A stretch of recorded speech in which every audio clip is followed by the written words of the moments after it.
looks down on performers like us. They probably think it would be best if the theater closed down completely. We can't let that happen, though. Not only would everyone involved in the theater go hungry, but then we wouldn't be able to hold the Sub-Zero's festival anymore. Thank the Dendro Archon for Dunyarzad. But the more she gave us, we hired someone to patch up the tree, and we also gave the stage a much-needed makeover. The stage is going to be even prettier when it's festival time. I can't wait for you to see it. And I can't wait to see you on the stage.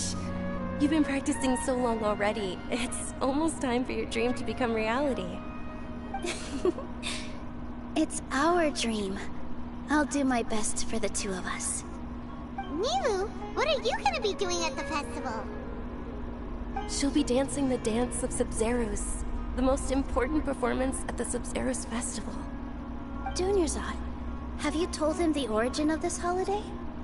I only told them about the Greater Lord and Lesser Lord so far. Okay, then I'll tell you two about how this holiday came to be. According to legend, the Sub-Zeros festival was originally the Goddess of Flowers' birthday celebration for the Greater Lord. Stream, I'm so sorry. I fell asleep on one of constantly. Greater Lord Rukkhadevata's birthdays, her friends threw her a celebratory banquet. Some of the gods got drunk. One started playing music, and the Greater Lord started singing, so the Goddess of Flowers began to dance. As she danced upon the grass, countless beautiful parisaras began to bloom wherever she stepped. Those brilliant purple flowers became her dazzling stage. All the gods clamored, "Oh, if only time could stop at this very moment."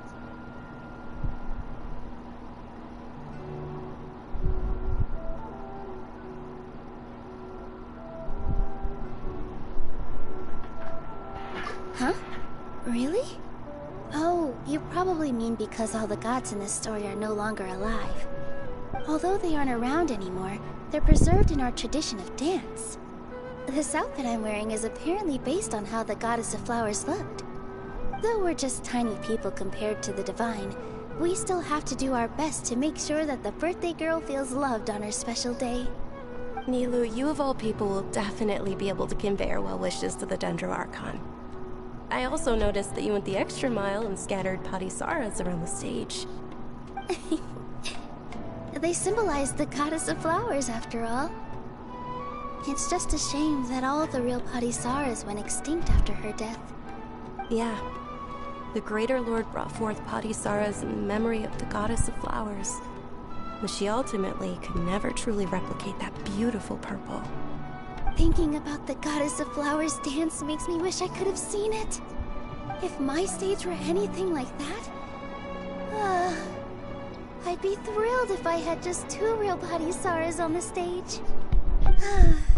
So, Traveler in Paimon, what do you think? Interested in the Sub-Zeros festival? Will you two be coming? All of Lesser Lord Kusanali's followers will be there for her birthday. It'll be a good opportunity for you to learn more about her. You ain't got anesthesia.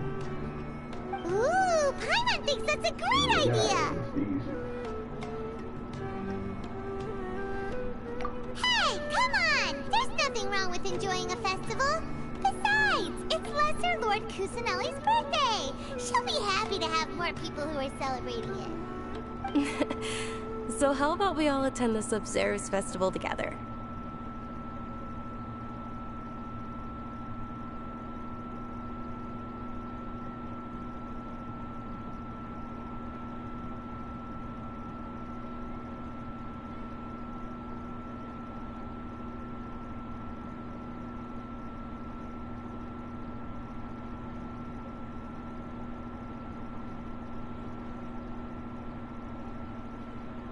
Bigger than you?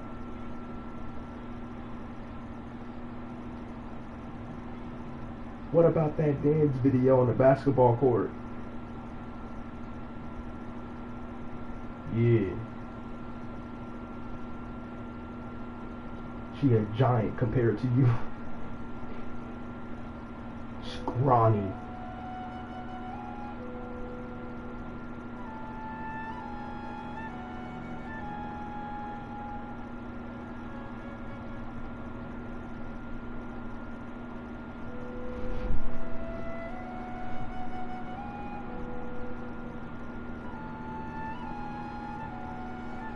think back. You sent a video to this chat of you doing a dance with your sister.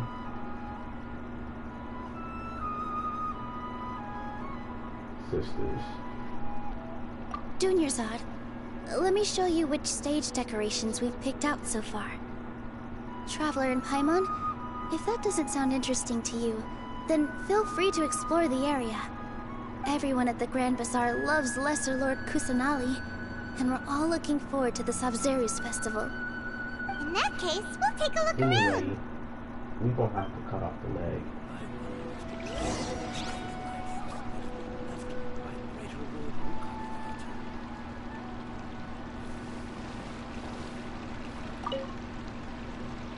Whoa! Nah, What's with it your was a yellow video hair? of Bedrock And why do your Candy clothes look and so his funny? sisters at a Are party. you an outlander? Did you know that the Sabzeruz festival Recording is a about to dance, happen? and Bedrock There'll be dance did a loads of dance fun right. things to do at the festival. And The Jada best part tried is to when L. Ferris, the Knight of Flowers, passes out candy to everyone.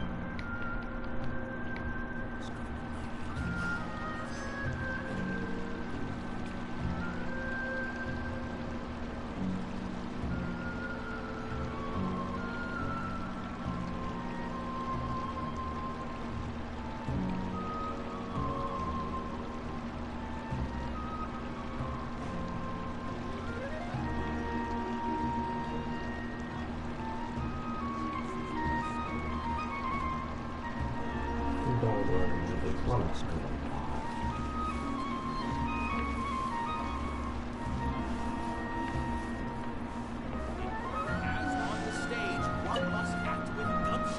Nilu, your outfit looks amazing.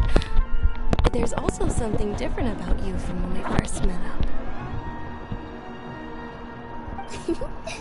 I thought I'd add a little extra pizzazz to my dress for the festival. See? Wow, did you sew all that yourself? Uh-huh. Sewing is a fundamental skill for everyone in the theater company because we make all our own costumes. Did you know that Mr. Zubair not only can make costumes, but props too? I've noticed that you can't keep your eyes off that crown over there. Would you like to try it on? May I? Of course. The legends say that the god...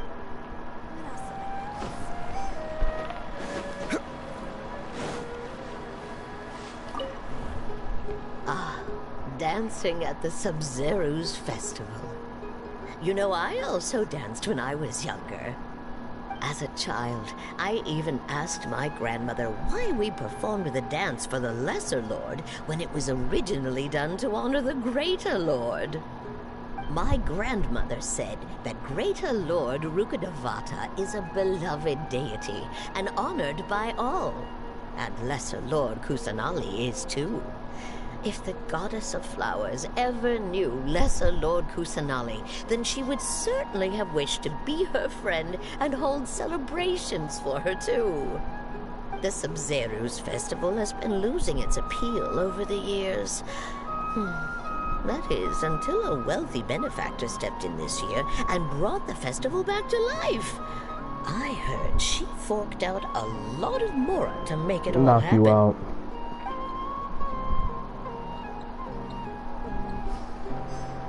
So we can proceed with the season.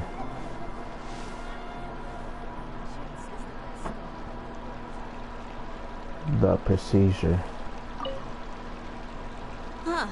Revamping the stage for the festival couldn't have been easy, that's for sure. I bet this year's festival will be one to remember. I don't know much about the Grand Bazaar, but I do know that the residents here have a penchant for song and dance. Two things that the academia doesn't particularly approve of. Oh, and the perfume sold around here is a lot better than what you'll find elsewhere. The fragrances are longer lasting and they're gentler on your skin and... I mean, that's what I've heard at least.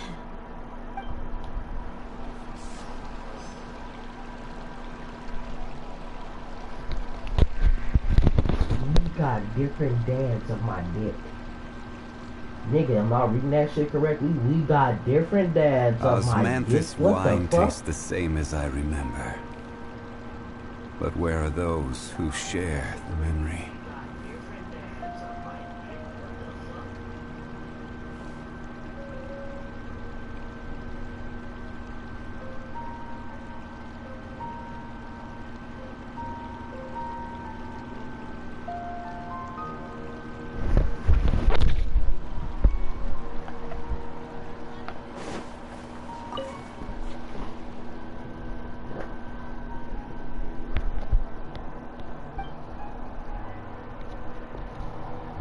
Did I even want to talk to him?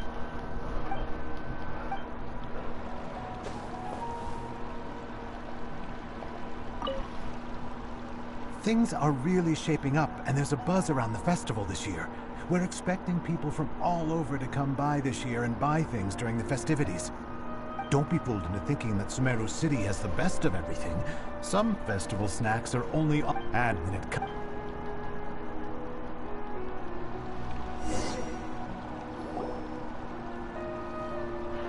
Hey! Is that who Paimon thinks it is? It looks like Catherine.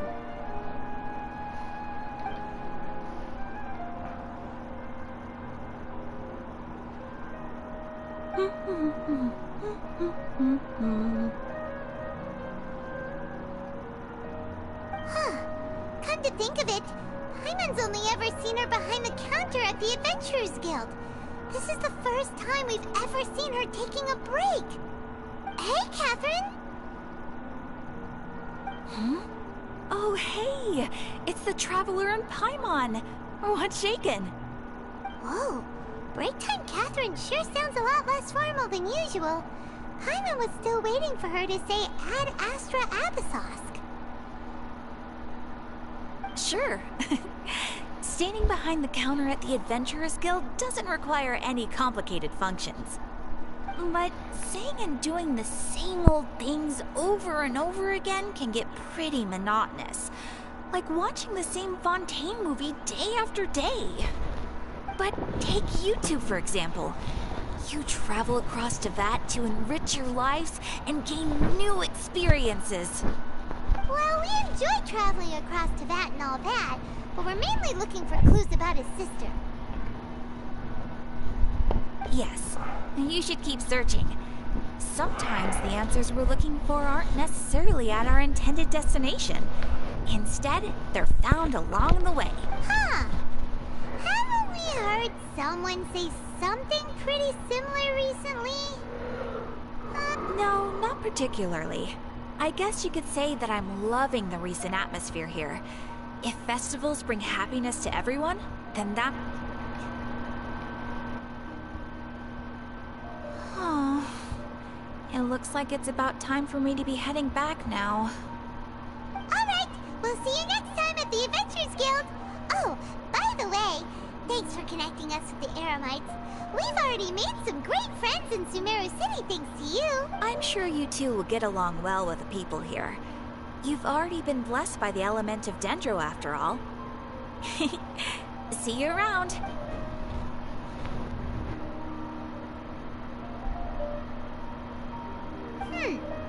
There's something really different about Catherine. Hey, Traveler.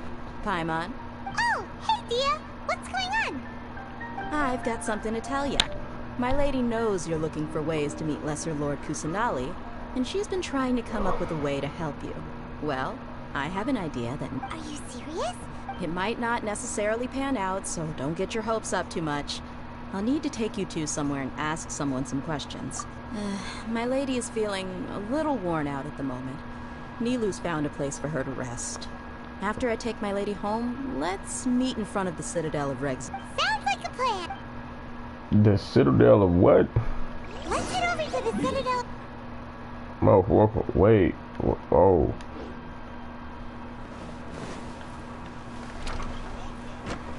Nigga, I forgot we on the ground.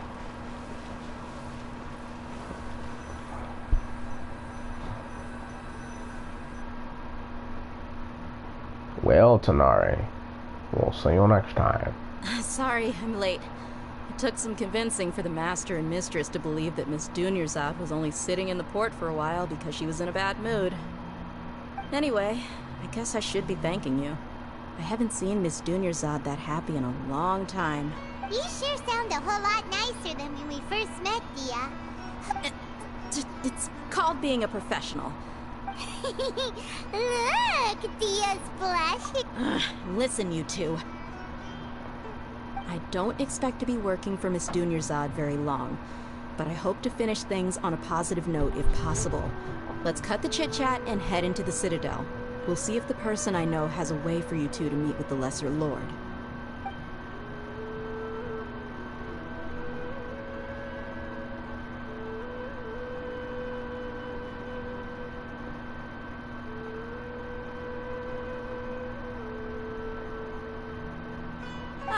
Hey, Chief. Ha, Dia. What are you doing here? And well, didn't expect to see you three together. I take it you all know each other already? Mm-hmm. We met this morning after the Adventurers Guild pointed us to Ozfon for more info. No kidding. Huh. So, where's Ruksha? I thought I'd help these two out by asking about the theft. Anything you can tell him? Rookshaw's gone over to the Academia. The Grand Sage recently ordered Sumeru City to begin bolstering its defenses. So people from all over have been called back to the city. Since you've already mentioned the theft, I suppose I might as well tell them what we know. Appreciate it, Chief. Theft? Sorry, what the heck are you guys talking about? Just recently, the Academia lost something, and there's a chance the item is connected with the Dendro Archon. This case might just somehow help you in meeting her. I suppose that's one way to look at it. But if you ask me, the case is more about the Academia than anything else. Let me fill you in. The Academia recently sent a convoy to pick up an important package from Aru village. Word got out, and the convoy was robbed on its way back. The Grand Sage took the whole matter very seriously. Not only did he dispatch the Matra, but also enlisted our help in the search for leads. All we know so far is that whatever was stolen is currently in Port Ormos. You two have heard of Port Ormos, haven't you? It's the largest commercial port in all of Sumeru. You can travel there by leaving Sumeru City and heading south along the river. The Academia's grip isn't long enough to reach all the way to Port Ormos, so the city's a little more laid back, meaning the population's also a mixed bag. You never know who you'll meet there. Apparently what was lost has a great deal to do with the Akasha, knowledge, and even the gods. I'm afraid if you're interested, maybe you could head to Port Ormos and ask around yourselves. If you want my advice, try introducing yourselves as students of the Academia once you're there. Are you serious, Chief? All the Academia students are in Sumeru City, you know. Why should they pretend to be students in Port Ormos?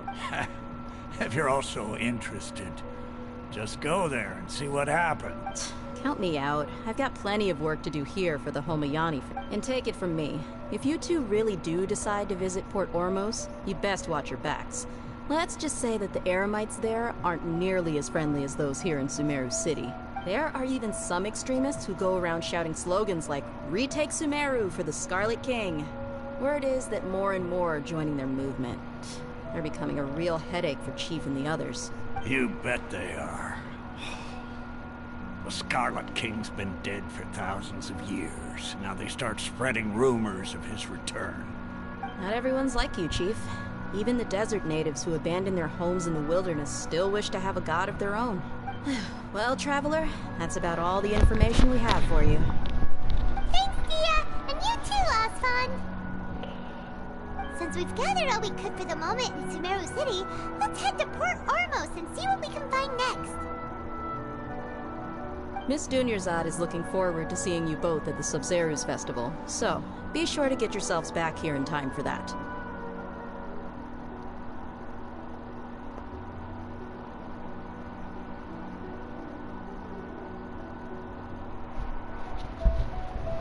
Good. Then we'll see you both at...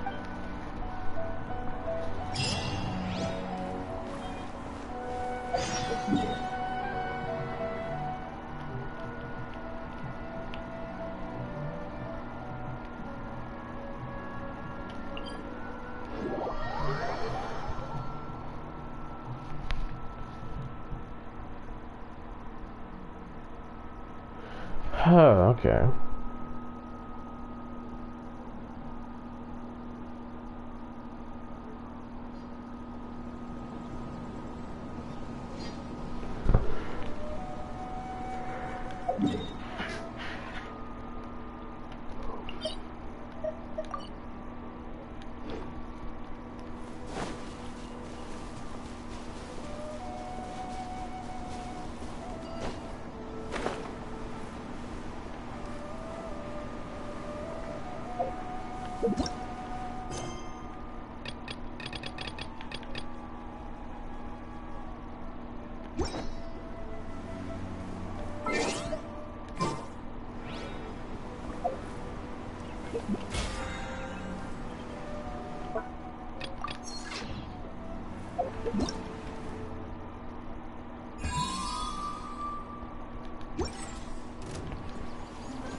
I ain't got time to fight pathetic creatures like you. Actually, I got the time right now. Solidify. Let's light it up! Useless.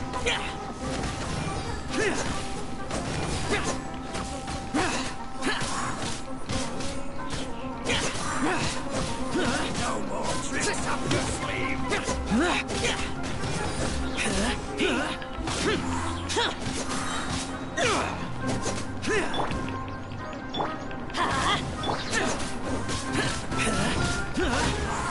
You want this one?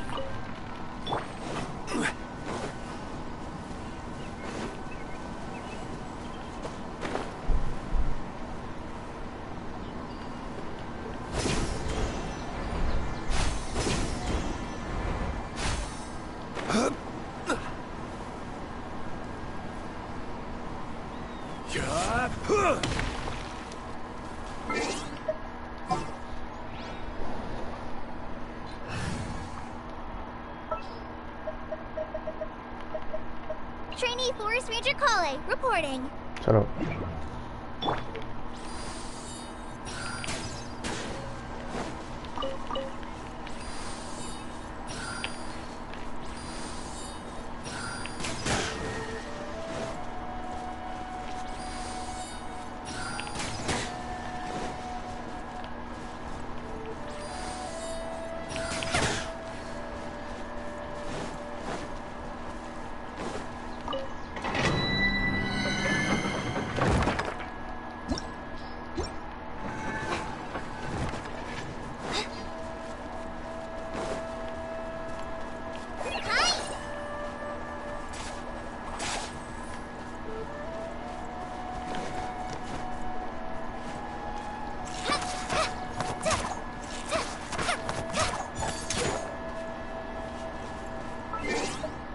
She almost busted her ass.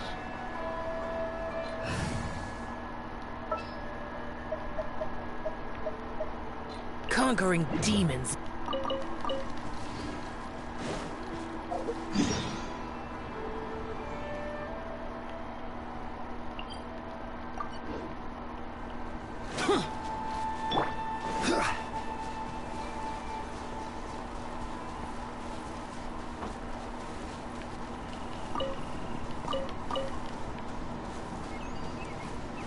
You are not welcome here. Gather. Oz, reveal thyself! Teamwork is dreamwork! Now, regret.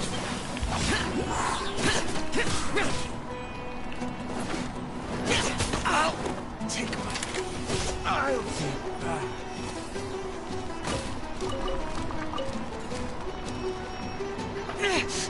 Shut it!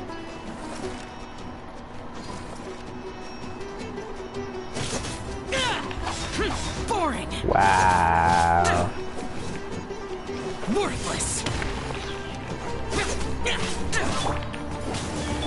By royal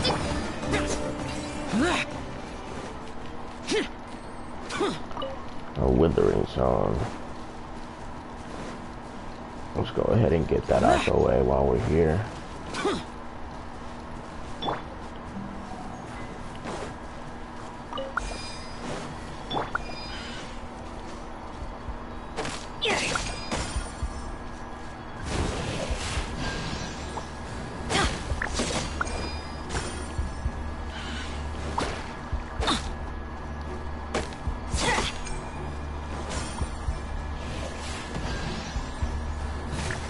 Adventure time!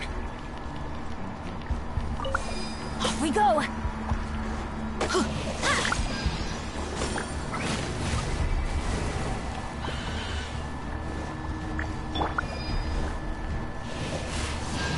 This is order.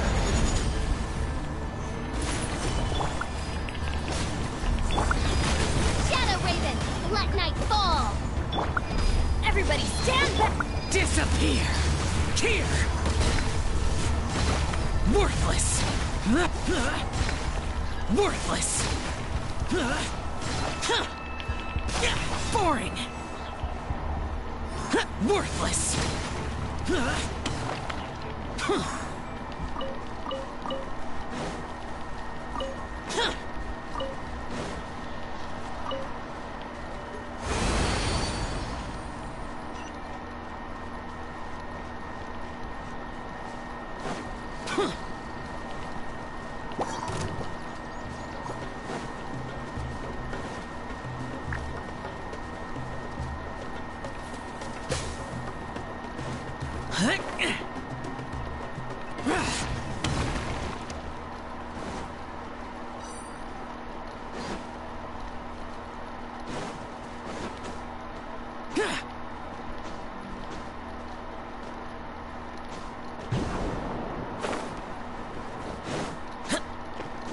Thought there'd be something down there.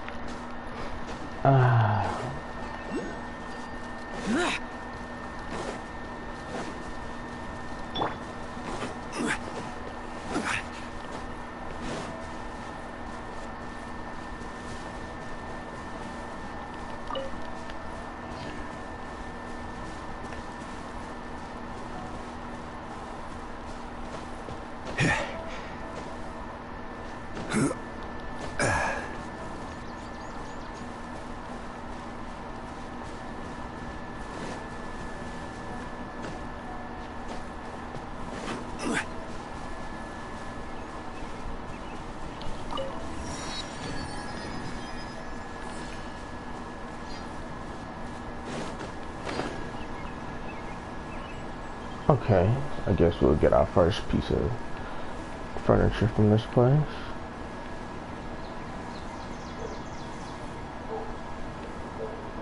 Let's check out the big guy first. A new punching bag. Oz, reveal!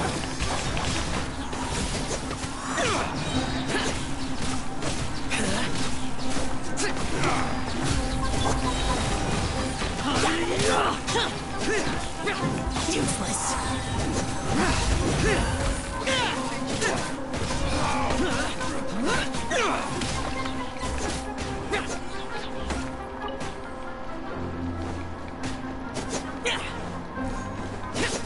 Take that! Boring.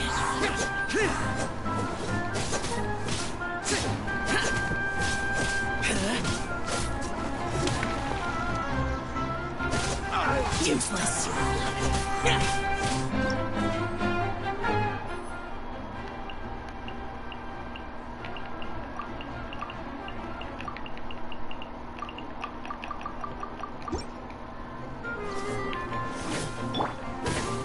Stabilize. By royal decree. Now you're testing my patience. Sick of this game.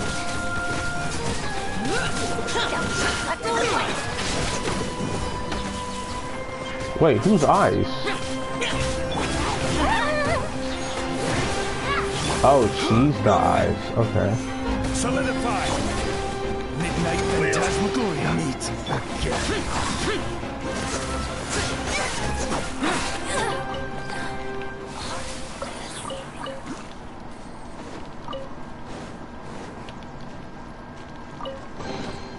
If it's useful.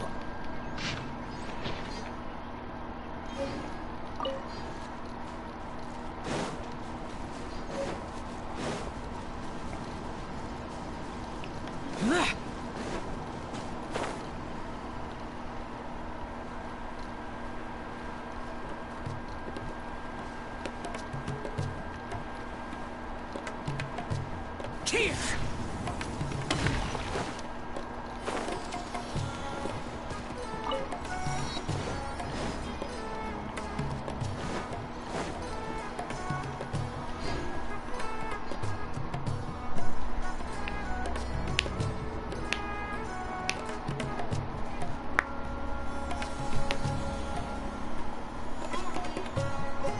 Come and have a good look yourself.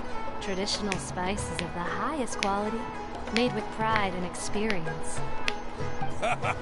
You've got a deal. I can't thank you enough for always looking after my business. Believe me, I'm not making this up. Several Eremite mercenary groups are nearly in open conflict, but does the core of 30 care? And that's not all. Did you know that... Wow! Talk about hurly-burly! This place is busy! Huh? Guess that's only to be expected. Let's get our bearings so we can start looking for leads. We know that whatever the Academia lost is related to the gods. But other than that, we don't have much else to go on. Osman told us to try posing as Academia students while asking around. Paimon checked the Akasha on the way here, and the Academia doesn't seem to have any research facilities in Port Ormos. Paimon doesn't get it. Won't we look even more suspicious going around saying we're Academia students and asking about the stolen item? Well, given all the people that come through here every day, if there's any information to be found, Paimon bets we could find it in the market. Let's ask around and see what we come up with.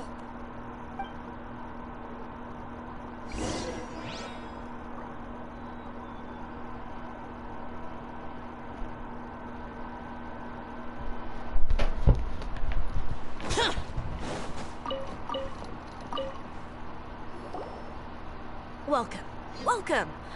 How can I help you to... Hi! Of course. Many people often talk about how hard it is to get accepted into the Academia. Sure, we may not... you see over there? Those are students from the Academia. They've been looking worried and miserable ever since they got here a few days ago. If you ask me, the life of a merchant is better. So long as the Akasha teaches us what we need, then life... Those students seem to be discussing something. Let's see if we can look...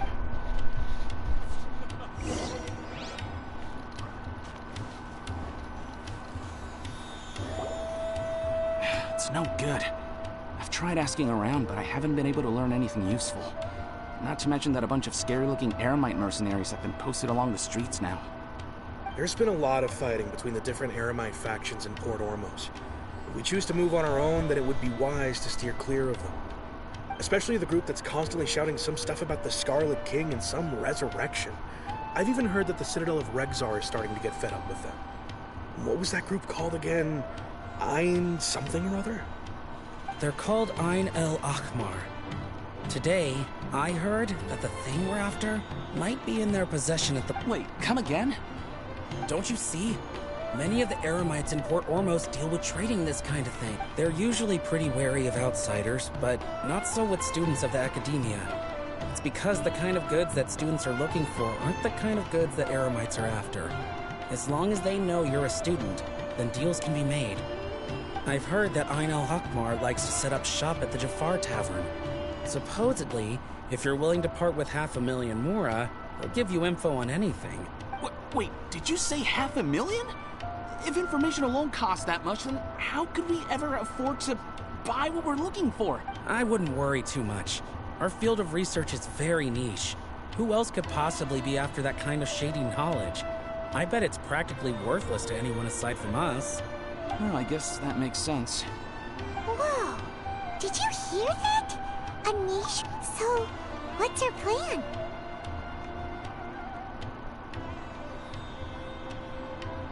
Wait, didn't you hear what they just said? Buying information is going to cost us 500,000 Mora! Have you lost your mind? Oh, alright. Paimon never thought she'd agree to parting with that kind of Mora. But if you know what you're doing...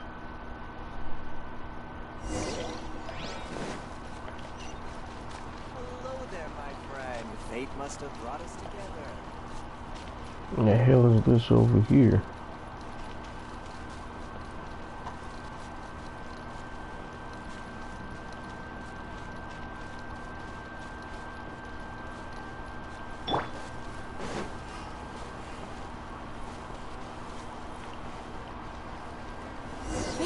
place we heard those students talking about.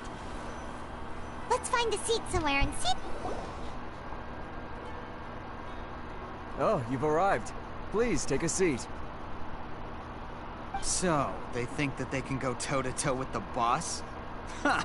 Once we reclaim the power of the Scarlet King, they'll be the first that the boss punishes. They're nothing to be afraid of. Our main rival now is the Caracal Battalion. They've also amassed a significant amount of Mora this time, so we mustn't underestimate them. How can the Caracal Battalion compete with the boss when they're nothing but a bunch of money-grubbing opportunists out for a quick Mora? Yeah, with Boss's fervent devotion, he'll be able to use this power to bring our god back this time. Huh. All these guys talk So they about is tried the to bring Scarlet back the King. god before. So they're probably the ones we're looking for. Greater Lord Ruka Devata. That traitor and her followers must not be spared. The day will come when the Scarlet King exacts vengeance on Sumeru, and all of them shall be punished.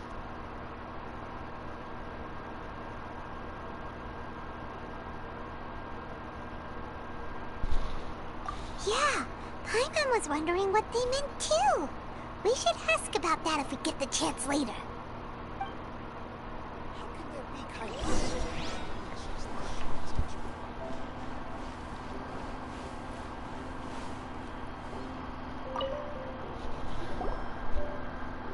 Huh? Who are you? What do you want? A student? What's a student from Sumeru City doing in Port Ormos? Ah, well, if it's info you want, you've come to the right place. The question is, can you afford it? Huh? What? Oh! Sorry! He must have grabbed the wrong amount! Hey, what do you think you're doing? Oh, Paimon can't stand this. Here, this is the merchant's address. Whatever you're looking for, you'll find it there. Hmm? Well, what are you waiting for? Oh, that's right! We heard you mention the Scarlet King just now. We're actually interested to know more because... Fine. Since you've already handed over the Mora, I guess I can throw in a little extra info. As you can see, members of Ain al-Ahmar are devout believers of the Scarlet King. Years ago, the Scarlet King founded the great desert nation that was our homeland. It was an advanced civilization, far beyond anything you'll see in present-day Sumeru. The Scarlet King was the rightful god of wisdom, but he was betrayed by a companion he trusted. She even stripped him of his title, God of Wisdom. So, you mean the traitor was... Greater Lord Ruka Devata, yes. That shameless wretch destroyed the Scarlet King's civilization, and our ancestors were forced to flee to this land where we were made to suffer the tyranny of our enemies. Furthermore, she conspired with the Academia to cover up the truth of her actions, and create the merciful and benevolent facade for which she is now known. Ugh, just thinking about it sickens me.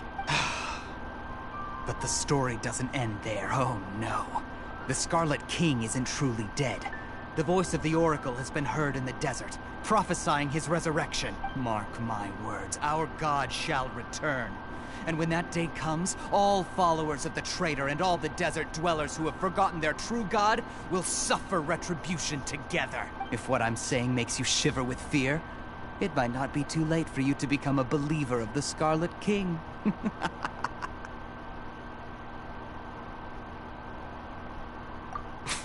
I don't have anything to say to you Academia people about that. I think this conversation... Not just yet. This man is a fraud. You again? Deranged Academia lunatic. Yes, it's me again. I already warned you that if you weren't willing to sit and discuss things with me, I'd take measures to make things uncomfortable for you. Listen to me. That address he gave you is fake. Or at least, you won't find a merchant waiting for you there. This group has been boasting all around that they can provide information on a certain item as a means of luring people into their territory. Once you show up, they keep up the act until they have hard evidence that you want to purchase said item. Then they use that to squeeze you for all the Mora you're... Hey! Shut it all, Hatham! What are you playing at, trying to Oh, ruin our Ethan. business like this, hmm? I told you the other day. I wish to discuss my terms with your boss. Ha! The boss made it perfectly clear that he won't negotiate. Yes, and in no uncertain terms. But that was then. It does not preclude him from changing his mind in the future. I'm warning you, don't push us, or this could get ugly. We don't usually get rough with people from the academia because it just complicates things. For a lunatic like you, though, we might just have to... If you're suggesting that we escalate this from a verbal exchange to a physical one, I accept.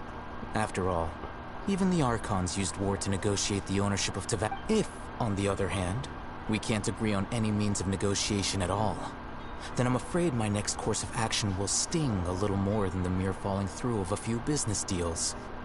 I will jeopardize the Eremites' reputation, which I know you value above all else. I am quite confident that if I began to take such action, your boss would willingly approach me himself. Also, a word of advice. I suggest you tell your boss exactly what happened here today. Otherwise, he might blame you for not telling him in the future. What did you say? Consider this. Have I ever failed to follow through on my word in the past? This guy is really out of his mind. Okay then.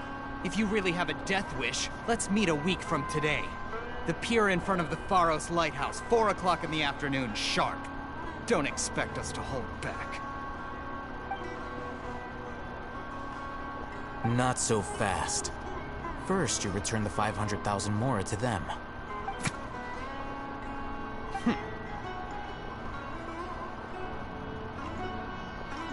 Please, I beg you, don't provoke them. We can't afford any trouble with this crowd. They haven't even paid for their food yet. Ah, Mr. Iman. There appears to be fewer staff in the restaurant recently. This wouldn't happen to be because they're all busy spreading the word to the students, would it? Someone who chooses to do business with a group like that really can't afford to get so flustered the instant someone confronts them about it. Nigga got drip. Consider the meal compensation for our silence. I'd say you're getting an excellent deal. Whoa, did you see that? He not only got us our Mora back, but sent the Amorites. Plus, he seems to know a lot about what's going on around here. He went that way! After him!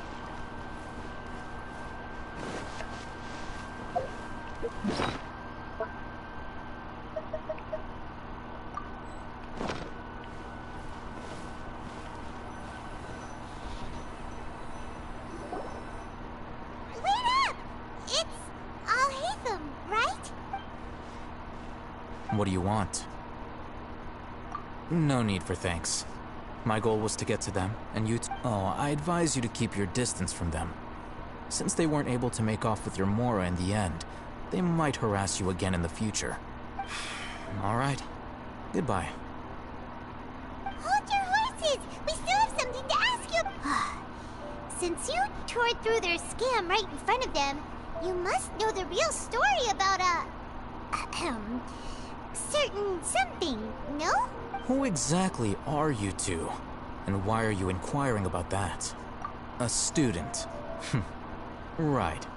Look, you should know that those thugs conducting business with you had nothing to do with your lie.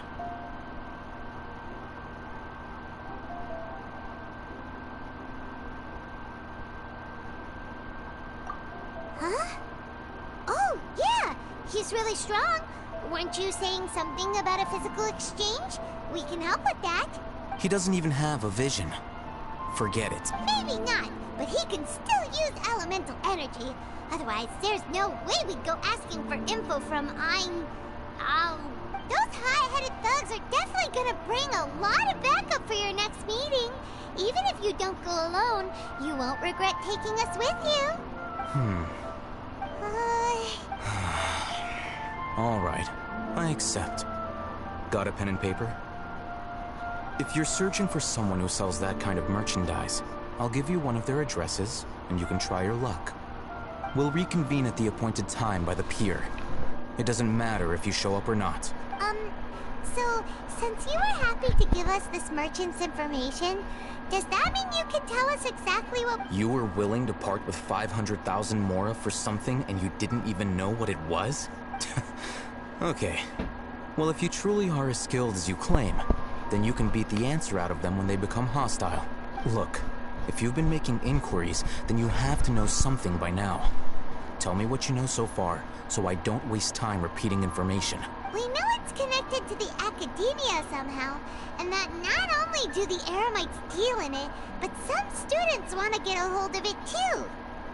You know almost everything there is to know, but you're unable to compile this information because you've never seen the object before. This is what you've been looking for. Huh? Paimon can't tell what it is. It looks like some kind of ornament. This is a knowledge capsule. To put it simply, it's a vessel that can store a fixed quantity of canned knowledge. It's like a miniature Akasha.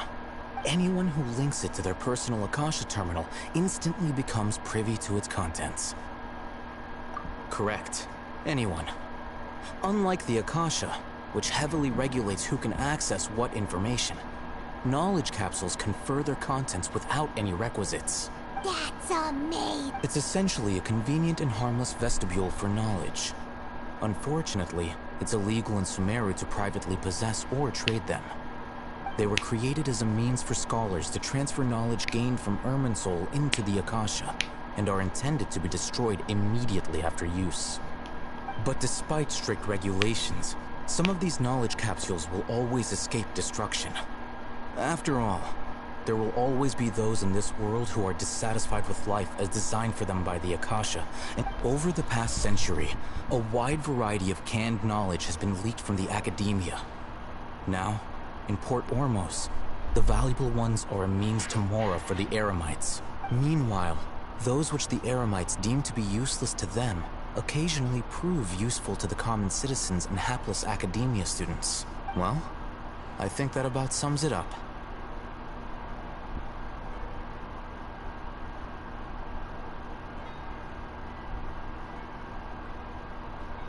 Oh, so that's your true objective. With our current arrangement, I don't believe I can offer an answer. You're still resolved. Fine. Let's talk somewhere with fewer people. I'm on this nigga's ass. Where am I? Yeah, I'm down here.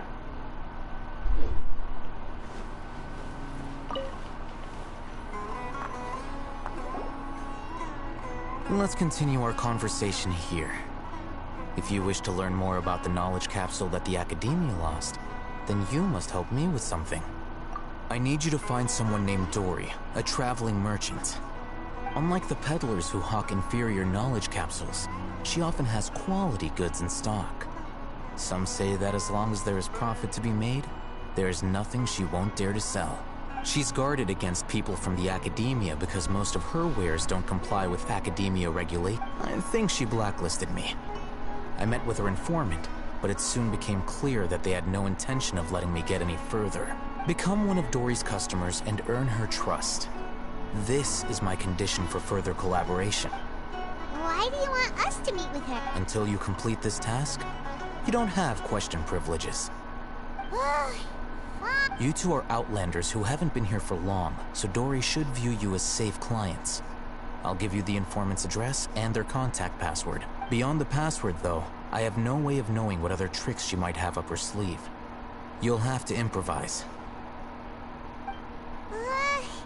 This is kind of nerve-wracking. The true challenge begins after you meet her.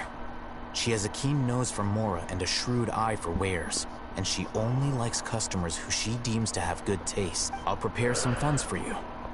Buy her highest quality wares and earn her approval. What? We only just saw a knowledge capsule for the first... That's true. Have you two heard of elemental sight? Oh? That's a surprise. Guess I'll have to hold you in higher regard. Anyway, that ability should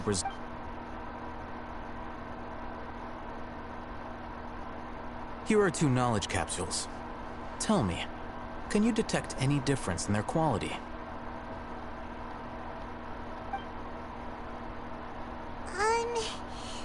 They look the same. Try inspecting them with elemental sight.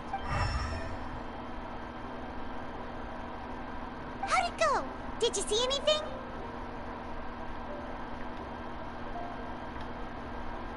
Rumor has it that higher quality knowledge capsules generally appear brighter when viewed through elemental sight. That's because knowledge originates from Irminsul, the root of dendro power itself. The more powerful the knowledge, the richer it is in dendro energy. However, some canned knowledge with a high concentration of elemental energy is of little use in contemporary times, so those capsules are of little value. Using elemental sight is merely a stopgap measure, but it should suffice for earning Dory's trust. That sounds pretty impressive. Here's a sheet with the informant's location and contact password, and here is the mora for purchasing canned knowledge. Don't be cheap. You'll need to spend to catch Dory's eye. If there's any mora left over, just keep it. Oh, and be sure to exercise some caution. There have been Matra present in Port Ormos lately. Your efforts will be for naught if they catch you. Matra? They belong to the Academia's regulatory body. They also handle cases of illegal canned knowledge transactions. Like I said, the Academia has banned both their trade and possession. The Matra are razor sharp. You're in for nothing good if they lock their sights onto you. If you two want to back out, now's the time. Okay, then we have a deal. If you succeed in your dealings with Dory, come find me at the Wikela Funduk. We'll have an open discussion then. Looking at what Al-Haytham wrote, Dory's informant is a trader near Old Ormos. Let's follow these instructions and try to get in contact with him. Hello. What are you two looking to buy?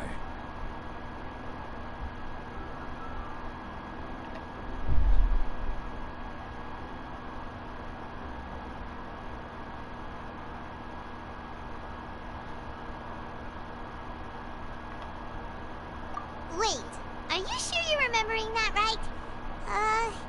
Hyman doesn't think it was that on the paper. What a unique palate. We have unripe horror fruits, but we usually keep them in the back. I'll have someone escort.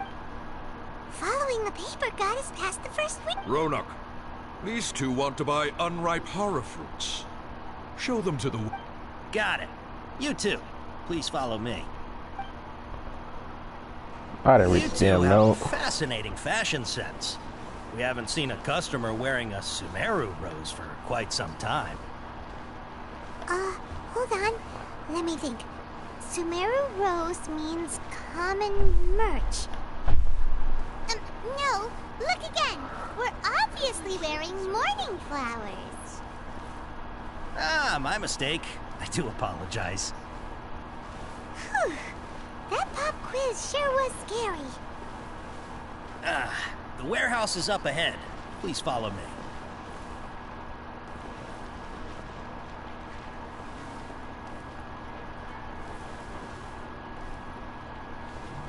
Have stick drift.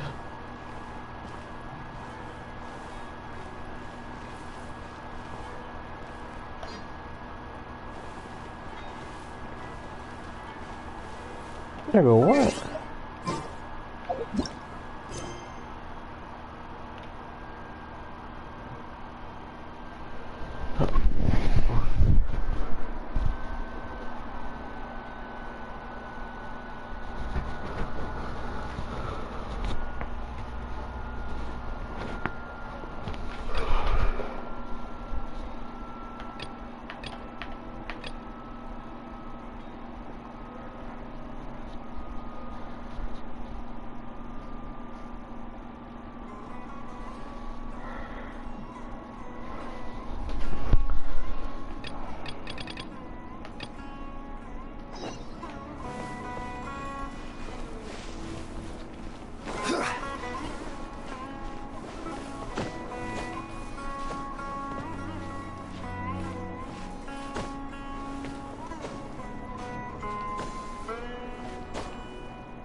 Ormos is pretty great.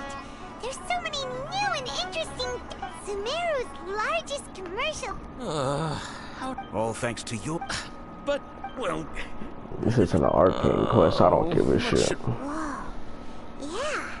Compared to everyone else, they seem really down in the dumps. Let's go find out what's going on. Oh, hey there. Paimon's name is Paimon, and he's a traveler who's just passing by. Is there something bothering you? Oh, I noticed you two a moment ago. Welcome to Akara Crafts, the best toy store in Port Ormos. At least for now. What's bothering us is this prototype Aranara. To start with, could I get your opinion on it? Prototype Aranara? You mean this wood carving here? Looks like a mushroom monster to Paimon.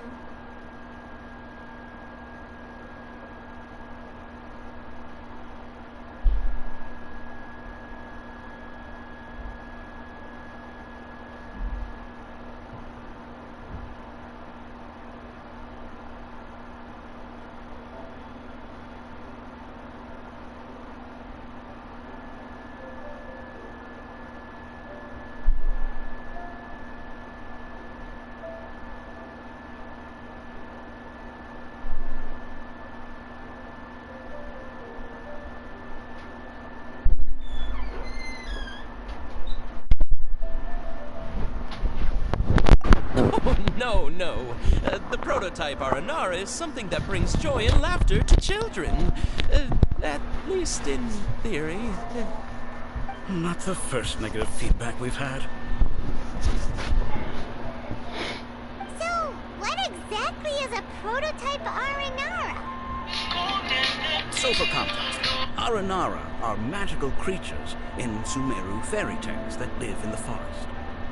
For the store's 20th anniversary, we plan to release a series of hand-carved toys based on the Aranara stories that kids know and love. This is a prototype we made to get an idea of how they would react. When we put it out there, the reaction was not quite what we anticipated. They thought it looked like a mushroom too, huh? No, worse than that, actually. I can't quite describe it, though. And I'm also not very good with kids. Maybe you could ask them for yourselves.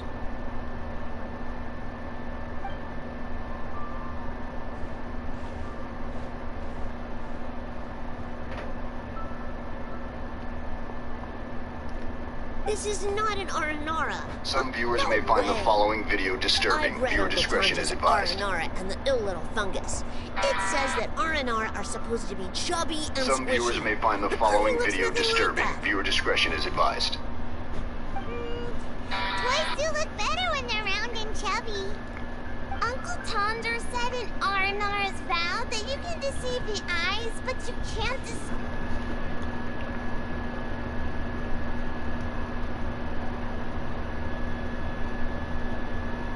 I don't think the creator didn't put his heart into it, huh? Oh, sounds... Cassid and Alia didn't like this carving, but I think it's okay. It doesn't look too happy, so it's kind of pitiful in a cute way. Oh, a positive review! Yeah, so I would totally ask my dad to get it for me, if it wasn't meant to be an Aranara. Oh, well, that took a sudden turn for the worse. We asked the children for their opinions. Oh, how did it go? Has it maybe, grown on them at all? Oh, this is such a shame. Why isn't Tondra back from Gandharvaville yet? Oh, the kids kept mentioning an Uncle Tondra, too. Who is he exactly? Uncle Tondra is a famous children's author here in Port Ormos. He wrote quite a few stories in the past, but none of them were popular among children. Just like our prototype Aranara.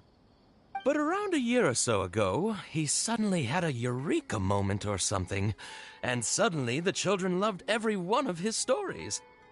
That's right. My little Ghaffari loves his stories too. The whole reason we decided to make these carvings was because we saw just how popular the Aranara are. We asked Tanja for guidance, but right after he agreed, he went off to Gandharvaville with his son to look for inspiration. They haven't returned yet. We were running out of time, so we had no choice but to carve an Aranara based on our own imaginations. As you can see, this was the result. Oh, we have to do something.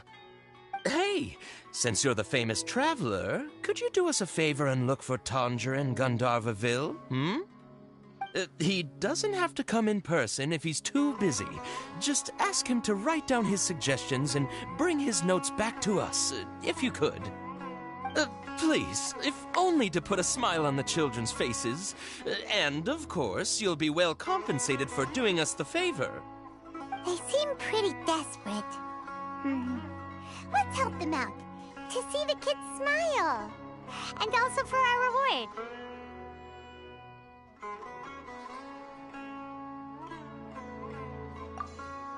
Yep, let's do it!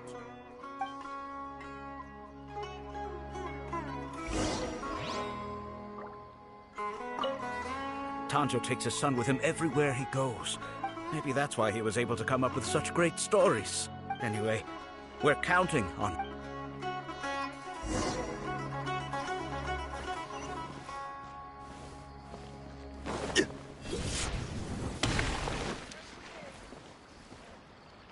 Before I retrieve your products, I need to confirm a few things. Please forgive me, but we may not have sufficient stock for you today. Earlier, many of our hara fruits were taken by mice.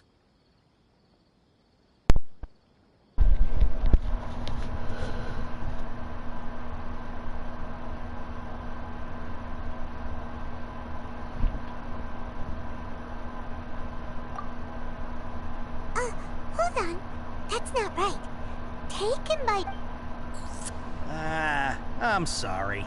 But as things currently stand, we won't be able to fulfill your order. He's cautious of us. Let's take a closer look at the paper that Al-Haytham gave us. This paper actually meant something. Where the fuck this bitch at?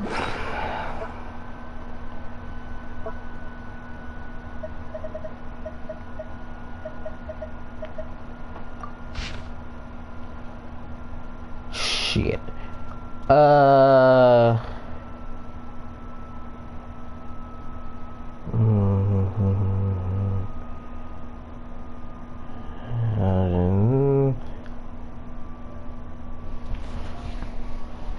Man, they got me out here whipping out the phone. Motherfuck. Fine, this game wanna get serious with me. I'll get serious right back.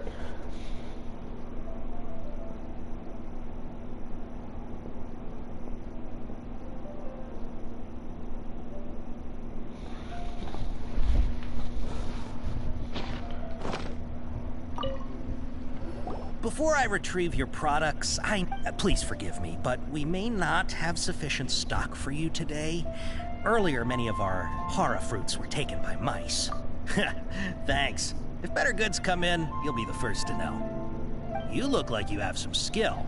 Why don't I pick out some fruits that'll make you dizzy?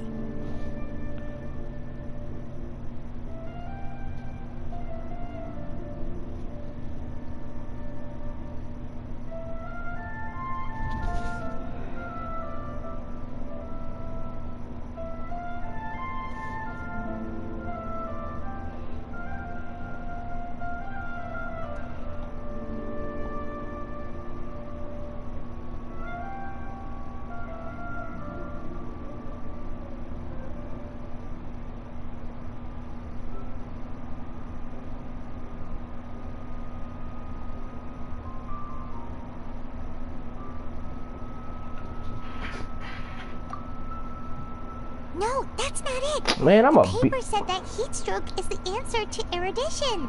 No, it did it. I'm looking at it. Something that causes heat stroke sounds horrifying. I'm so... He's cautious of us. Let's take a closer look at the paper that Al-Haytham gave us. Okay. The Asia compliment contains the harmor fruit. It doesn't say anything about a damn heat stroke. The fuck it does. Shit, I need to read that bitch better. Alright, nigga, what's good? Nigga, I'm ready for your ass. Cause, nigga, I'm a fucking, you know what? Just for good luck, nigga. Before I retrieve your... please forgive me, but we may not have sufficient stock for you today.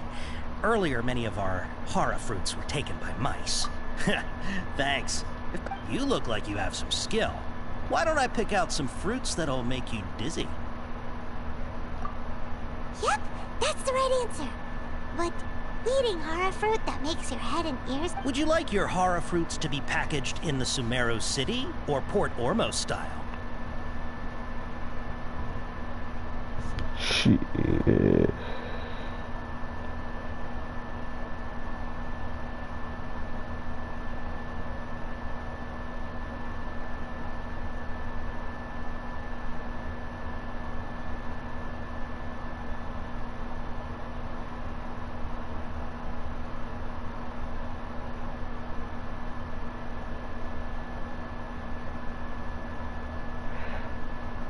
So to be purchased a small amount, to purchase a bulk.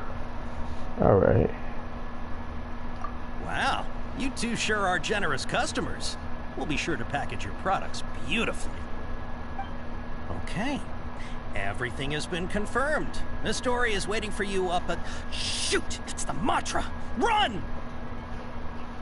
What? The Matra? Where?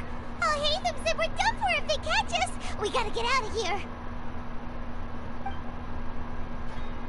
We don't know this area, so let's follow that informant.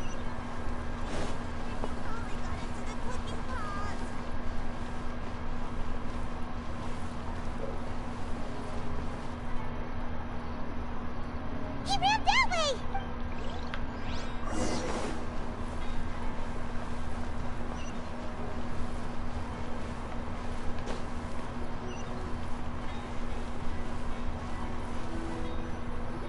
Look, he's over there!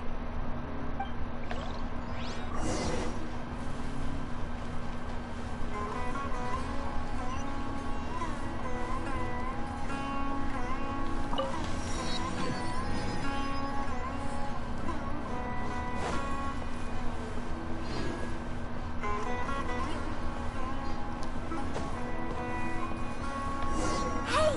If you're hiding from the Rishbaland tiger, come this way! Another password! Huh? Oh, that voice came from behind the building on the right! Fuck, I should have looked that up before she said anything. Here, over here! You can stop running now. I was Genie, bitch. So you were the one who was calling out to us just now. But, are we definitely gonna be safe here? These two good customers wish to buy some hara fruit, Miss Dory. And if there's nothing else, I'll just excuse myself. Oh, very good. Thank you. Huh? Wait, you're Dory? I'm unsure thought you'd look a whole lot scarier.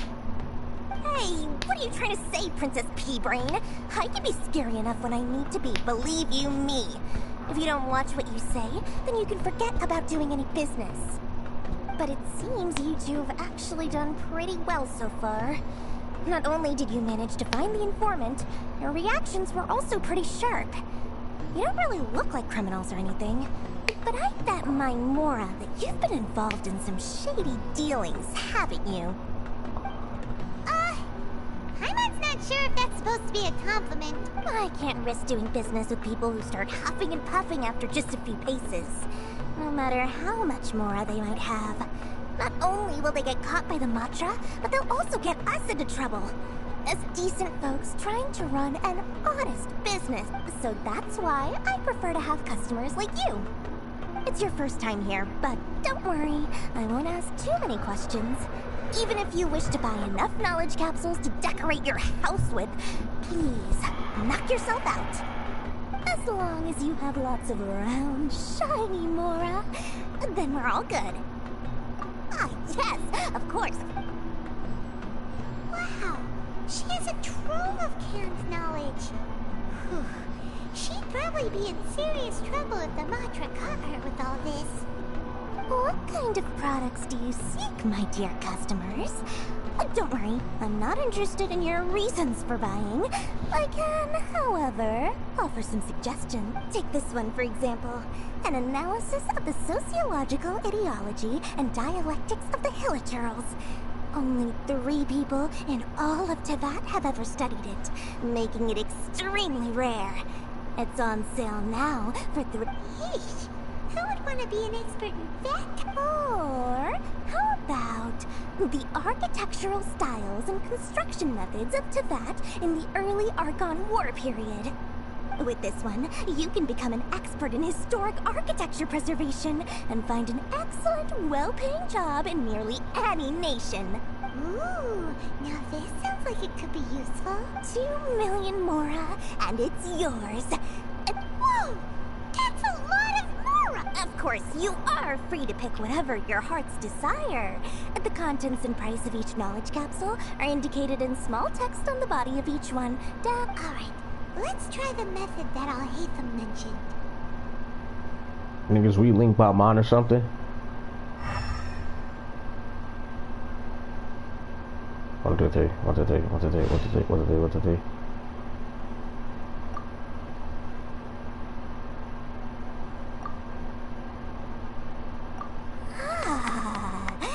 You've really got a good head on your shoulders, and quite the eye for quality. We'll take these, please and thank you. My oh my, you are blessed with a taste for both the exquisite and the extravagant. Customers like you are a rare breed. 1 in 100.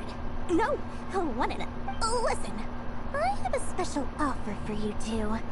If you spend just 100,000 more and more, you can pick any knowledge capsule of your choice up to a value of 1 million Mora.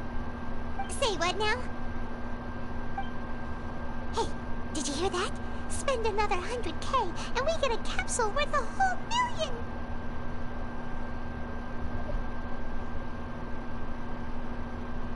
But all the canned knowledge we just bought is easily worth 500,000 Mora. If we spend just a little... Think about it. We've gone to all this trouble to get this canned knowledge. Aren't you even the least bit curious about how this whole canned knowledge thing works?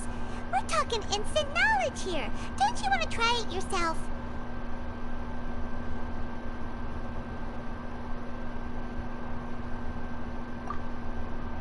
Come on, come on!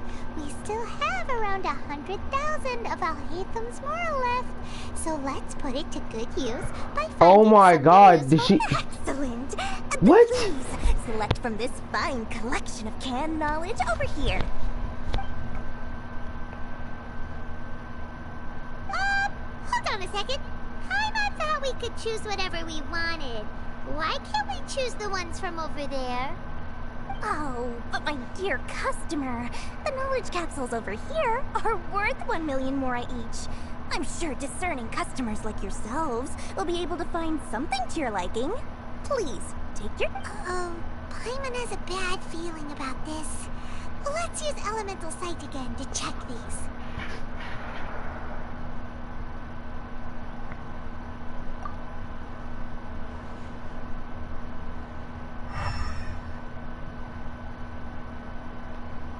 So, what did you see?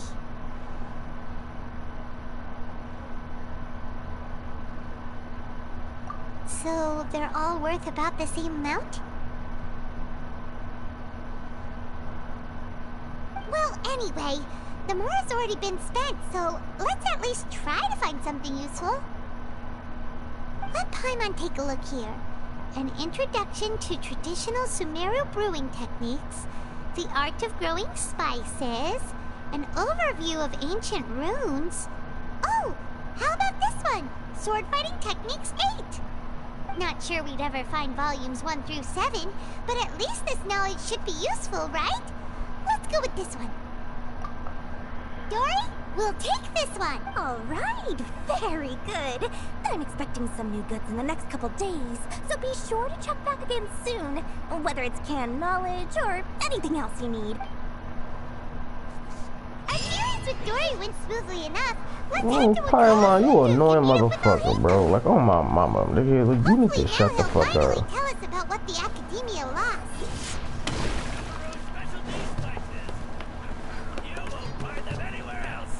Alright, nigga, you talking a lot of shit, nigga. Give me the spices.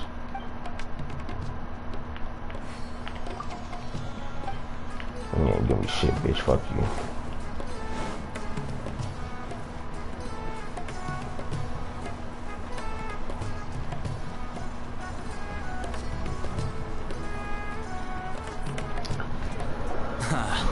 You two made it. And from the looks on your faces, you were successful. Whoa. There's so many people from the Academia here. Why would you pick this place as our meetup spot? Well, Wakela Funduk is under the Academia's control, so naturally the Academia has people working here. I came to Port Ormos under the pretense of conducting official business. You're a pretty daring guy. Relax. No one here is interested in anything we say, and the Matcha won't come here.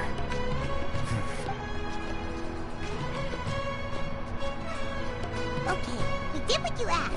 So, can you tell us about the knowledge capsule that the Academia lost now? Before that, I have to ask, why are you two so intent on tracking it down? You don't have to answer, of course. Yeah, he just wants to meet the God of Wisdom and ask her about something important. We've been in Sumeru for a while now, but we still haven't found a way. When we heard that the Academia had lost something that might be related to the gods, we came here in case it turned out to be our lucky break. In that case, you're on the right track. A short while ago, the Academia lost a knowledge capsule in the desert. It's supposedly a divine knowledge capsule. Use it, and you'll gain the wisdom of the gods. Wow, there's really such a thing as that? Hey, if we find it, do you think we could learn how to meet the Dendro Archon? Ooh, or how to find your sister? I highly doubt it has any mystical properties, but it does indeed exist. And it's right here. So, where exactly? That's what we need to find out next. I won't deny that. I am investigating because I'm curious as to what the divine knowledge capsule truly is.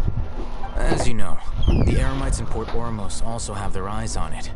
It is an extremely precious item. The knowledge contained within may bring great power or wealth to whoever has it in their possession. Several brigades have been vying for ownership wow, of it as I know of what it late, is. but there is still no victor. My personal finances and connections cannot compete with those of the Eremites. After attacking various methods, I finally managed to reach a tentative agreement with several brigades. I agreed to forego ownership of the divine knowledge capsule in exchange for the opportunity to study it. After all, there's no harm in understanding what it is. However, there are those who are less amenable to negotiation, such as those from Ain al-Ahmar. They adamantly believe that the divine knowledge capsule contains the Scarlet King's power, and that he will return to this world when they obtain it. They refuse to let anyone from the Academia tarnish their deity's soul. So you kept hounding them because they refused to cooperate with you? Yes. Ain al-Ahmar isn't exactly wealthy, but its members are determined to get that capsule by any means necessary. So, I've been sabotaging their business to force them into negotiating with me. The divine knowledge capsule should be up for a secret auction within the next few days. Each brigade will place their own bid, and the prize will be covertly given to the winner. To ensure the capsule's security and to evade the Matra's notice, the winning brigade will not publicly disclose their victory. Unless I know whose hands the divine knowledge capsule ends up in, my agreements with them will fall through. Dory is the most reliable source of information, but that avenue was previously closed to me. With you on board now, the situation is different. In other words, you wanted us to befriend Dory so you could find out where the divine knowledge capsule is. Yes, you can say that. But this arrangement harms none of us. The day after tomorrow, go back to Dory and try to purchase information on the divine knowledge capsule's whereabouts. If she has no information, wait 2 days and approach her again. If I get the opportunity to study the Divine Knowledge Capsule, I will relay my findings to you. Will that suffice as compensation?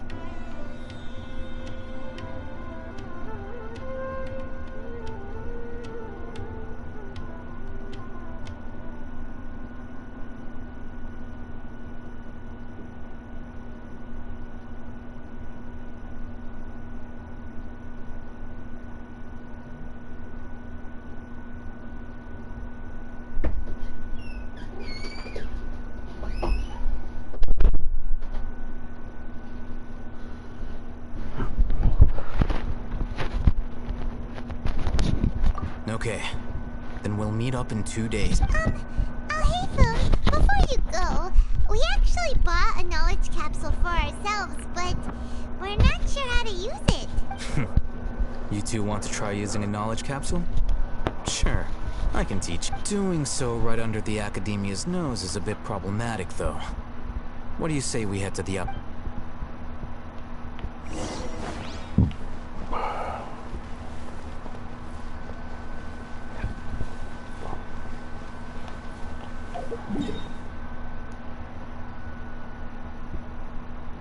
Shit. Well, we running.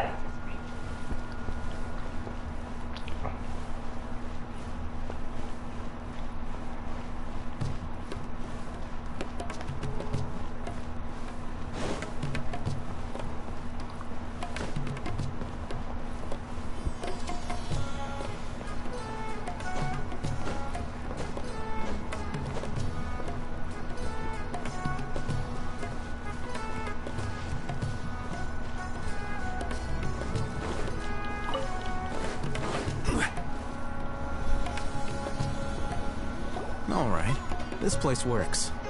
Show me the capsule you purchased. Here. Sword Fighting Techniques 8. Huh. A combat class knowledge capsule. This class is something of a rare find these days, since most have been taken by the Eremites to augment their battle capabilities. Really? Why, yeah, what a great buy! If you want to determine the efficacy of this capsule, I can evaluate your combat ability. However, effects will likely be minimal if you already possess a high amount of strength. We can conduct a controlled experiment where you fight 2 battles. One before using this knowledge capsule, and one while you fight. We can use an Akasha terminal to monitor your various physical parameters. There may be variances in your physical strength between the 2 tests, as well as a disparity in your opponent's abilities. But don't worry. I'll run statistical analyses afterward to mitigate any confounding effects. Wow! Hey Phil! You must have been one of those guys at the Academia who got top grades on everything. Paimon's curious about something, though. You definitely weren't one of those students who needed canned knowledge to graduate from the Academia, right? So, why are you risking getting caught by the mantra for this capsule? When you are unable to understand a researcher's actions, most cases can be attributed to curiosity. This is but one theory.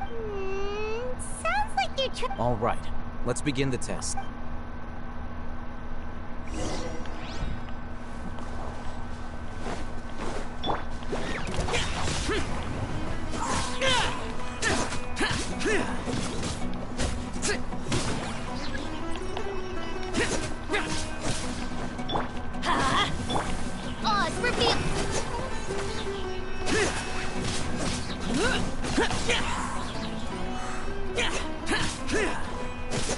I almost didn't see this damn thing when it blended into the ground.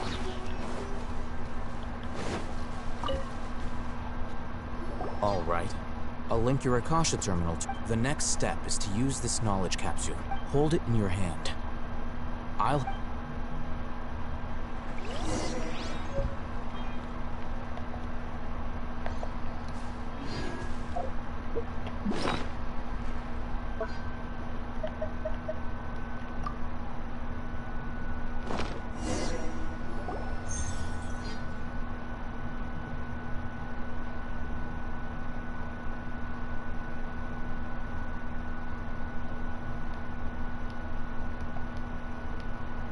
Hey, how are you feeling?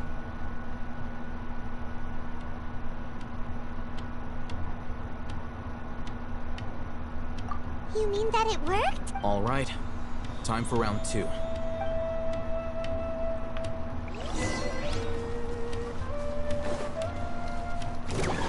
Lament!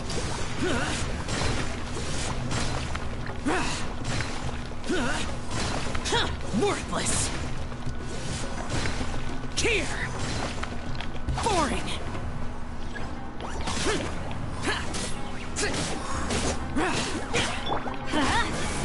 By royal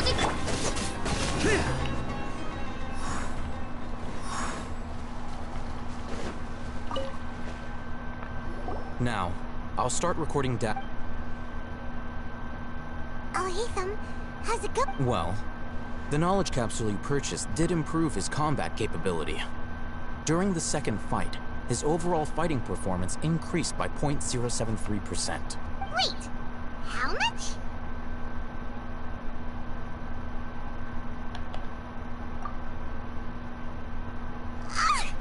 Dory's such a jerk! She totally scammed us! 1 million mora? This thing isn't worth a tenth of that amount!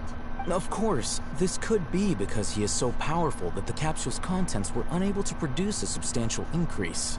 At the very least, this test allowed me to gain more insight into you two. Our deal seems increasingly worth my investment. I'm heading back to Akela Funduk. I await your response in 2 days' time.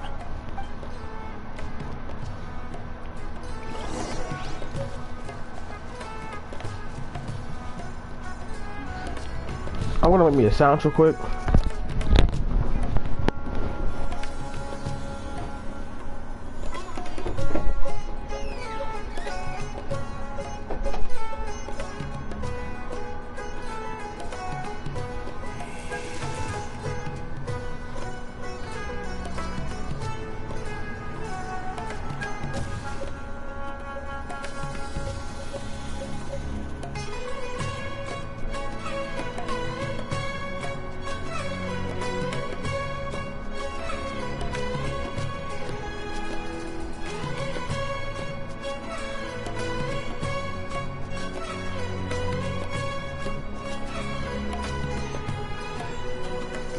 Reduced to just standing around. How absurd.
The damned will sooner die again than lay a hand on me.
Those memories are so dark.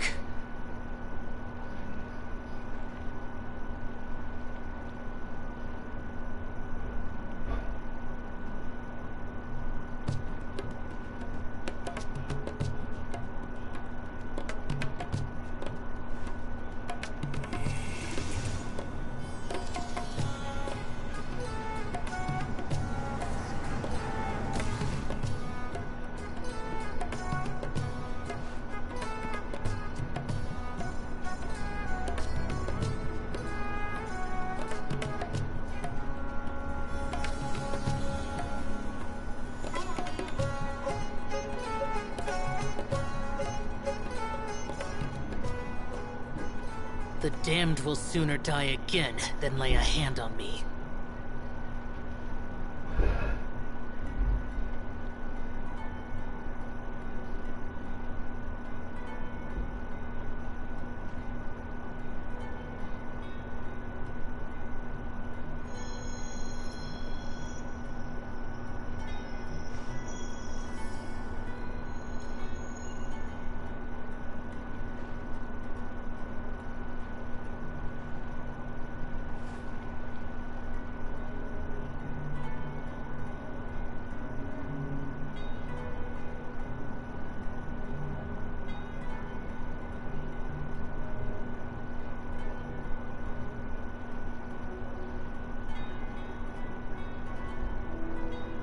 Reduced to just standing around. How absurd.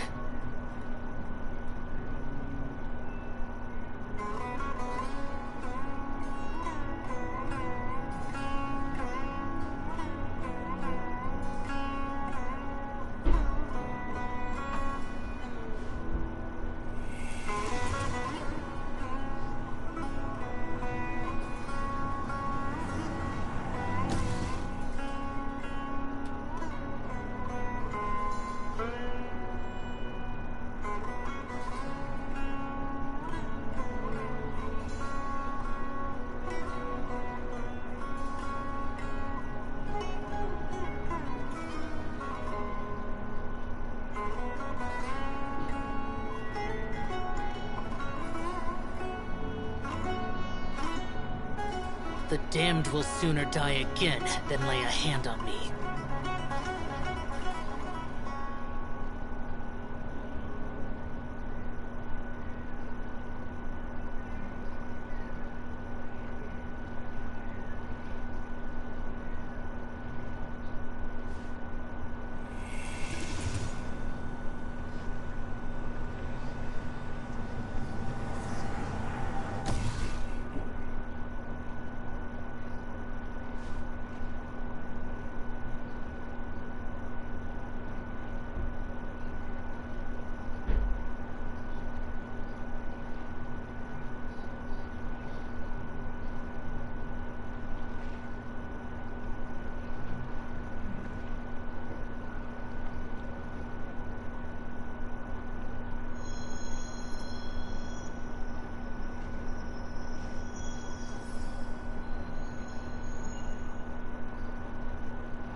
Those memories.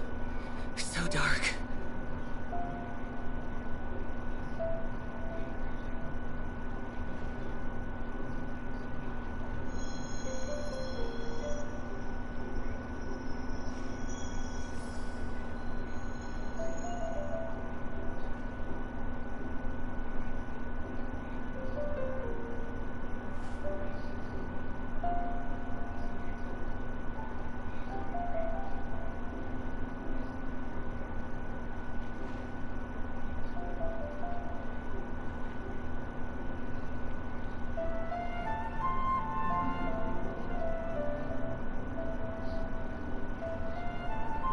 Reduced to just standing around. How absurd.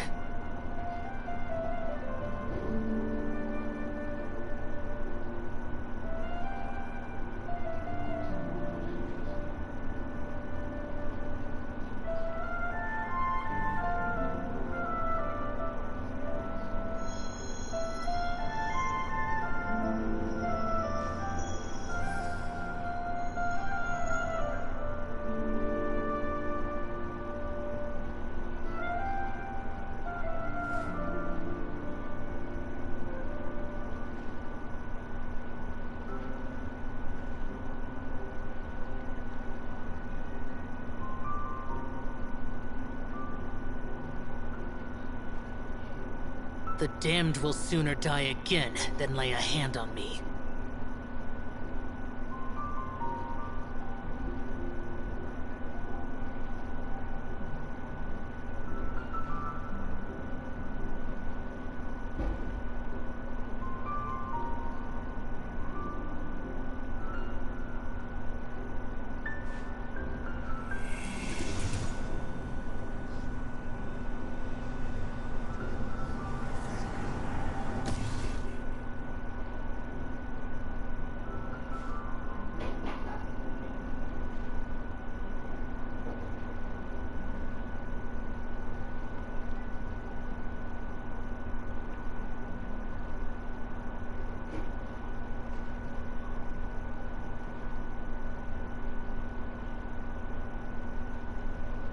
Reduced to just standing around.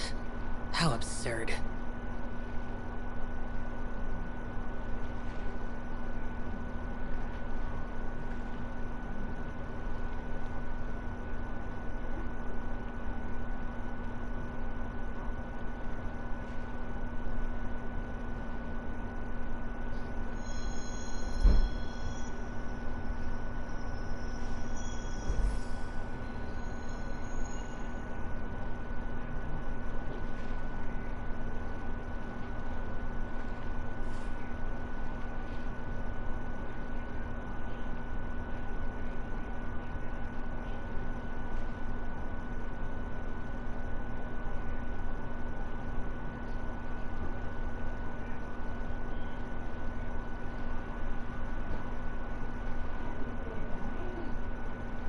The damned will sooner die again than lay a hand on me.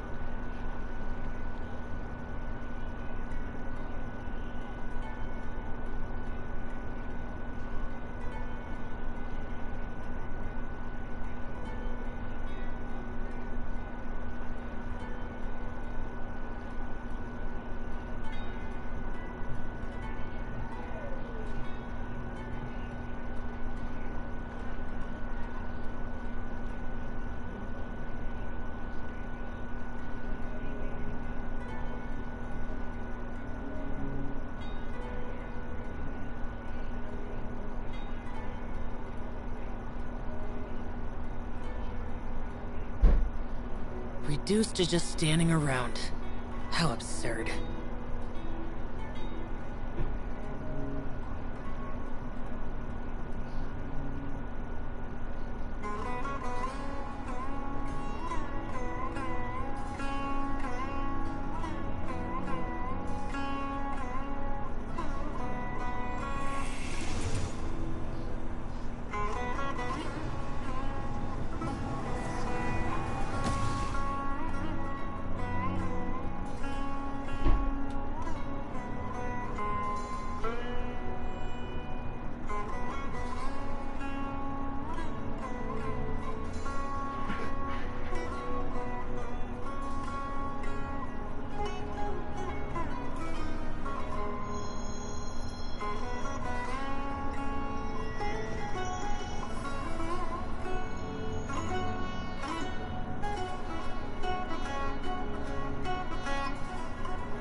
Those memories. So dark.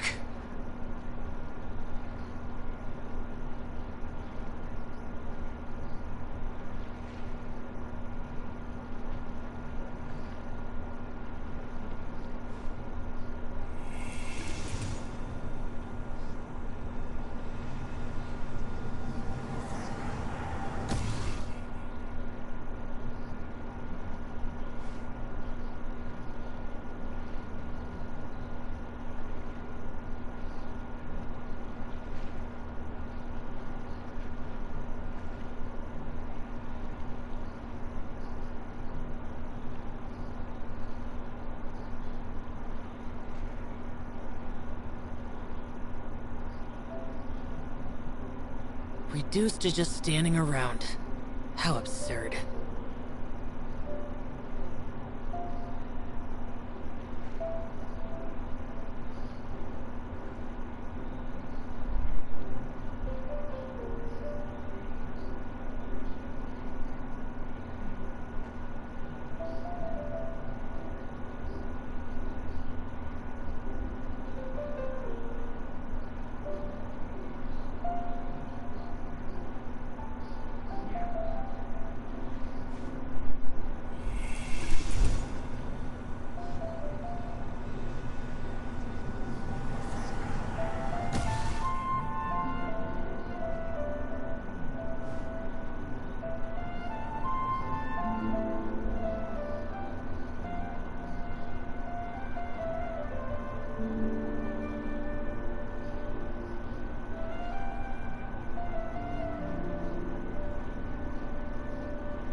Those memories.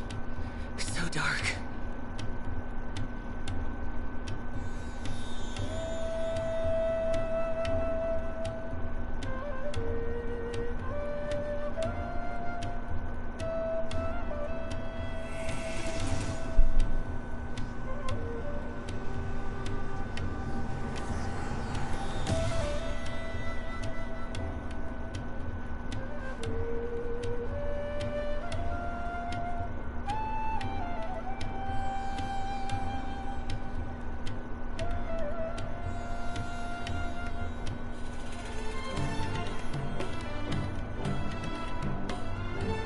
Reduced to just standing around.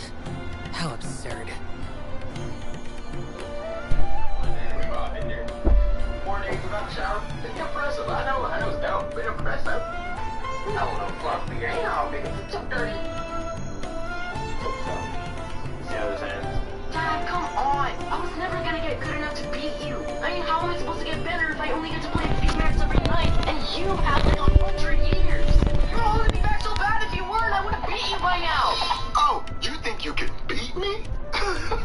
All right, little man. Let's do. Alright, I'm back. Wait for 2 days.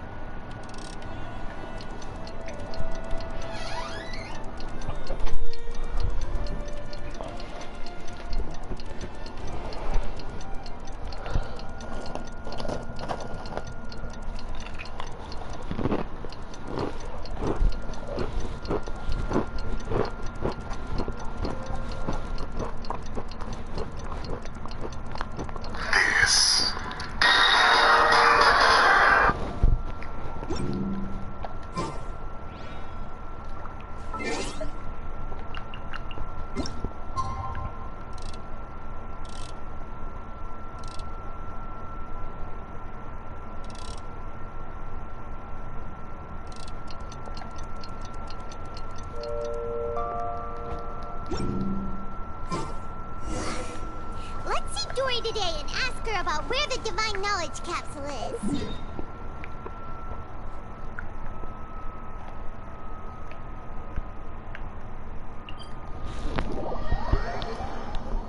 This is Greg, in the series where all of these attacks, created by Evil Greg, are defended by your very own suggestions, such as the greatest of all ice superheroes himself, Frozone, which I had a lot of fun drawing. But of course, with every successful defense, there comes another attack, like this giant robotic screen monster reaching out its electric hand. Good luck. This is Greg, in the series where all of these attacks, created by Evil Greg, are defended by your very own suggestions, such as the greatest of all...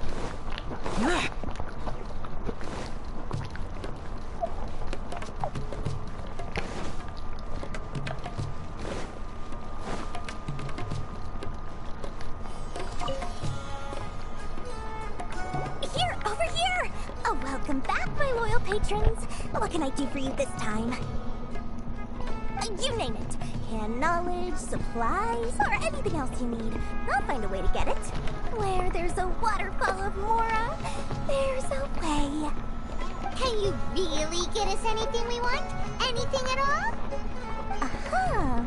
So it appears that canned knowledge alone is no longer sufficient for your opulent appetite. Then please, oblige me. Tell me what you have in mind. Oh! I knew customers with pockets as deep as yours would undoubtedly crave something more profound than ordinary canned knowledge. But you know, that kind of information isn't going to be cheap. After all, I had to work really hard to weasel my way into the auction site. Not to mention that if anyone found out that I was the leader, I would be in big, big trouble. But how can we be sure your information is accurate? I'm curious how you just happen to have this kind of info the moment we need it. Because to me, anything of value is what I consider to be my supply. Therefore, I must always be aware of what's hot on the market in order to secure more sales. As for the information's authenticity, well, you've no need to worry about that. I used a camera to take a picture of the transaction. That way, no one can dispute it. It's always a pleasure doing business with such sterling patrons. Now that you've paid in full, here's the scoop. The Divine Knowledge Capsule was purchased yesterday by a certain Misery, the leader of Ain el-Ahmar. Ain el-Ahmar? You mean the Eremites who worship the Scarlet King? Ah, so you're already familiar with them. The group has done everything in their power to obtain the Divine Knowledge Capsule. After all, they believe it contains the power of the Scarlet King. That Divine Knowledge Capsule is unlike any other canned knowledge I've seen before. It was glowing bright red. The capsule is clearly visible in the picture I took. You can look for yourself. Thanks for the info, Dory. Please, it's my pleasure. It's all thanks to discerning customers such as yourselves that my efforts yesterday were not in vain. Please, don't hesitate to contact me if you ever need anything else in the future. Mora for Dory opens doors. Well, we figured out where the Divine Knowledge Capsule is.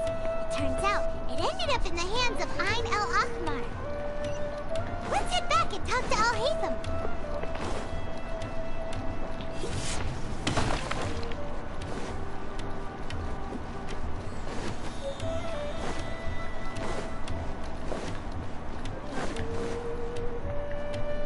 Al-Haytham, we got the info you wanted. Really? All right. Let's hear it.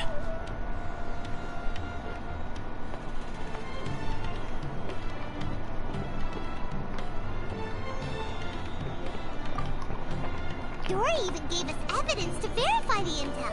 Have a look. Huh, look at that. Clear as day. It must have taken some guts just to infiltrate the scene of the Eremites transaction. But then, to get close enough to take a picture like this. Bold move, Dory. Very bold move. All right. The person in this picture is indeed Misery, the leader of Ain el-Ahmar. And the glowing red capsule he's holding appears to be the divine knowledge. In which case, if we play our cards right, when we confront them next week, we should be able to force them to show their hand. At first, Paimon didn't get why you were provoking these Ain El Akhmar. After we defeat them, we can finally have a serious talk with their boss and get them to lend us the divine knowledge capsule. Thank you for your time and efforts. Take a few days off while I make some preparations. Let's meet up again. See you then.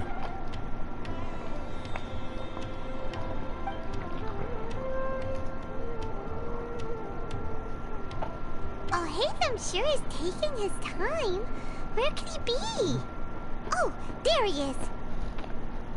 Sorry to keep you waiting. Let's head to the pier in front of Pharos Lighthouse. Yep, let's go.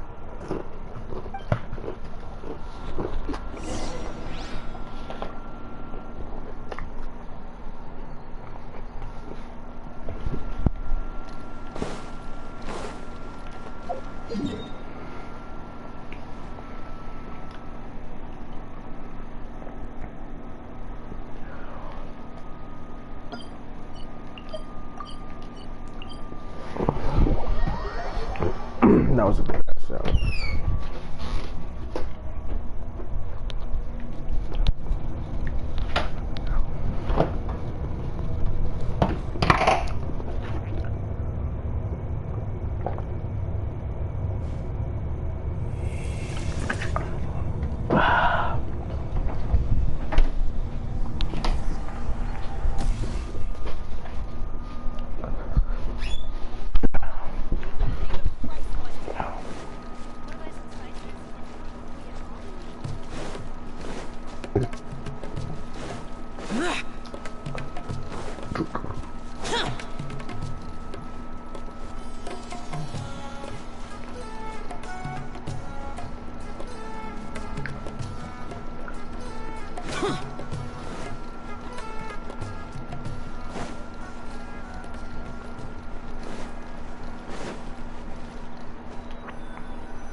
Hatham.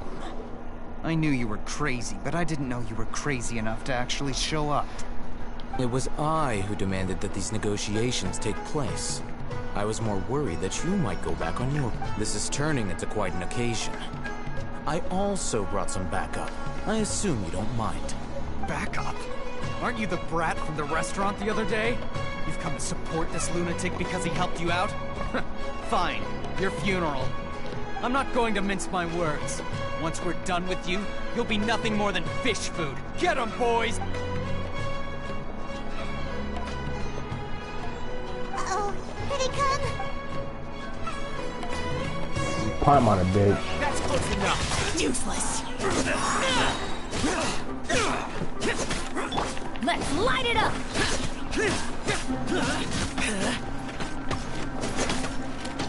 Hold up.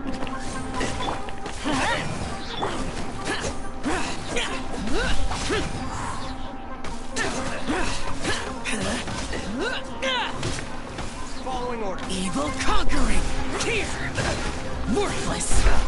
Here! Here! Worthless! Boring! Feeling lucky today. Let's light it up! Odds revealed!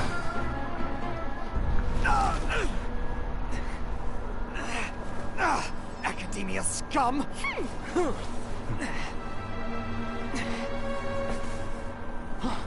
Boss! Finally! Did you use it? Great! Now we can...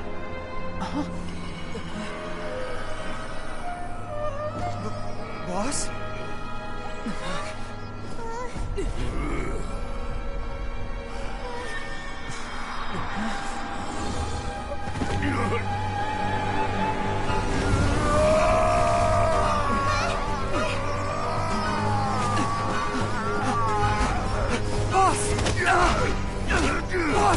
What's wrong? What happened to him?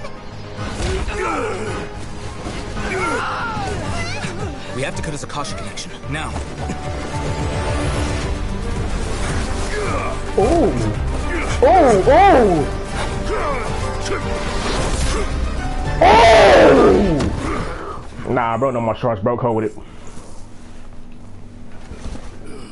Target acquired. Arrest him.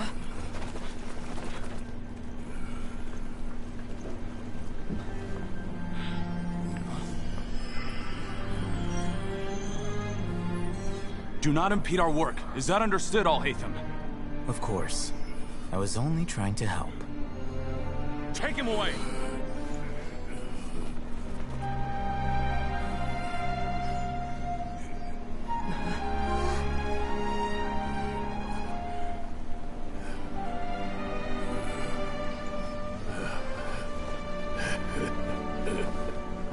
World, forget me.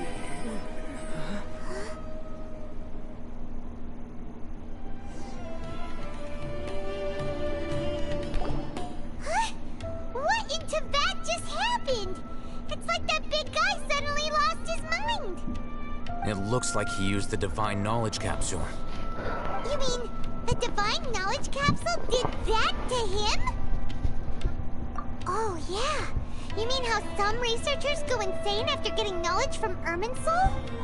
I've heard of numerous incidents of researchers in Satyavada life going insane. The state that man is now in suggests that this is a similar situation.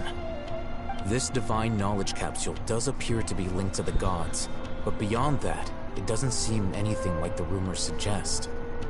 Possessing it doesn't grant you divine wisdom or power. Did you hear what he said? World, forget me. What could that... If the mantra took him away, then that means the Academia got the Divine Knowledge Capsule back too. What a shame. Still, Paimon didn't expect the Divine Knowledge Capsule would be so dangerous.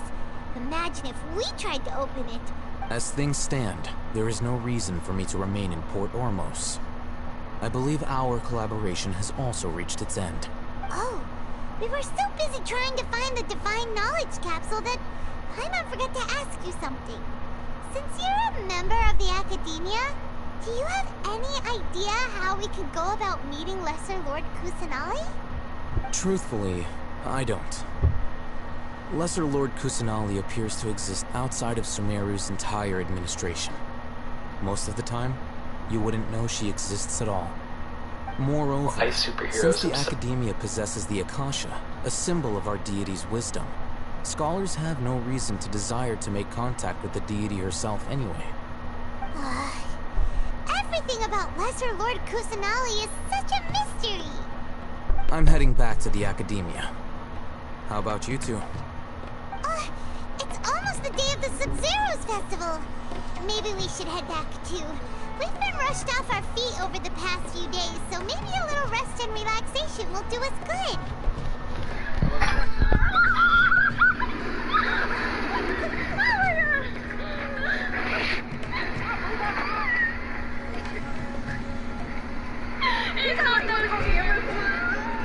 Then we'll part ways here, Al-Haytham, until we meet again.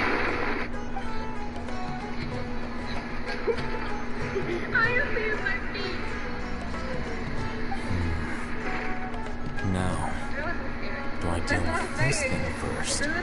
Or should I produce the report that the higher-ups require?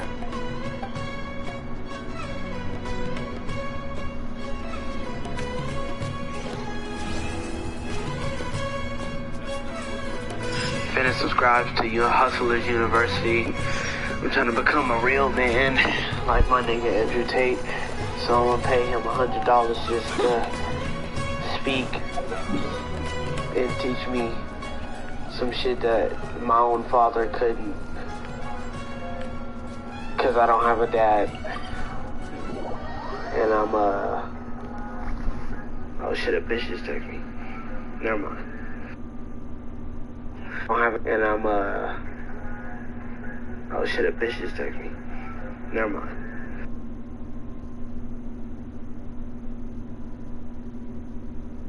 We didn't miss the Sub-Zero's festival, How the fuck do you kill 8 people while performing? It's incredible. Paimon thinks she must be around the Grand Bazaar, since she showed us around there last time.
just as promised.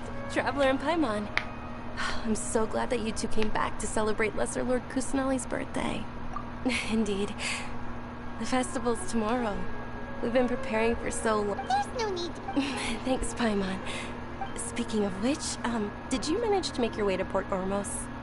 Discover anything over there? Of course we went. A lot of things. I see. Sounds like you two had another exciting adventure. If there is another chance, I would love to join. My lady, if you went to Port Ormos in your current state, we'd both be in for a lifetime of trouble. Dia! You were eavesdropping! It's called covert protection. Keeping an ear out for what's going on around my employer is part of the job. It's alright, Dia. I merely said I would like to go. I know better than to think my body could handle it. The festival's tomorrow. I've been doing nothing but causing trouble for you. So Dia, please take some time to relax. I'll be fine. Even when you put it that way, it still doesn't feel right. Don't worry, my guardian knight. Okay, fine, but only tonight. Tomorrow's a big day, and many no-good scumbags are gonna try to take advantage of that. Oh, you two must be... I've already prepared a room for you to rest. Whoa, you're so thoughtful. Paimon's so...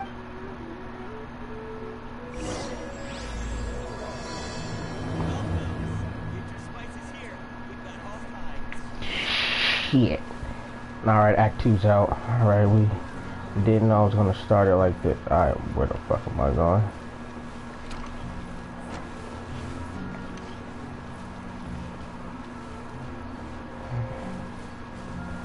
Remember, this is all to meet the Lesser Lord. Nah, nigga, nah, fuck that, nigga. She's the Greater Lord, nigga. So what? She's 500 years old, nigga. She's an elf. Here we are. It's also fairly cool. It looks really nice.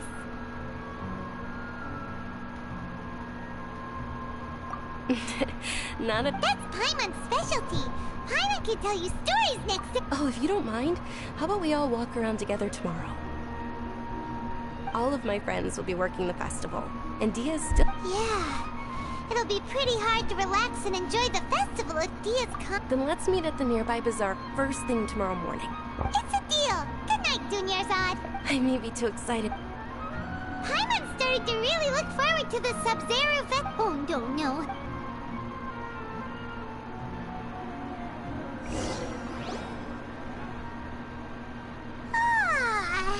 Did we oversleep? We should go meet Dunyarzad right away.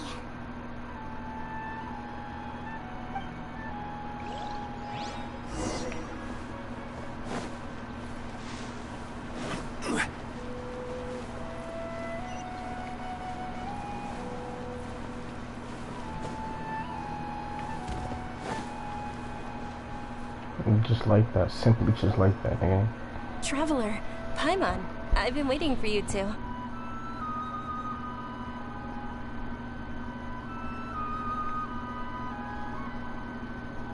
Good morning, Dunyarzad.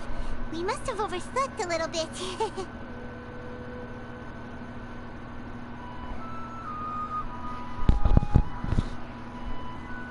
Not at all. I arrived early. Today, You've worked so... You know, well... Many vendors came out of the blue to support the event, and they insisted on covering costs themselves. Let's go give them some business. They paid for everything out of pocket? Oh, sounds like they're not in this just for the Mora. They all said that contributing to a lively festival atmosphere is more important than money. Especially since we don't often get to celebrate Lesser Lord Kusanali's birthday. Ooh, they're selling food over that way! Let's go take a look!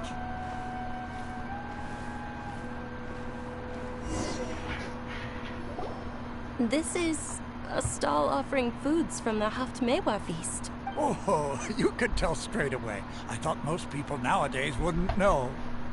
Mushrooms, flowers, and all kind of fruit? It's all vegetarian stuff. Aw, Paimon's a little So, what's the Haft feast you mentioned just now? It's another Sub-Zero's festival tradition. People used to set their tables with 7 different foods.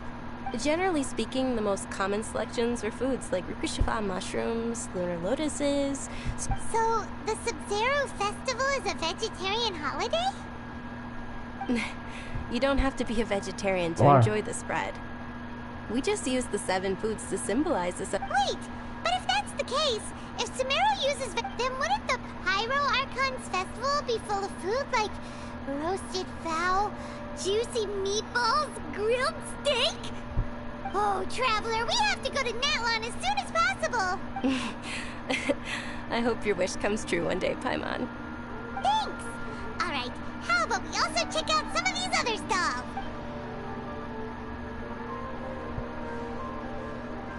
Dear customers, would you like to try your hand at alchemical divination?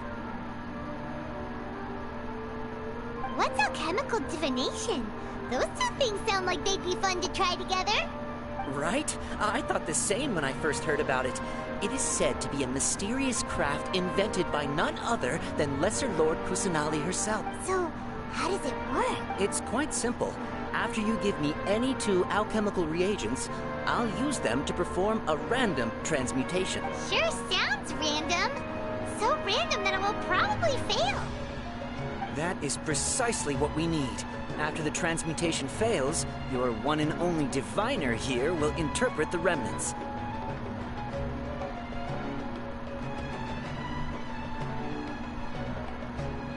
Well, according to Lesser Lord Kusanali, everything is interconnected, and all that occurs can be traced back to fate. You could say this is a pearl of old wisdom. Why does everything sound so much more credible when Dunyarzad says it? So that's the true wisdom behind it. This young lady sure knows her stuff. So, how about it? Want to give it a try? Listen. Let's use some high quality. So out of everything in here, we have items found in high places, like on mountains and stuff like that. Then we got stuff found on the side of mountains, right? Then we got stuff that has the attributes of glowing very bright at night. So light resource, so there's nothing to worry about. One of these is meant for, you know what? Nah. We need that low dash. That low dash. Submit. Fuck you. Wait, no, that's a light source. What's with that eye?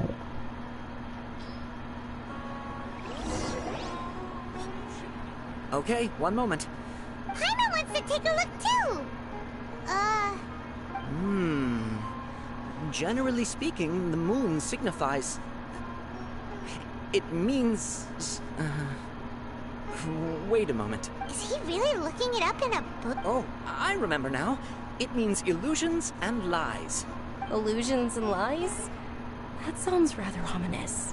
Yes, but this book says that if you trust your intuition and overcome your fears, the sun will surely rise. He's not even trying to hide his book anymore. Naturally, fate will only ever show you the beginning of a journey.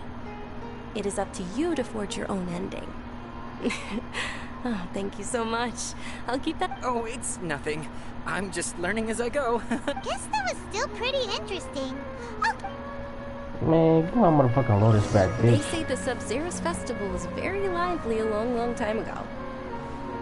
Large flower carriages used to parade through the city. As they headed towards Port Ormos, people would throw flowers, candy, and liquor all along the way.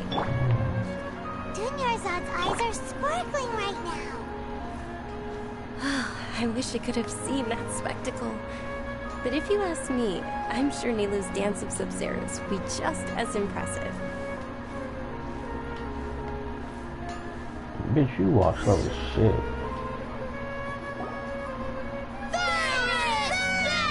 Attention! Soldiers, fall into formation if you want any Yalda candies.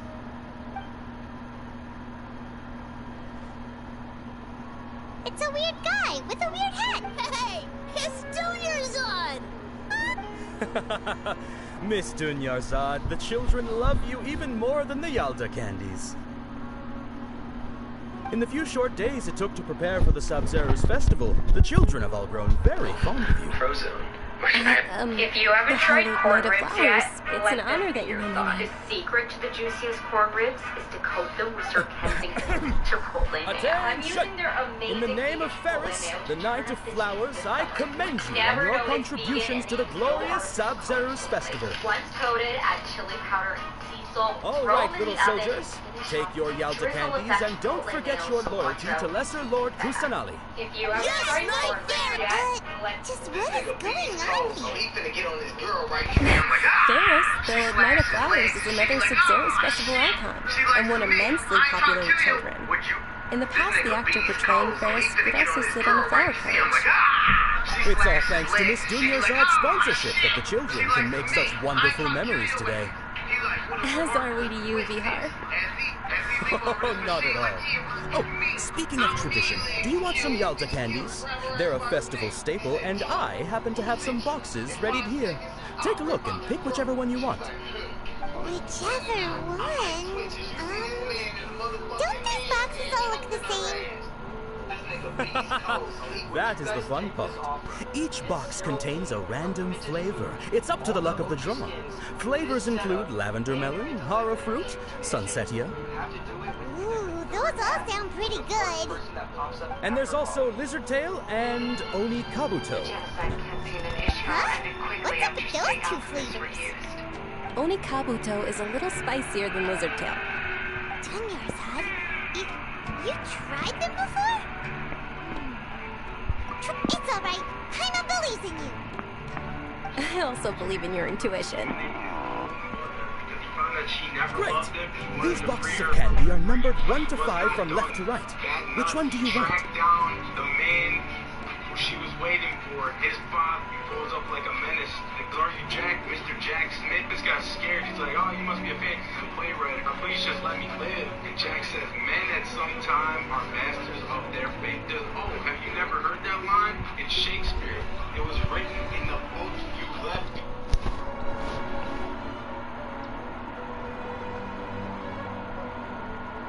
I only know one of my friend's favorite number, and LT's favorite number is 2.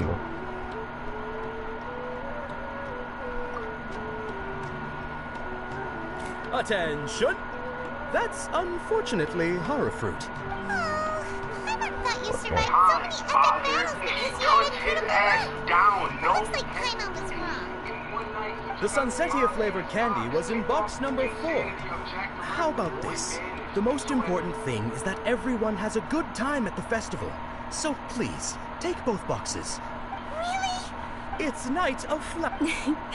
They all basically sound the same. We got our candy, so let's keep going. Oh, actually, I just remembered that I left something behind. Since you're here, can you come with me to get it? So I set the water down, and I'm so fucking pissed. They're so mad. I just go, what the fuck's wrong with this water you just gave me? And I look at the man that's me, the original guy that gave me the hug. He's like, what are you talking about, bro? Nothing. And I was like, yeah, then why is the fucking cap sealed? This was Okinawa. Dunyarzad, you probably forgot because you're so excited about the Sub-Zero's festival. How embarrassing. That sounds good. I open the water and I just dump it out all over.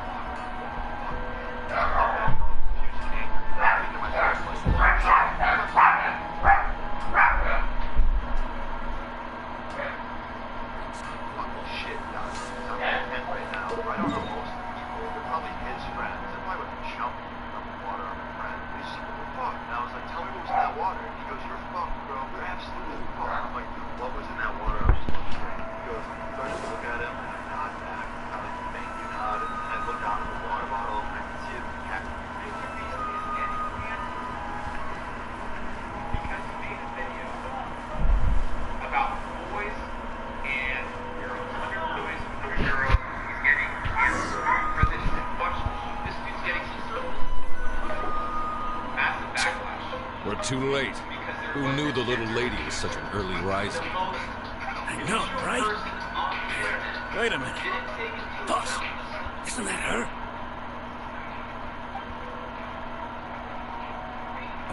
That most certainly is.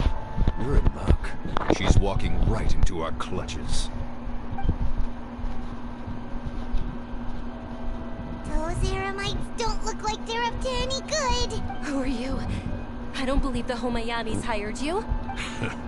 That's right. We haven't received any of their mora, but I wonder how much the Humayanis would shell out to get you back. They're a gang of kidnappers! Traveler, hurry and protect Dunyarzad!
Did you scumbags even consider that the Homiyanis might have hired a merc that outclasses you?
let's get back to this. Dia the Flame Maid. No wonder we mercs haven't heard anything about you for so long. You sold your unruly mane to the highest bidder. Don't speak so disrespectfully. My family started working with her as gratitude for her past kindness to us. Don't worry about it, my lady. Just some friendly banter between mercs. One punch and those rabid dogs will expose themselves for what they really are.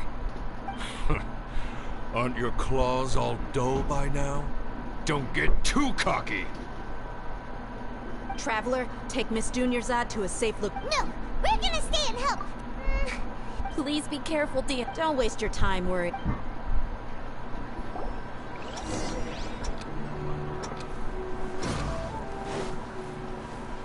Well,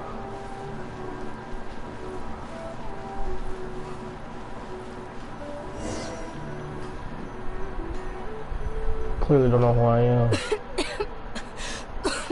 Dunyarzad, are you okay? Yeah, I'm fine. My body always reacts like this whenever I exert myself too much.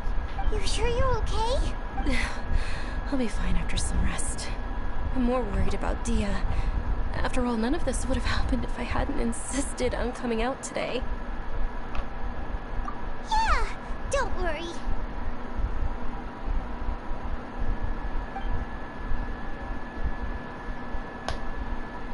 My lady, Traveler, found ya. Dia! You took care of them so... Any more of them? Or rather, did anyone follow you? Dia, your arm. Oh, this? I'm fine. It's just a scratch. Normally, they wouldn't have been able to land a hit on me at all, but I'm still getting used to this new greatsword. Please, let me take a closer look. Come on, it's nothing. Us mercs aren't as fragile as you think. Hold on, you said something about a new greatsword. What happened to the one you were using before? About that. Well, I sold it, because I was low on Mora. Stuff like this happens every now and then. It can't be. The anonymous donation that was used for the venue's final round of preparations?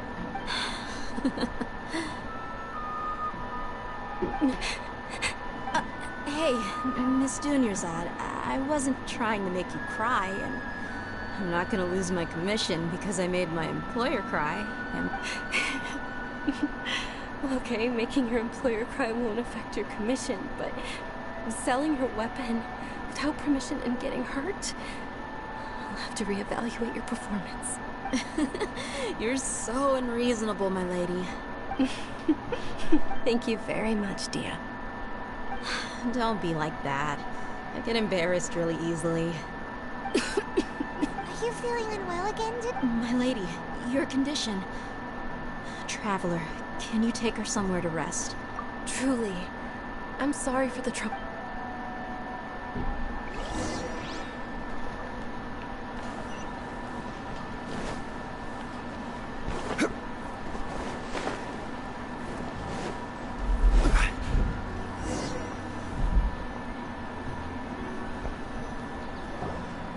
Are you feeling better, Dunyarzad? Yes, much better. I didn't realize you were concerned about it. I guess I shouldn't continue to keep it a secret. I was actually born with Elazar. It's terminal now. Can't believe it's Elazar! Oh, you've already heard of Elazar.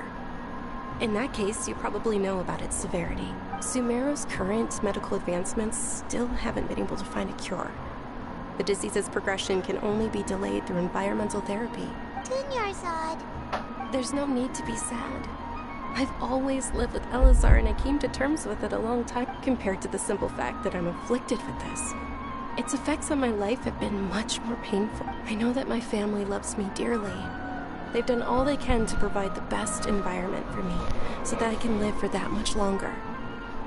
However, I know I will one day succumb to this. Did you know? Before I ran away from home this time, the world outside of my home didn't even know that I existed. Since I was a child, all I could do was sit on my bed and stare at everything outside of my window.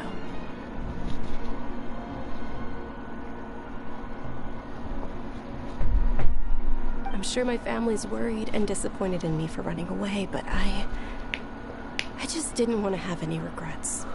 I wanted to meet other people. To me, there's not to mention the incredible time spent preparing for the festival.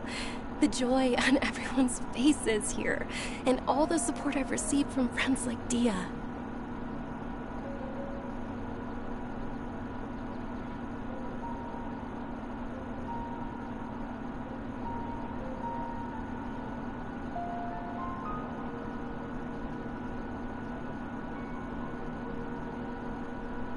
This way, when my final day does arrive, it will be less sorrowful. At the very least, many people will remember that I once existed in this world, right? As long as you don't forget Paimon. Paimon also won't forget about you. No. Thank you two so much. I apologize for the depressing conversation. To be honest, Lesser Lord Kusanali gave me the courage to do all of this. If it weren't for her encouragement, I wouldn't have taken that first thanks. There will always be frustrations in life, but I know that the point of living is not to leave behind any regrets. Oh, right! Isn't it almost time? Huh? Isn't the dance of Sub-Zerus about to begin? It's the part of the festival that Nilou will recreate that legendary scene with her most... And with that, my... Then what are we waiting for? Yeah!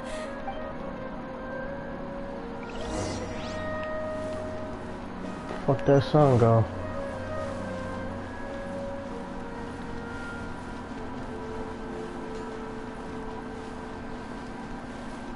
They need to start giving me these trackers, bro. I know where to go.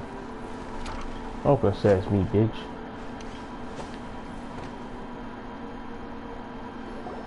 Were you not aware that the law prohibits this type of performance from taking place without prior permission?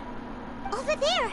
Someone's yelling at Nilou! I think I just saw the Academia's Grand Sage. Why is he here in... But the Dance of Sub-Zerus is one of the key parts of the Sub-Zerus Festival. If we can't perform it... The Sub-Zerus Festival. The law also prohibits the private hosting of large-scale religious festivals. Only the Academia can host such an event.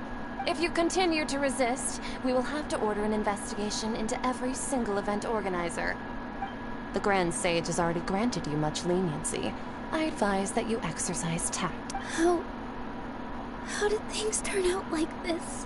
The Academia was originally responsible for the Sub-Zerus Festival, but they failed this responsibility for many years. I need to speak with them. This is a hard pill to swallow, but... You're right. Things would... Art. Dance. Aren't you ashamed of pursuing such frivolous and meaningless activities in this land of knowledge and reason? Our Archon created the utopia that is Sumeru City for all scholars who sought validity, verity, and truth, while people like you wish to defile it. No. I believe that our Archon never rejected the arts. Even the goddess of flowers dedicated a dance to her. With your lack of intellectual credentials, I do not believe you are qualified to debate with me. What you should be doing is finding workers to tear down this ridiculous eyesore. When we return, have the scribe draft an ordinance before the next Nyargarbaha Day that prohibits public art performances. We will announce it to the public later via the Akasha. Understood. I will inform him when I return. The Sub-Zerus Festival. Go celebrate the birth of that god to your heart's content. Nilou, are you okay? Oh, Dunya. Yeah. Let's go somewhere the Academia can't find us and perform there. Or we could get people to block them off so they can't interrupt the performance. Nilou, it's all right. But you've been looking forward... It's okay. It would be too risky to continue the Sub-Zerus. If you say so. Then yes. Okay, it's a promise. She's not gonna make it. I can't believe this is how things turned out. Those heartless geezers. It really is okay. There's nothing we can do about it. Still, I'd be lying if I said I had no regrets. I would have loved to see Nilou. 「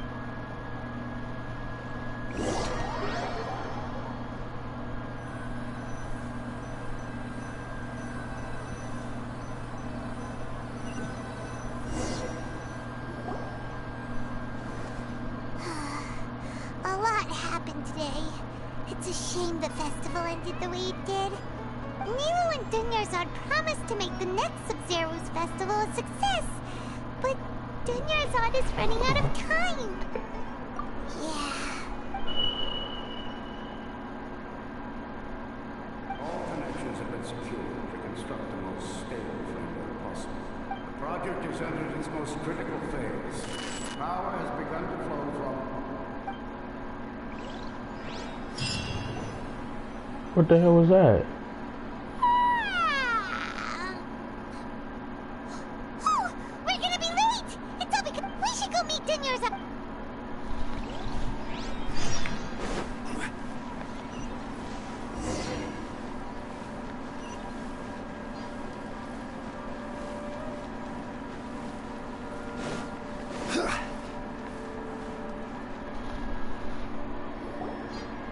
Good morning, Dunyarzad. Not at all. I arrived early. You seem kinda tired. Did you not get enough sleep? I'm doing well. There's no need to worry. Shall we go? Let's start with the stalls over there. Sure.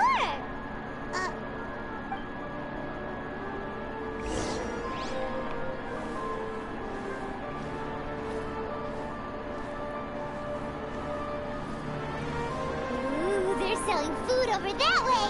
Let's go take a look.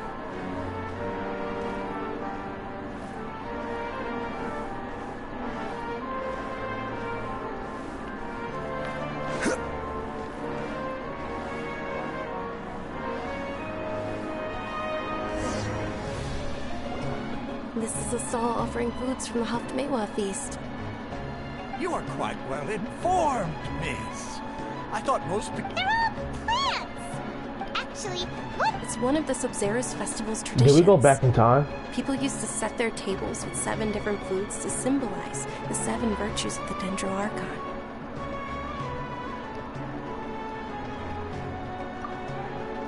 Appear to be in the form of the moon. Really? I thought it looked... The moon signifies... It's escaping me for now. Wait a moment. Is he really looking it up in a book? Oh, right. It means illusions and lies.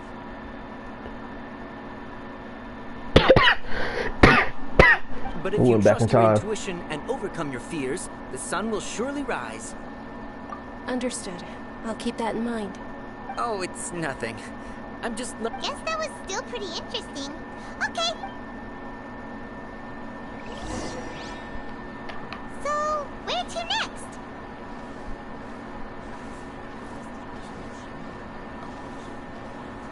We went back in time.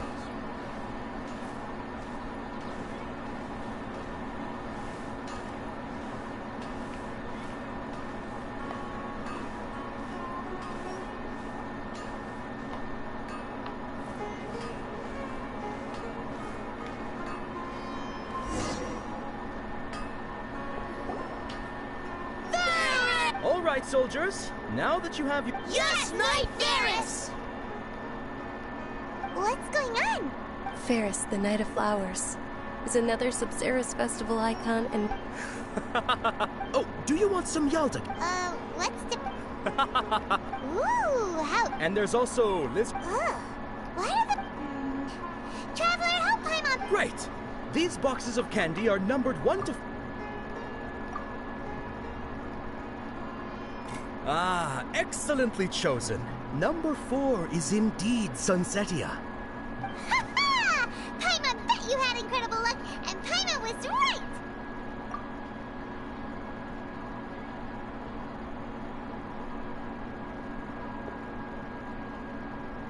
Huh? How's that possible? It's obviously random. Maybe we didn't sleep very well last night. Or maybe we slept too much.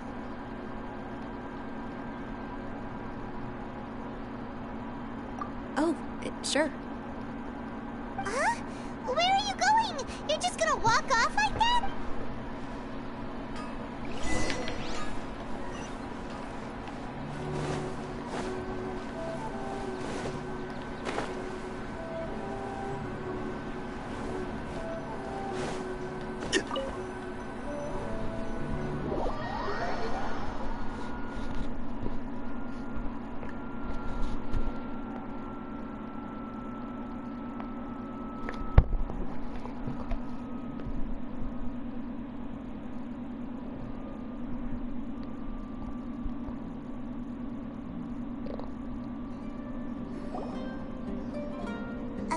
Speaking of deja vu... Check it out.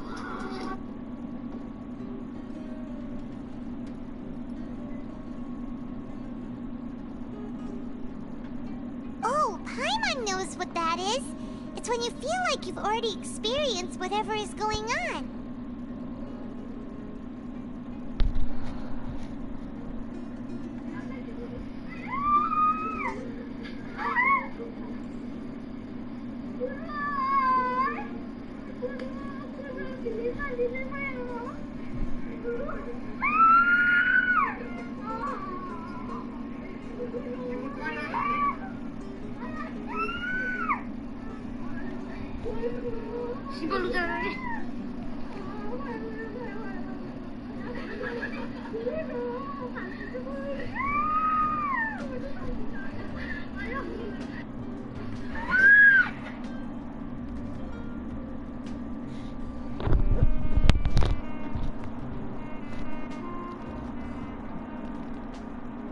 They're trying to make her more flexible to perform better martial arts techniques.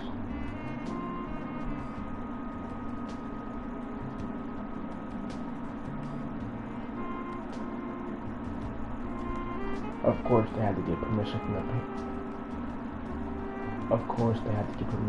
parents and the child.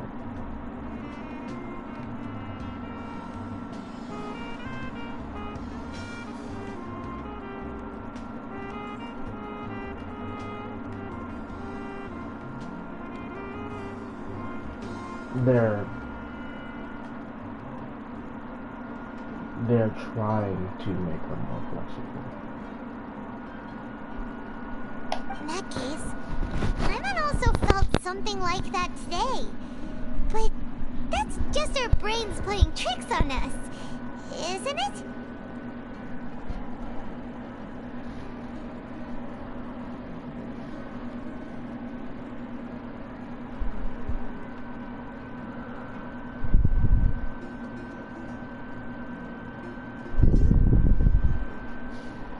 So, why'd you run here in such a hurry?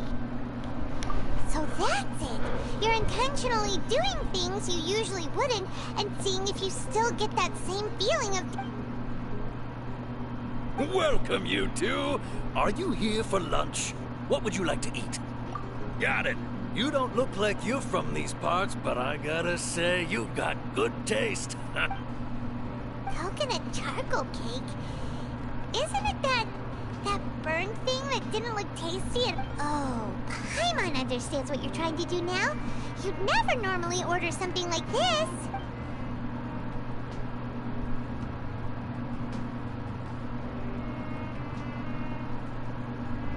That thing? Isn't this going a bit too far?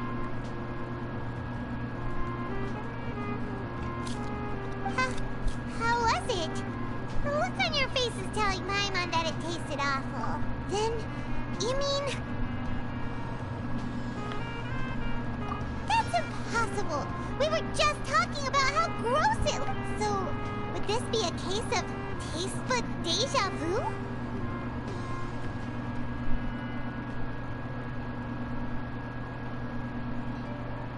Paimon also gets the impression that we've been here many times, even though we are regulars.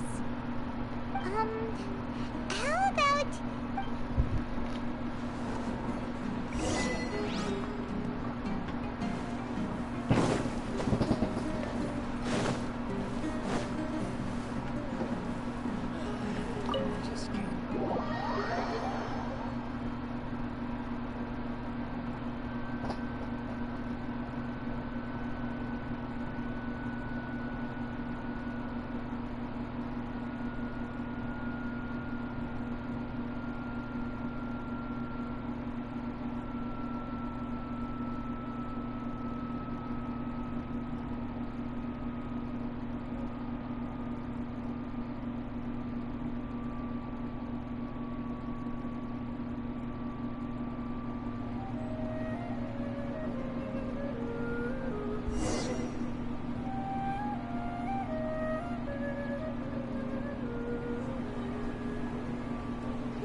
Dunyarzad is sitting by herself on that bench over there.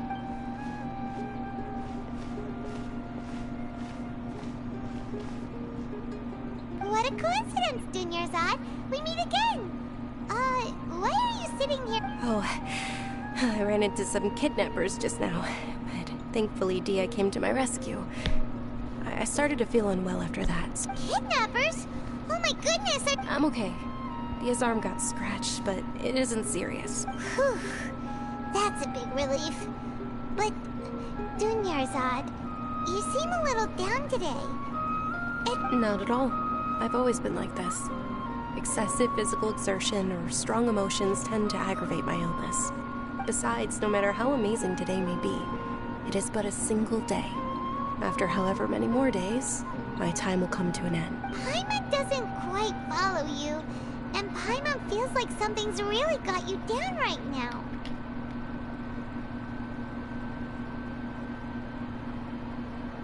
It really is fine. I don't mind.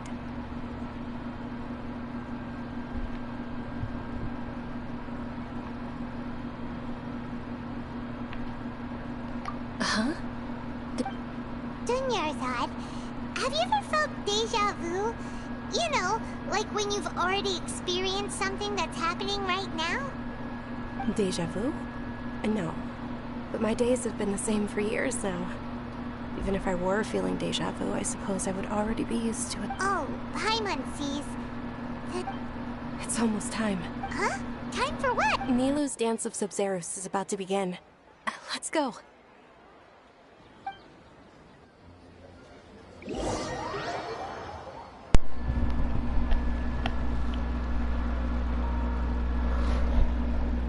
My controller died.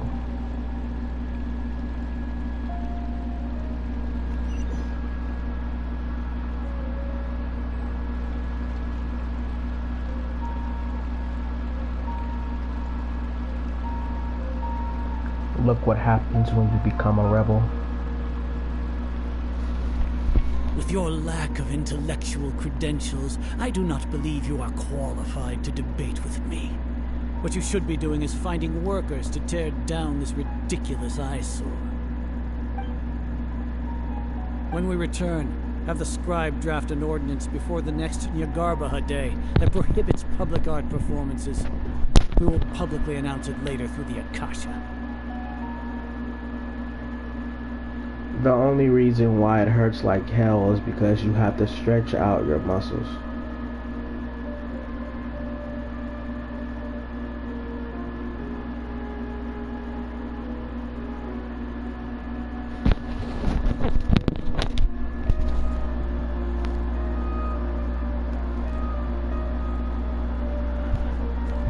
It does not come naturally.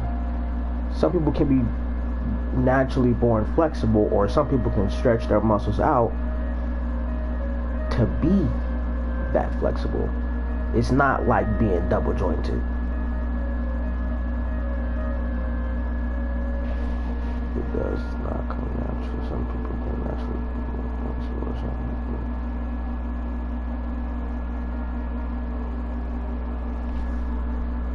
Understood. I will inform him when I return. The Sub-Zeros Festival. Go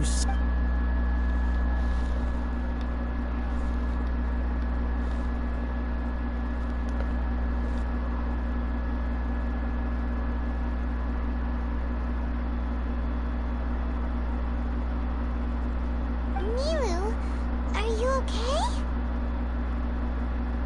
Oh, Dunyarzad. It's okay. There's nothing we can do about it.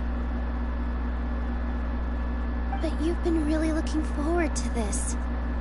It truly is unfortunate, but I don't want to cause trouble for anyone. Didn't the Grand Sage say that he might investigate the organizers?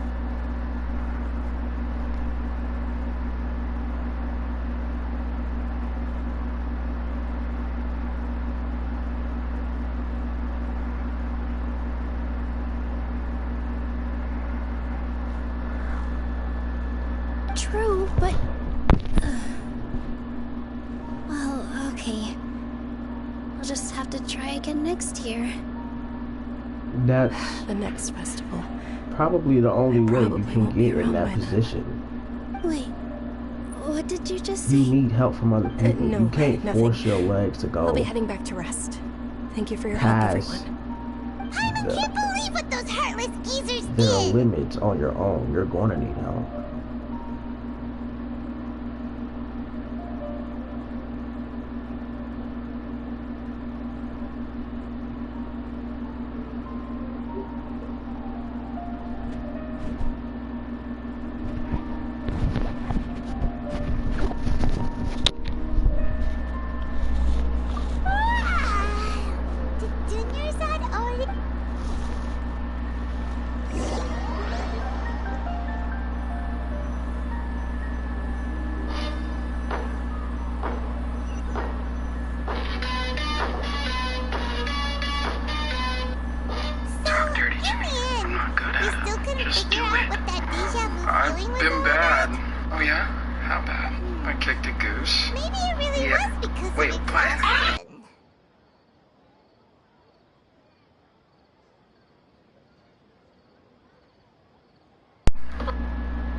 Same here.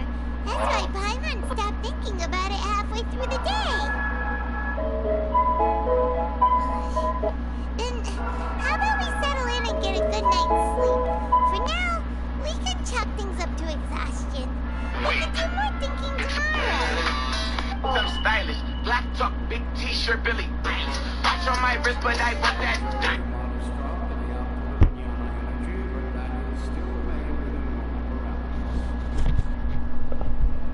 Continue to monitor the variances in the data and find the cause as soon as possible.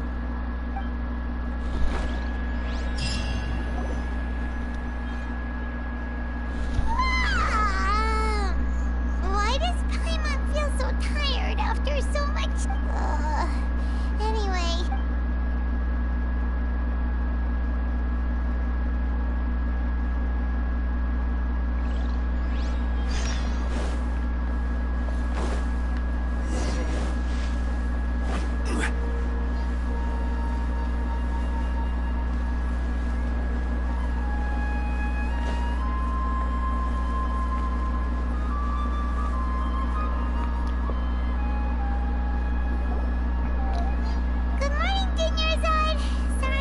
Not at all.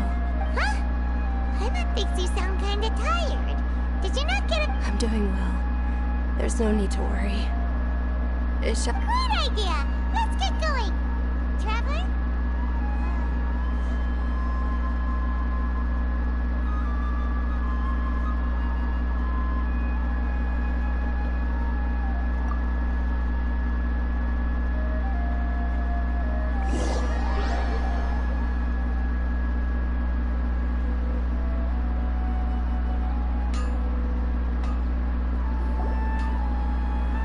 Someone is sending us back in time. Dunyarzad's sponsorship that the children can enjoy the sub. Oh, are you interested in Yalda Cat? It's not that simple. Each box contains a random flavor. And there's also lizard tail. Huh? Ew. No problem. These boxes of candy are numbered 1 to 5 from left to right. Which one do you want? Oh, I like your confidence. No hesitation at all. Oh,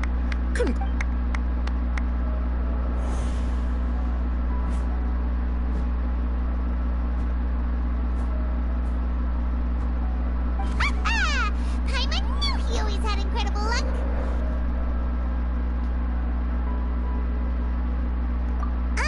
Paimon's not really... What? He was right about... That couldn't have been luck. How is this possible?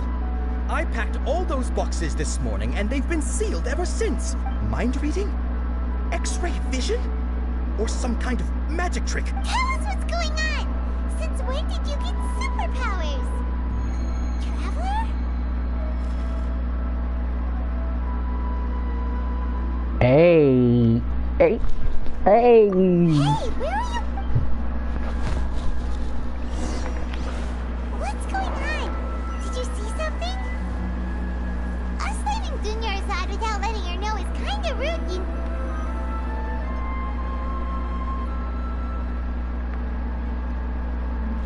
She does it around like a chibi.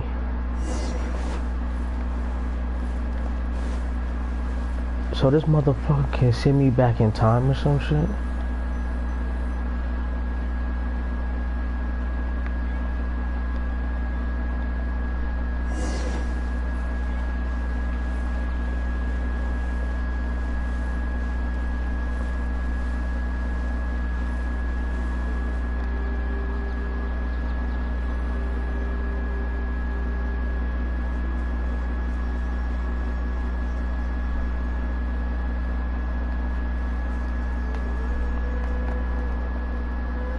What are you looking for?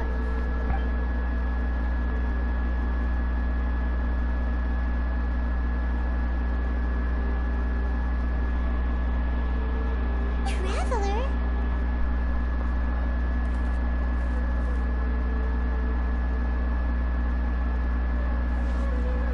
That's...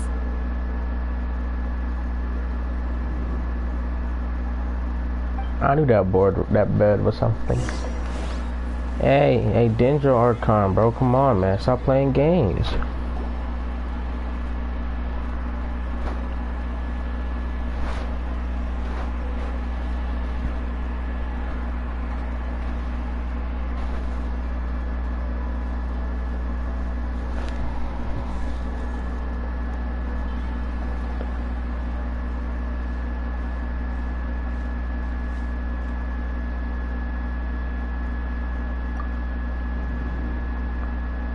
Look! That's... Isn't that Dunya's head?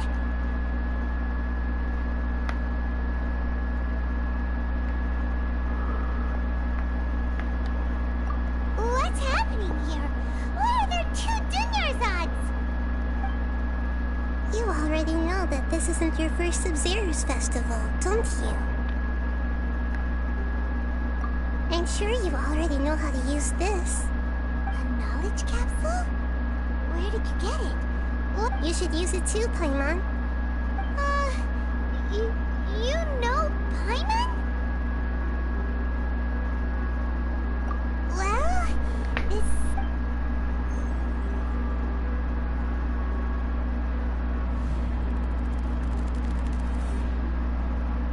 Oh, what the...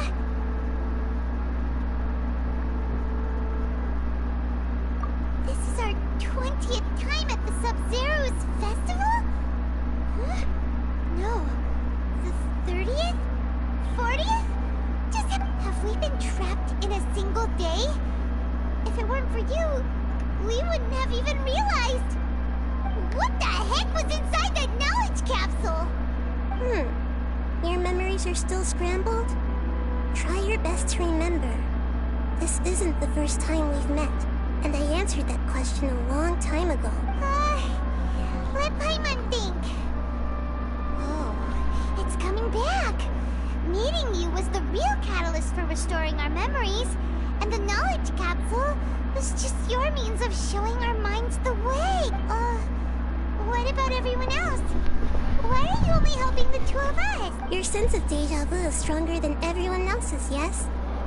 As for an explanation, you two received the blessing of Dendro, and you also have special, sensitive constitutions. It was as if a single sheet of paper was separating those memories from your consciousness.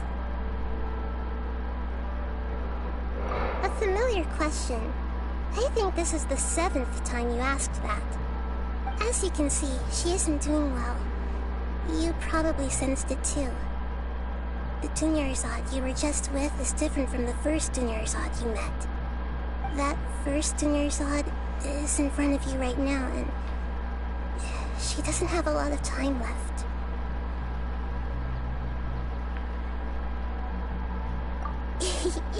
Looks like you're almost done sorting out your brain. Oh yeah, I'm Nahida.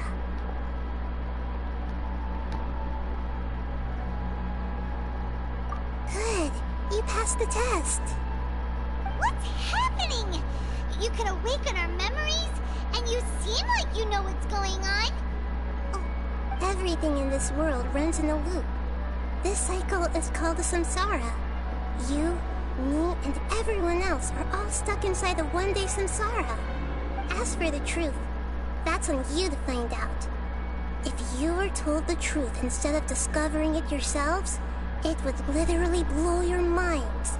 I don't know how you'd be after that. I can only give you surface-level help, like bits of information and subtle hints. For the rest of the time, I'll be doing all I can to slow down Dunyarzad's illness. She looks like she isn't doing well at all.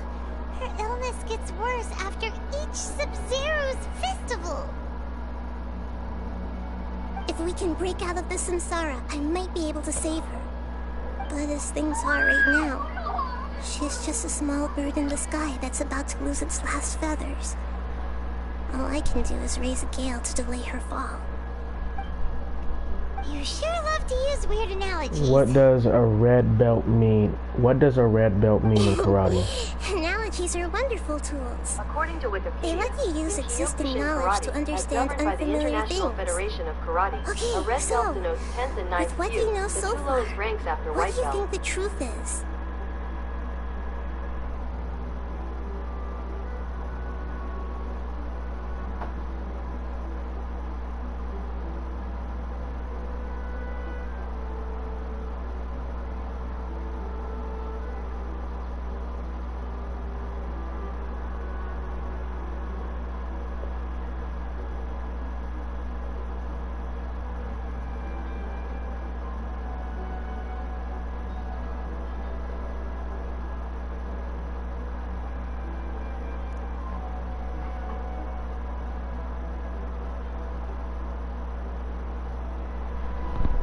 When you first joined karate,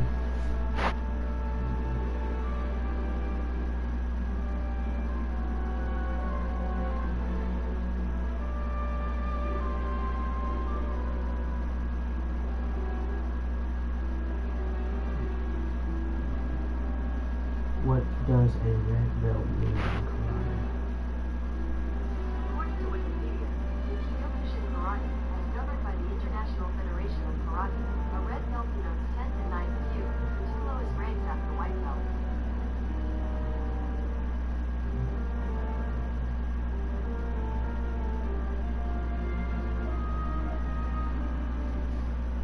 You have a white belt on. After that, it's a red belt.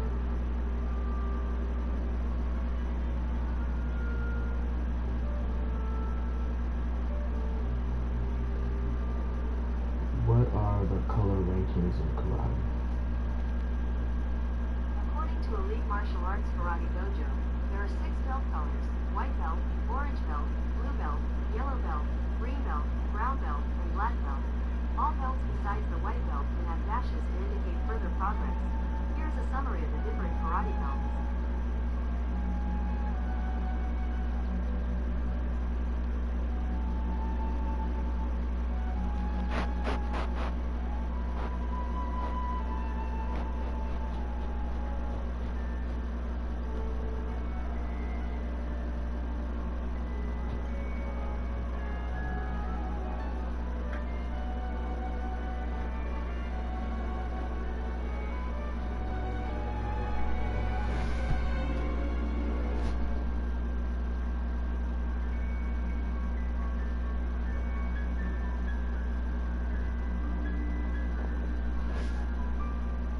Is an orange belt.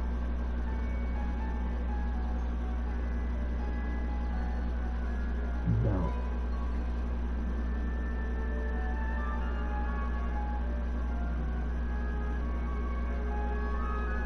If it was her first day, she'll have a white belt on. She has a red belt on. I believe in that form of martial arts she's taking. She's rank 3 or rank 2.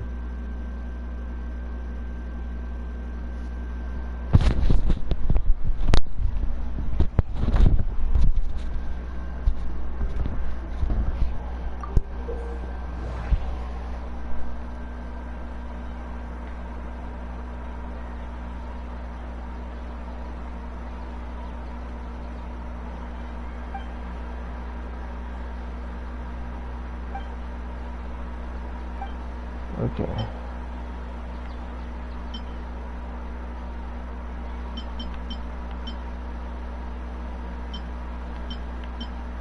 What's happening right now seems to have happened before. This feeling has been getting stronger and stronger.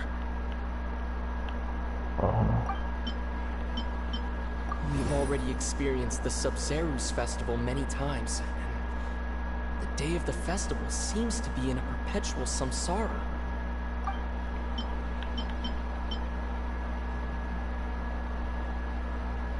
My mind feels exhausted, even though I haven't done too much thinking. What? The moon, illusions, and lies.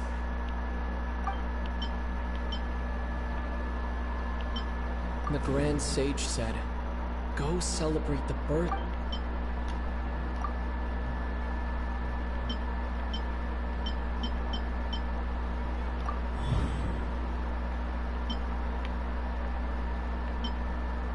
That should be it.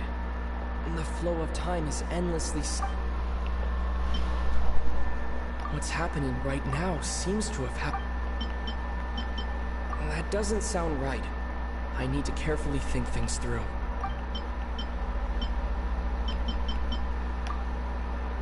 A time loop. You've given similarly wrong answers in the past. A pity. Still the wrong answer? Paimon thought that a simple time loop can't explain some of the phenomena. You two are still missing a lot of information. Dunyarzad. The Sub-Zerus festival is happening every day, but that doesn't mean we can waste an infinite amount of them. Hurry and find the truth before today's festival ends.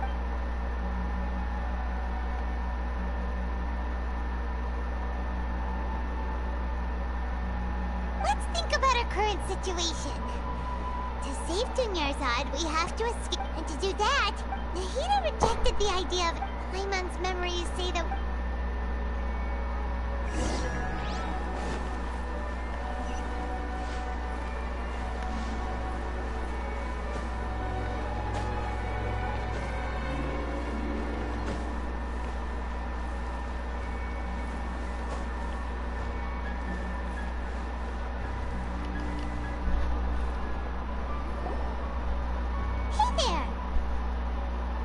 Hey, it's you guys again.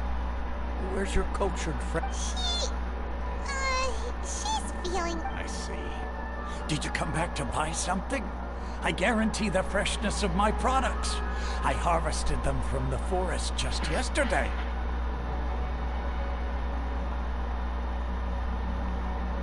Huh? What brought this about? I hurried back from the forest yesterday, and I'm selling produce here today. I haven't felt anything strange. To put it another way, if you really... What kind of philosophical knot? Didn't you know that no one dreams in Sumeru? Go somewhere else if you want to find someone to daydream with. He actually has a point. Is this a dream? Is everyone dreaming?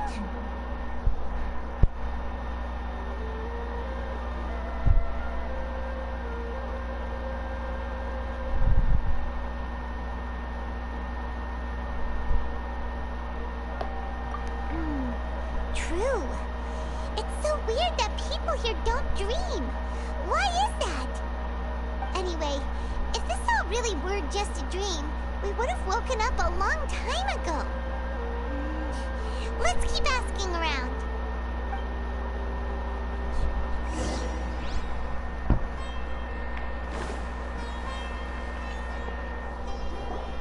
Oh, it's you two. Was my divination so accurate that you felt compelled to compliment me in person? Ooh, I knew it! You're really... So, you're a... Anyway, what kind of situation did you get into? Huh? Oh, what you just... I knew you... Marvelous. When you say it like that, the divination does sound like it... I believe that the book only said... So that's how it is. We haven't made any progress. Who else can we talk to? Paimon remembers that we tried talking to her a couple of times, but she always thinks we're playing pranks on her. You think she'll brush us off again? Yeah, if we tap into Dia's strong sense of responsibility as a mercenary... at this...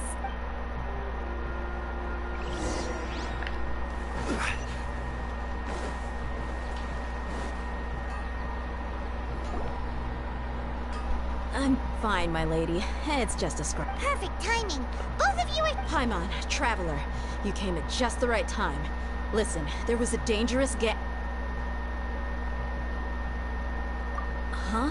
You saw? Then why didn't you jump in earlier? If someone was protecting Miss Dunyarzad, I could have went all out. Anyway, can you do something for him? You want the Traveler to take Dunyarzad somewhere to rest up while you check to see if there's still any kidnappers around. How did you know what I was going to say? We need to say something convincing.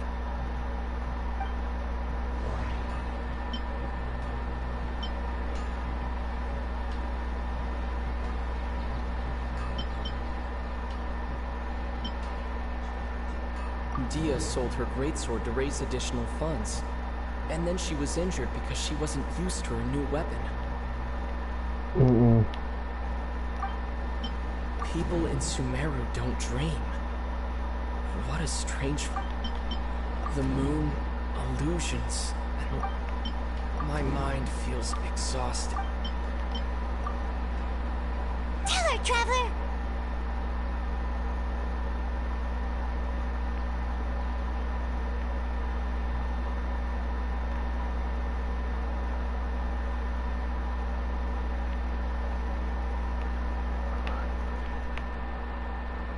I didn't tell anyone about that. Including Miss Dunyarzad. You couldn't have known. And just now, you literally took the words right out of my... Alright, so this is the situation.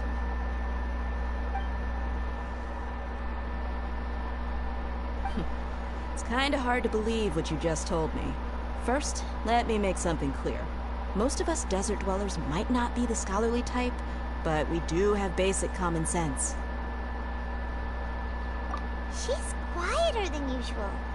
Uninterested in anything and really gloomy. Yeah, she isn't the same as before, but her parents said that this is how she was like at first. Huh? At first? I don't quite understand what you're all talking about. I'll go rest on the bench over there.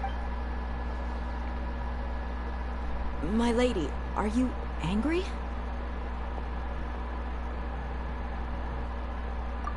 All right, I'll give you the benefit of the doubt since you knew about my greatsword. Let's make this a quick trip.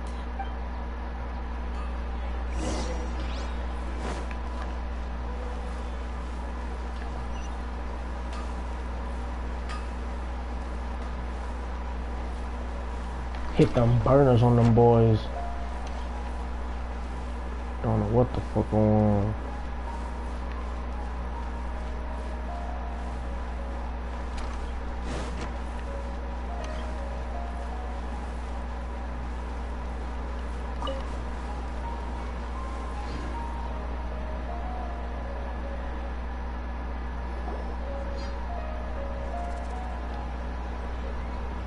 Nahida! We brought a friend! Are you busy? I thought I told you that it won't help to bring anyone here. We just wanted her to see the real Dunyarzad's condition. The real Dunyarzad? Where and who? Huh? I told you that you two are special. Other people can't see me or Miss Dunyarzad here.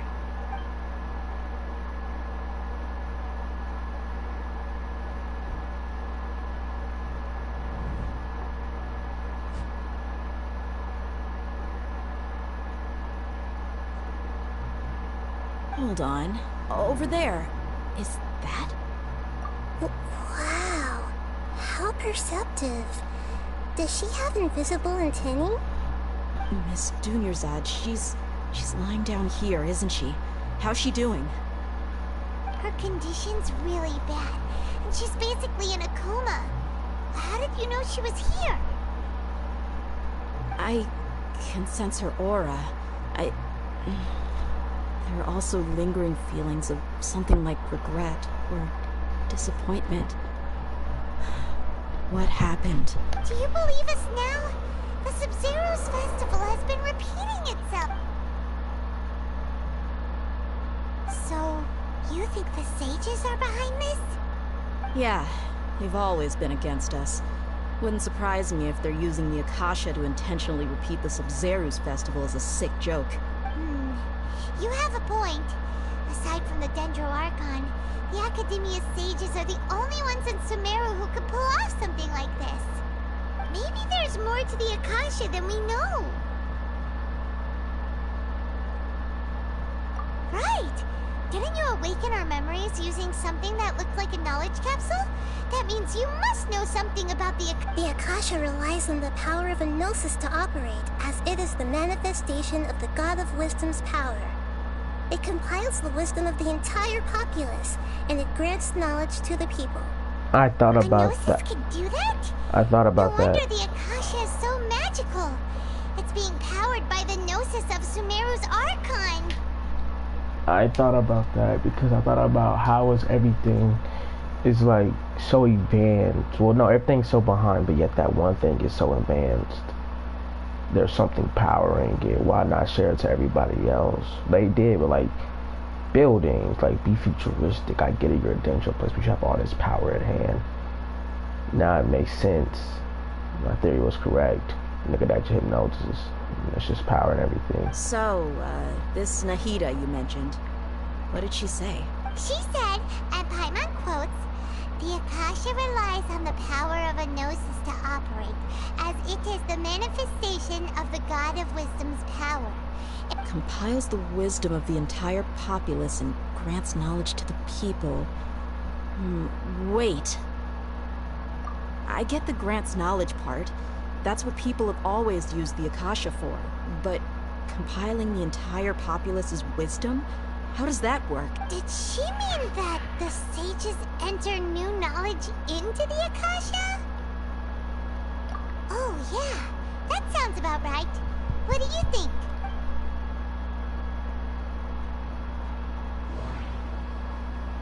People in Sumeru don't dream. What a strange phenomenon.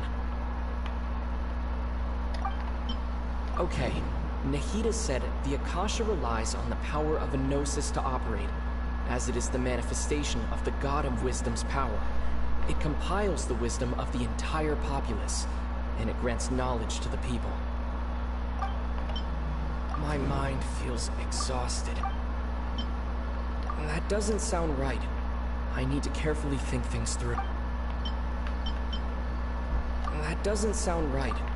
I need to carefully... So I just need to get everything now? Right now seems to have happened before. This feeling...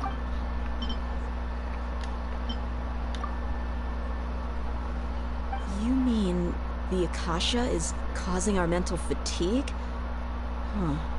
Now that I think about it, my head's been feeling unusually heavy. When the desert dwellers set off on their quest for knowledge, a sage once said, knowledge always comes at a price.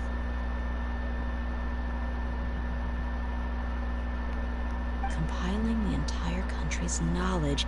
You think the Akasha pulled a 180 and is extracting information from us?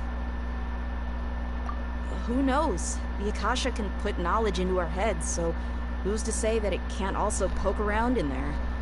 We don't know any specifics. What's the point of doing something like that?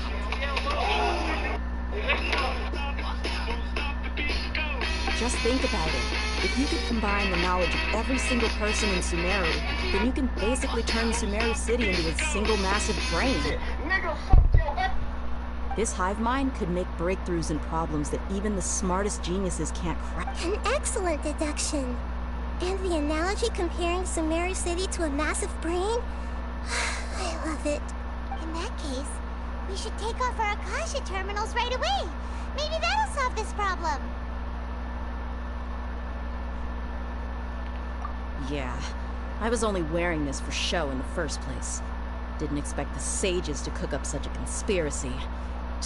Mark my words, when this is over, I'm getting evidence and exposing this whole thing to the public. How does everyone feel. Huh? What is it?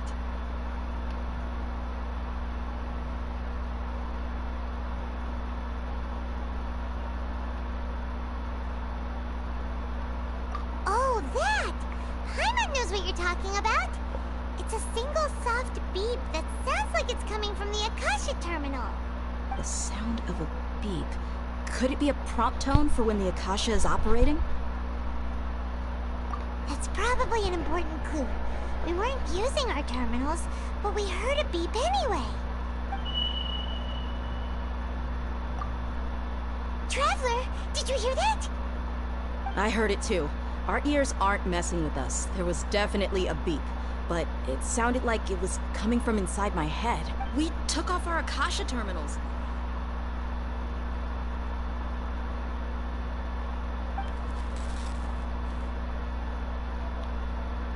Phase runtime has exceeded its expected length. At this rate, there may be casualties. But we cannot lose all our progress. Watch that be the doctor talking.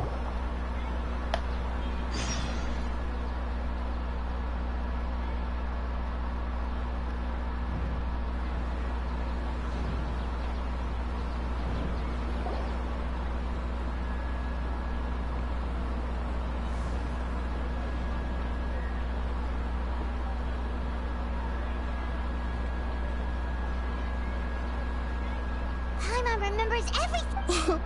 Good. You adapted quickly this time. We definitely took off our Akasha terminals last night, but we still heard that beep. Why is that? But now we can at least confirm one thing. The Akasha definitely has something to do with whatever's trapping us in this cycle. Oh, Paimon doesn't get it. Why would the Akasha go this far if all it wants is everybody's wisdom? It's extremely difficult for lab rats in an experiment to understand why they're being treated the way they are. If we're lab rats, then what are you? Nahida, you've never took... I guess I'm the moon. The moon? Wasn't that the result? Anyway, knowing who I am won't help you get closer to the truth. So you should focus on other things. Don't get distracted and miss any clues. Okay then.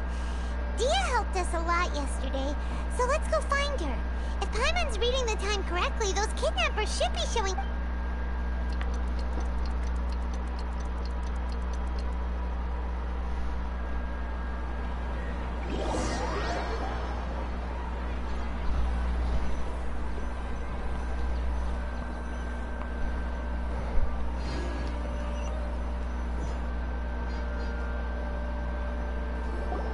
Ah, there you are. I've already taken care of those kidnappers. My lady, did you No get hurt? bandage this time.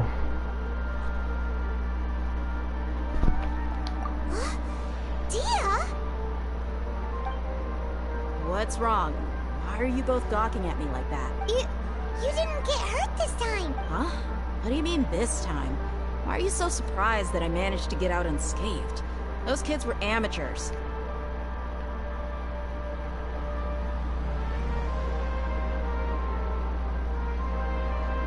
Shh! How did you know about my greatsword? I haven't told anyone about it. So Dia's lost her memories after all.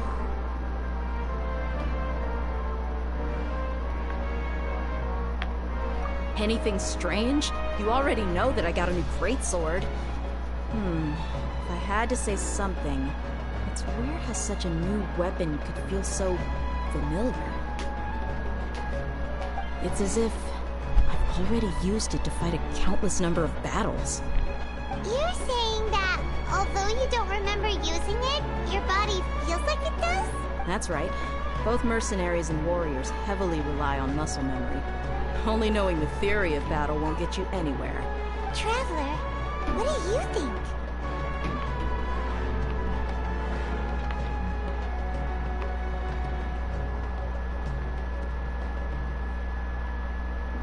Yeah, Paimon's feeling really hopeful.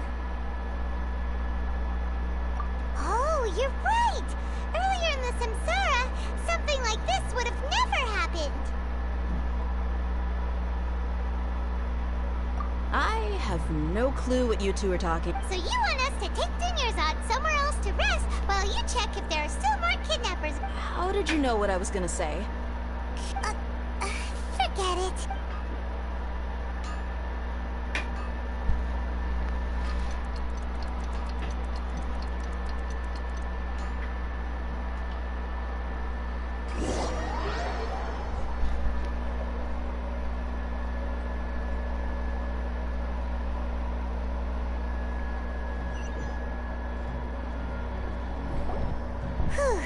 It's finally nighttime. Aside from Dia not getting injured, everything seems to have... Listen, Nahida, we found out that Dia got out just fine today, even though she got injured every other time she fought the kidnapper. Do you think the Samsara has been broken? Have we saved Dunya? Really? Good job on all that progress. Get some good Hey! What kind of an answer is that? Tomorrow will come. Everyone assumes this is common knowledge, but the only way you can know that for sure is if you experience tomorrow. Need some water.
We need your help. Please stay to watch this video. This is an extremely important topic, and I'd appreciate your engagement so more people can hear this. You guys probably know the trend that's going around using the song The Cult of Dionysus, where people make edits of their favorite characters in polyamorous relationships. But the problem is that this trend is happening the worst possible time. Because if you guys don't know, the singer of this song, Orion Simprini, is a groomer, and victims have been trying to speak up, including my... Whenever me or any of my siblings want to pursue something creative, my dad would do anything in his power to enable us to pursue it. Dad, I really like soccer. Okay, son, here's a soccer ball and cleats. Go crazy. Dad, I really like rapping. Okay, son, here's a tattoo gun and hair dye. Go be a disappointment to our family. Dad, I really like running track. Get it?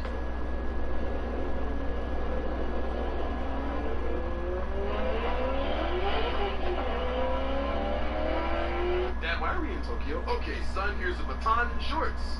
Run home. But I wanted to be a sprinter. Even better.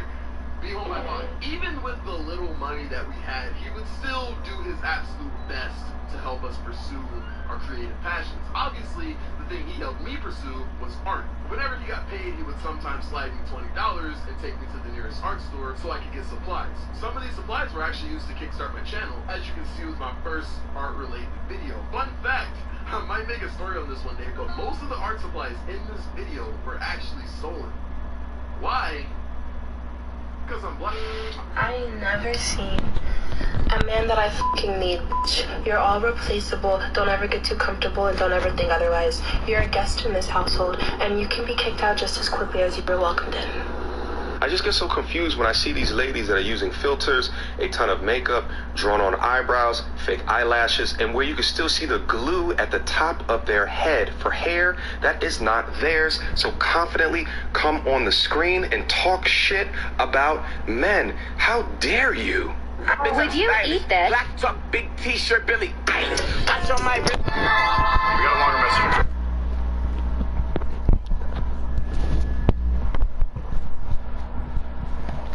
How many todays has it been? Is it possible that today will be followed by yesterday?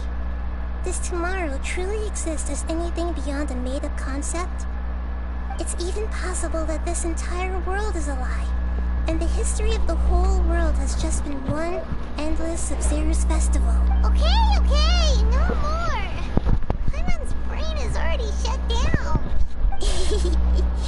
That's why it makes no sense to waste your energy thinking about things you will learn tomorrow. Get some good rest. You know, use the bathroom and flush your anxiety dookie away. Huh? Hold on, what did you just say? Did Paimon hear you correctly? Huh? People always say they feel a sense of relief after they take a duk-duk. That's why I suggested you could try that. It's so strange and so against common sense that Paimon's at a loss for words. You were sounding kind of smart just a minute ago. Yeah, even though it's happy and lively at the Sub-Zero's festival every day, it feels like it's been a long time since we've really gotten to... Compared to other stands to achieve these sacrifices are trivial.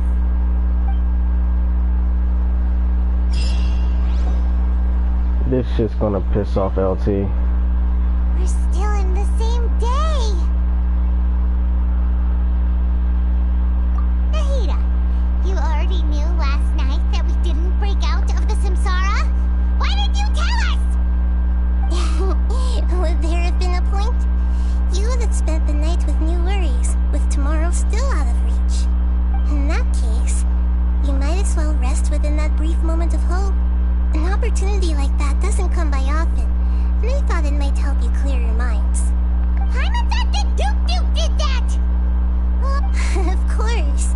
In the time we've been together, you two have been everything to me. Paimon's flattered and everything, but maybe you're taking things a little fast.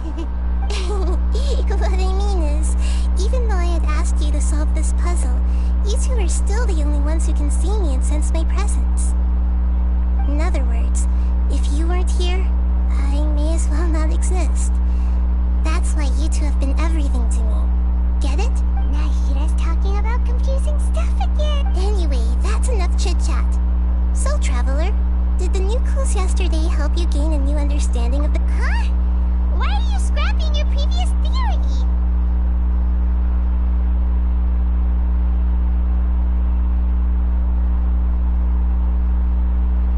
Oh yeah, you're right! Gosh, how did we not notice that? In a simple time loop, people's physical condition should also reset. So, what's your new hypothesis? The moon, illusions, and lies. What did they all mean? Mercenaries rely heavily on muscle memory, and Dia was able to use her experiences to avoid injury in later samsara cycles. The beep is a prompt tone for Akasha operations. We still hear it every night, even though we removed our Akasha term. Okay, Nahida said the Akasha relies on the power of a gnosis to operate, as it is the manifestation of the God of Wisdom's power. It compiles the wisdom of the entire populace, and it grants knowledge to the people. We've already experienced the Sub-Zero's festival many times, and the day of the festival seems to be in a perpetual samsara. The fuck is that samsara? I'm gonna go with the gold one.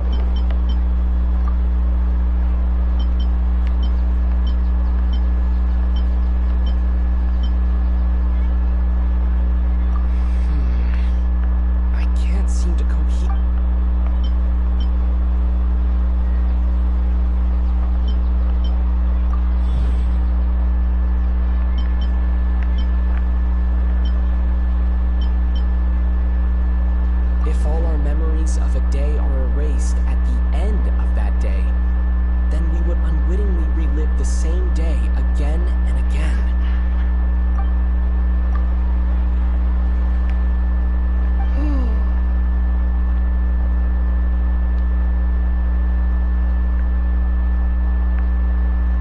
Oh, then the beep we hear every night could just be indicating the deletion of our memories.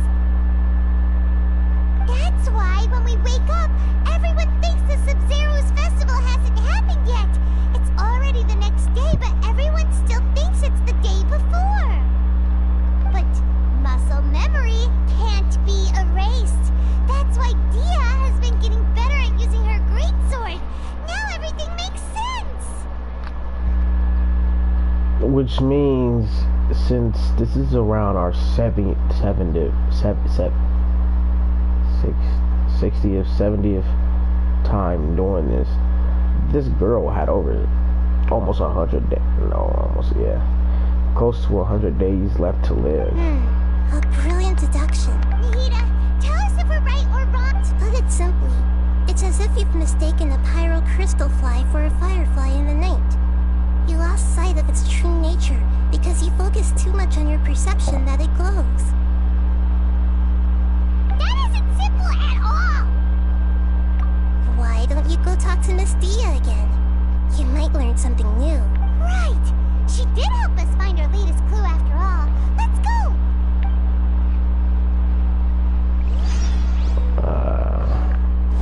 Good hairstyles.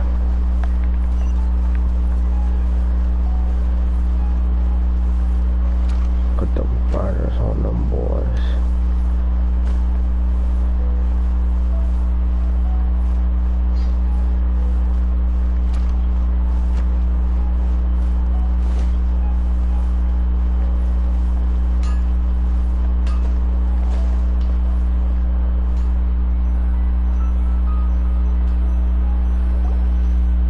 There you are. Really took me a while to find you. As expected, Dia also didn't get hurt today. Get hurt? Why would I? Don't underestimate me. Well, you're still getting used to your new grade. Huh. Truth be told, I also think it's pretty strange. It just suddenly felt so familiar in my... Traveler, could you explain the situation to her today? Paimon's gotten a little sick of doing it.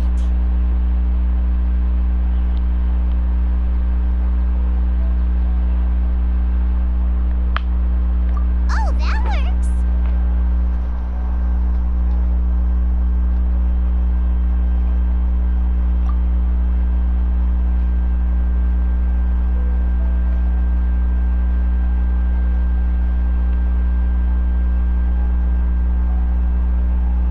What happened to you guys while I was gone? Did you get brainwashed by some cult?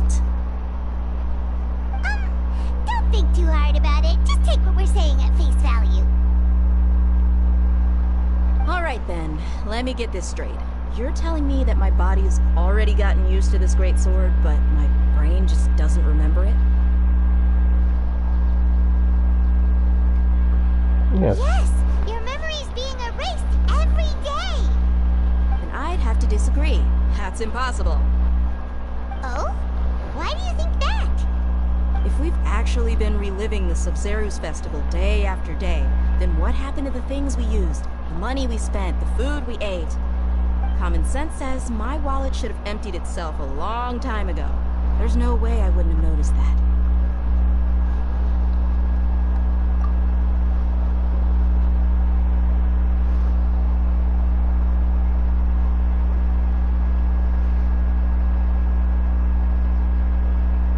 Right. They could use the Akasha to record what everyone did that day, and then use the city's resources to replenish everything. It's not very likely, but it's also not impossible. No, it is impossible. I've got proof. You have proof? Where? You two are surprisingly serious about this nonsensical discussion. Fine, I'll play along for a little longer. Come Wait with a me, minute. Miss Dunyarzad. Please come along as well. I Wait a still minute, can't wait a guarantee minute, wait a that this minute, area wait a is minute, wait a safe. minute, wait a minute. Muscle memory stays the same, so she's used to her great sword. So who's healing her after every cut? After that cut, how did her body heal again?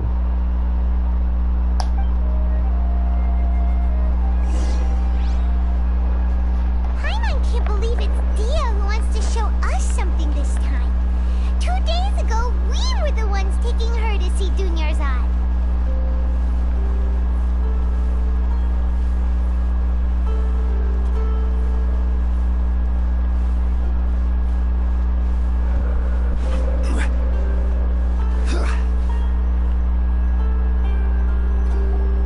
This is it.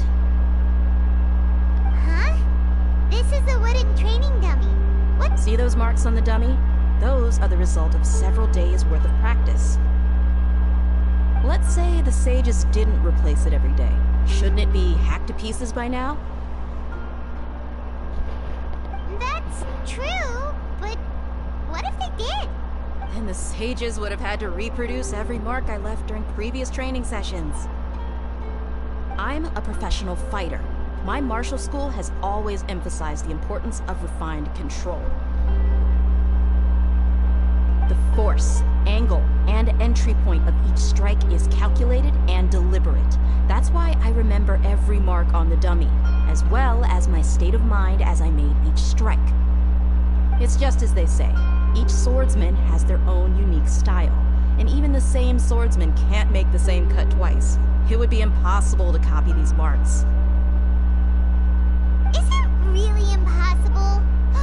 What if they use some fancy machine to carve every single mark? People often say that a camera's photo can never replace an artist's painting because the former has no spirit to it. The same thing applies here. At a mere glance, I can differentiate carved marks from the results of combat training. Whew. Hope that cleared things up for you. Hey, is this that new brain exercise game that's been super popular with the scholars lately? It's surprisingly fun. Anyway, it's getting late. I should escort Miss Dunyarzad to Nilu's stage. See you later. Well, back to square one. Is our memory deletion theory... But at least we've reached some other conclusions in the meantime. Yep, that's true. So... strange? Paimon feels like everything's been strange lately. Huh? Leaving the city? You're right! It's really strange how we never thought of such... Paimon can't believe it! Did we miss this because we're tunnel visioning too hard on our other theories? Or because we're just... How about we go back and ask Nahida? Maybe we forgot...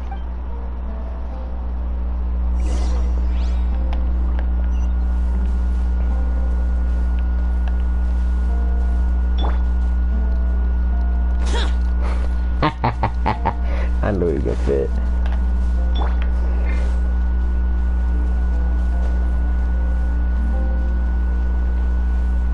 What's up, Dendro Archon?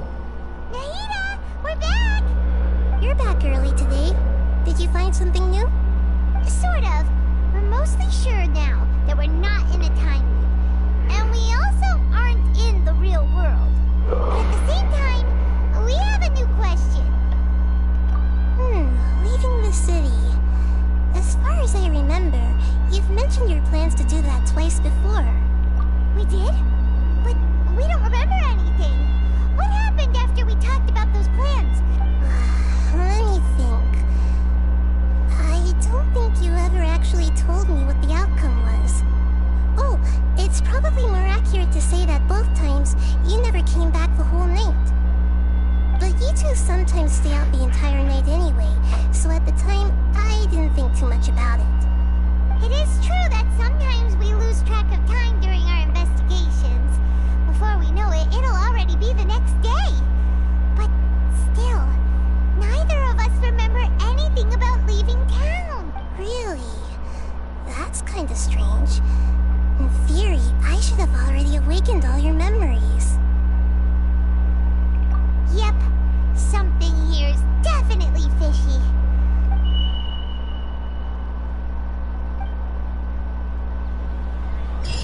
No analog this time? Okay. Our memories are back!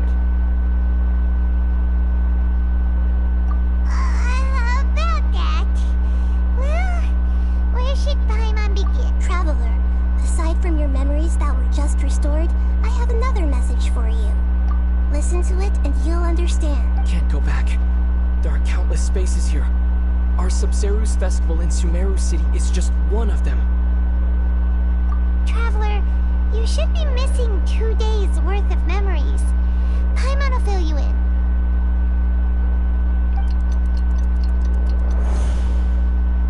It's time to carry out our plan from yesterday.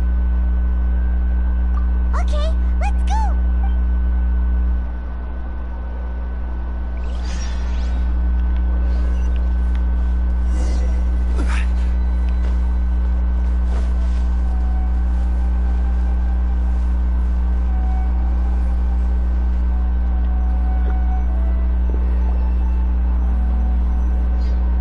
Why can't we leave the city? What is the academia up to now? Don't ask me. It's not like I can tell you anything. This is a direct order from the Grand Sage. Just wait until tomorrow. I have a real emergency. My goods have already arrived at Port Ormos. If I don't hurry, they'll be stolen. That's your problem. Make sure you make a request in advance next time. But it's not like you can just predict business matters in advance. It looks like the Academia already announced a lockdown for Sumeru City today. Let's go and question them. Hello, sir. Why can't we leave the city today? Here we go again. Don't ask me. I don't know either. We just received an order that no one is allowed to enter or exit Sumeru today. They didn't tell us anything else. Angering me won't get you anywhere. If I had that kind of insider info, I would have left this stupid post long ago. It looks like he really doesn't know. If we can't get anything Just walk out past of him, him. let's take matters into our own hands. Why don't we climb over the walls? Those guards, this is a good spot. And the guard hasn't noticed, huh? Why? Are you going to leave Paimon behind?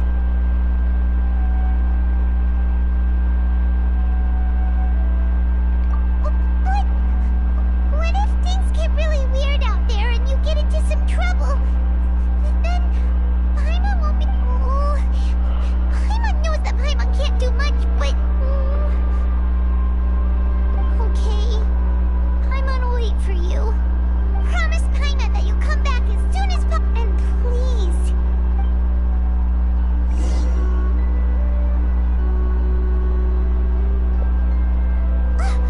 Memories!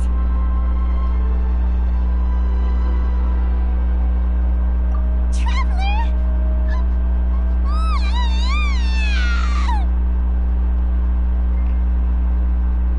Paimon thought Paimon would never see you again. You just disappeared. Paimon waited for you for hours and hours at the city wall and you never came back. You promised Paimon that you were only taking a quick... Paimon, calm down. He's here now. I don't think he understood what you were saying. Paimon doesn't care. Paimon wanted to go look for you, but you also said that Paimon should stay. Paimon was so worried and so scared the entire day.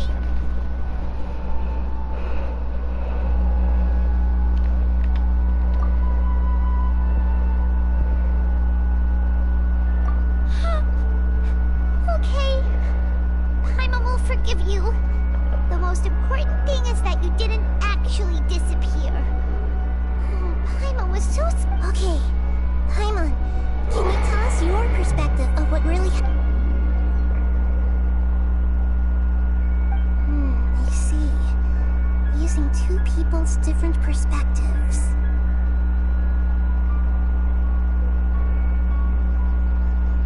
After that, you left the city. Paimon kept her eyes on you the whole time, but then you disappeared in an instant.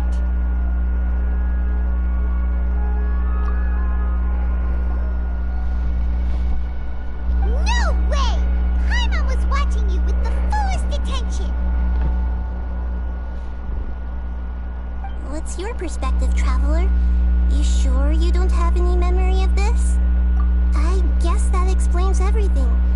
You also lost your memories the last 2 times you tried to leave the city. Those days' memories can't be awoken. So, if we leave the city, our memories will be completely erased?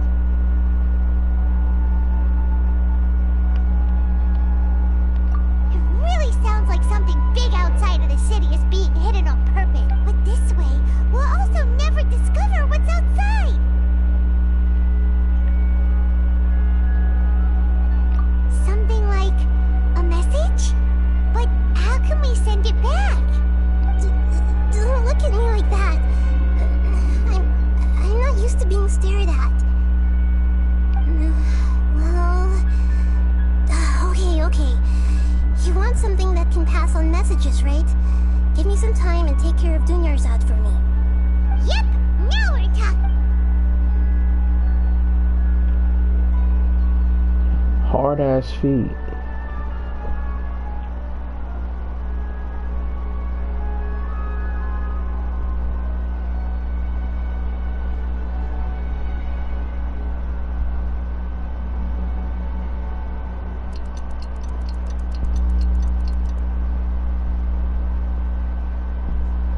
I'm done. Here you go. What? Isn't this just an Akasha terminal? I made some little changes. Akasha terminals are already capable of sending messages. I just tweaked it so that it could connect to any node. To make something like this? Nahida, you really know the Akasha like the back of your hand. Anyway, we can use this now to record a message. Yep. I'll help you save the messages. It should be pretty easy to use. We'll never know until we try.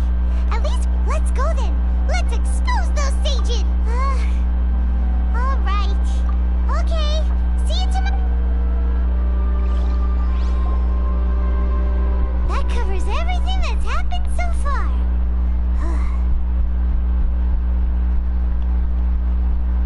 Yes. Although the signal was choppy and had some interference, we still managed to receive 2 messages from you when you were outside. Okay, now that you understand what's going on, let's hear the messages together.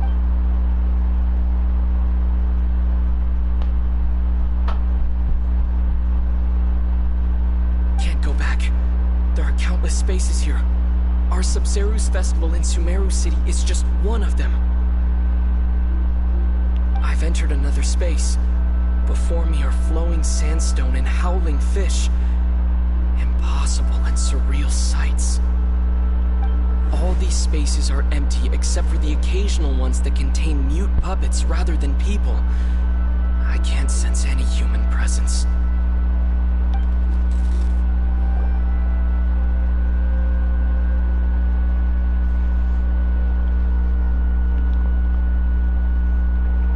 That's one heck of an info dump.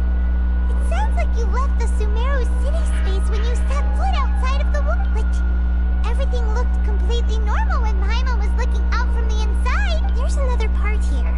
We only received it last night.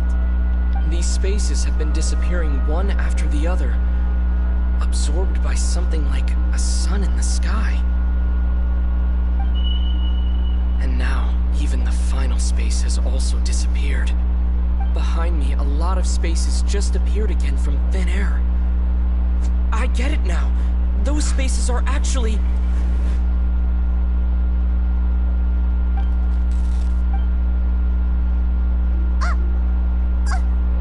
Why did the message end right there? What did the traveler want to say? Probably because yesterday just happened to end at that moment. Oh, right. Paimon did hear a beep from the Akasha. Did it come from here or from the message? Where are my water bottles at? The message. It should have come from the traveler's Akasha terminal. After the beep, Traveler said even the final space has also disappeared.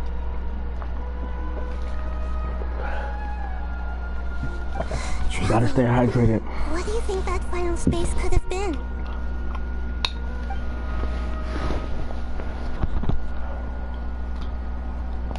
All the bizarre spaces I saw outside the city had one thing in common: a lack of human presence. My impression is that each day in this samsara only ends at the sound of that beep from the Akasha.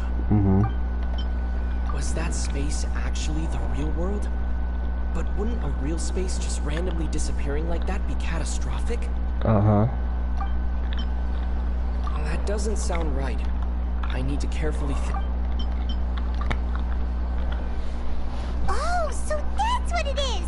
After the sound of the beep, the final space, the Sub-Zero's festival, also disappears, and we're taken to the next day. Later on, Traveler also mentioned a bunch of new spaces materializing behind them. Do lots of new spaces appear every day? Paimon's head is spinning.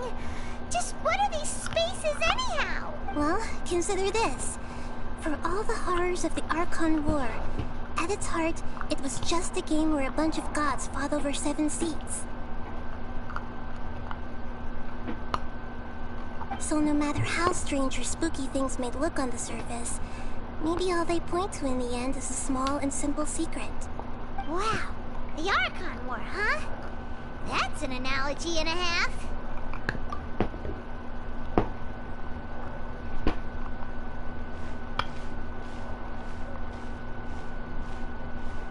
Hey!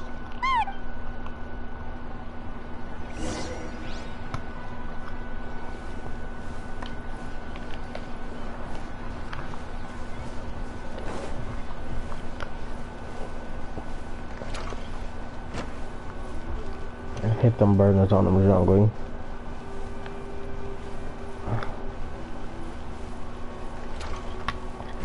That's alright, take your time, keep your breath.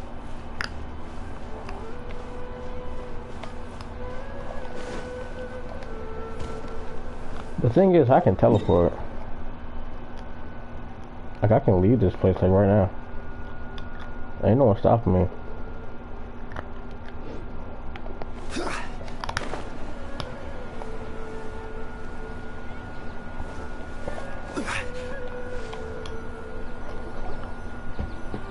Do you want some alone time to think?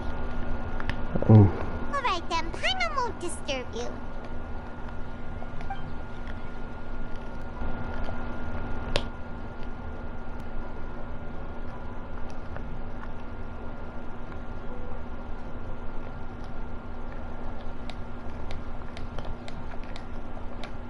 The dance of Sub-Zeros is about to begin. I'm going to go watch it. Okay. Why don't you go ahead, Dunyarzad? We still have some other stuff. Okay then. See you later. Have you figured it out yet, Traveler? Time is ticking away. Awesome! What is it? Paimon wants to know.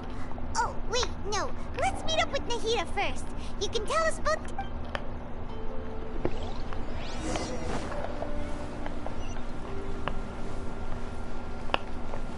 We out here. We out here like that. Full sprint.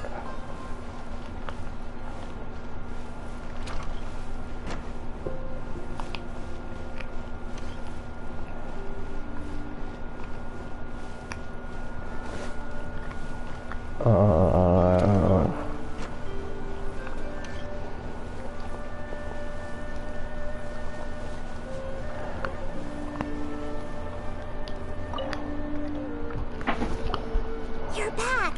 I've been waiting forever for you two. Judging by the looks on your faces, are you ready to take your Sub-Zeros exam and graduate from the festival? Okay, first off, have you discovered the hidden truth? Fuck. Okay, Nahida said the Akasha relies on the power of a gnosis to operate, as it is the We've already experienced. All the bizarre spaces I saw outside the city had one thing in common: a lack of human presence. Those spaces remind me of dreams, like the one I had in the Avidia Forest. The moon, illusions, and lies. People in Sumeru don't dream. Okay.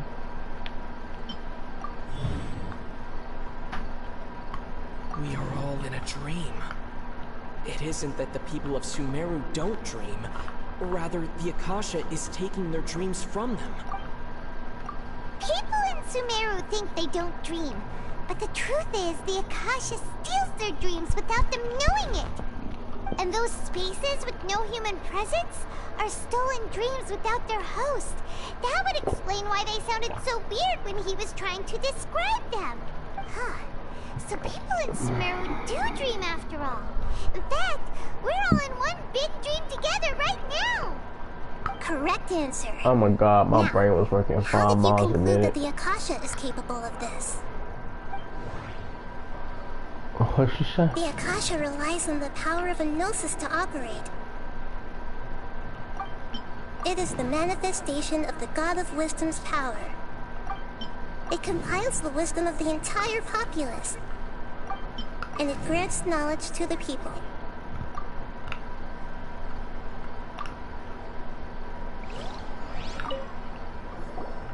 You're back! I've been waiting forever for you. Are you ready to take your Sub-Zerius exam? Oh, shit. Okay. Okay, Nahida said the Akasha relies... People in Sumeru think they don't dream, and those spaces? Huh. So people in Sumeru... Correct answer. Now, how did you conclude that the Akasha is capable of this? Okay, so you're not. That doesn't sound right. No, I mean that. I need to... It is the manifestation of the God of Wisdom's power. Oh, okay. Those dream-controlling creatures in the forest also get their power from the Dendro Archon, right? That would explain why the Akasha has the ability to control people's dreams, too.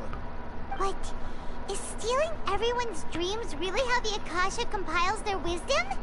Isn't there anything more to it than that? Dreams are fantastical, complex, and full of imagination.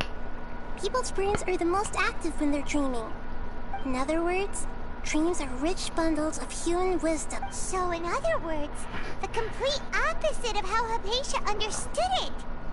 Paimon remembers her saying that the sages think dreams are foolish delusions, and the fact that no one dreams is a blessing from Greater Lord Rukkhadevata.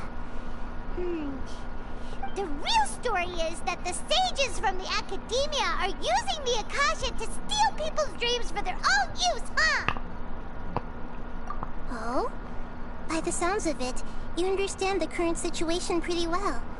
So then, what about the Samsara? The beep is a prompt tone for Akasha operations.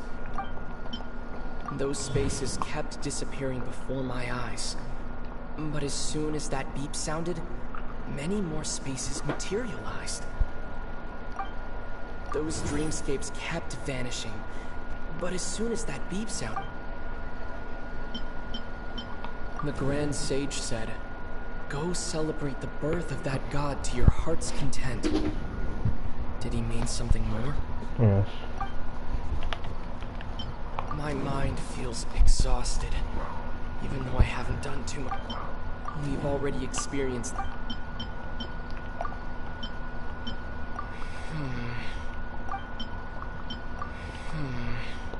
I can't seem... I can't seem to cope... The Grand Sage said, "Go celebrate the birth of that..." My mind feels exhausted.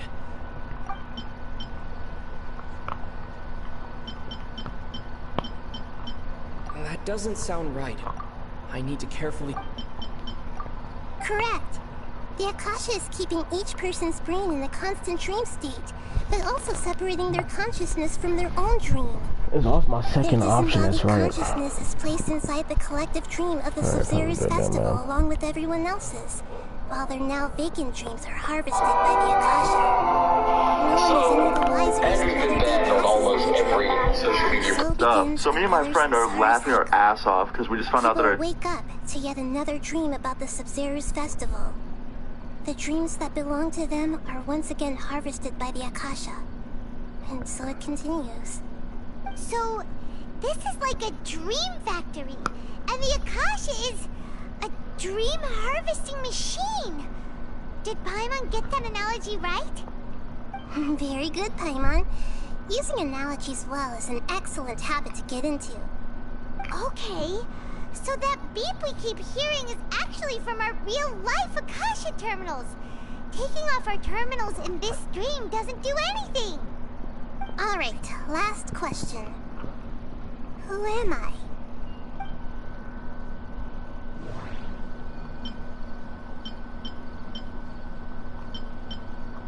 They say that alchemical divination is the dendro...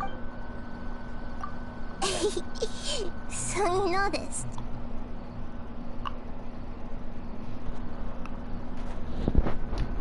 And that's why they're gonna keep doing that to her until she can do it without their help.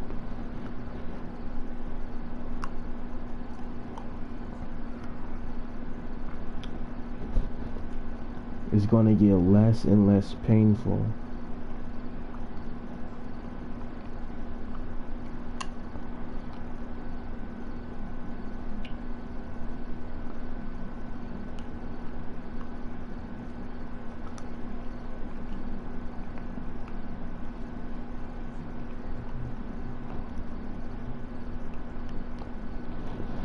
Martial arts split kick.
Eventually, should be able to do this.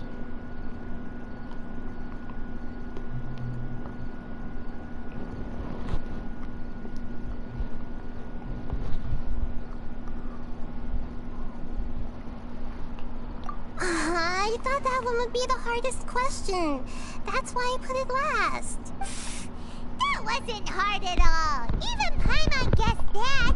Everything about you is different. We just didn't want to expose you is all. Now that you mention it, Nahida, you've been hinting to us since the very beginning. It's funny, thinking back to when we were asking all over the place for info about Lesser Lord Kusanali. Paimon didn't expect to meet you like this.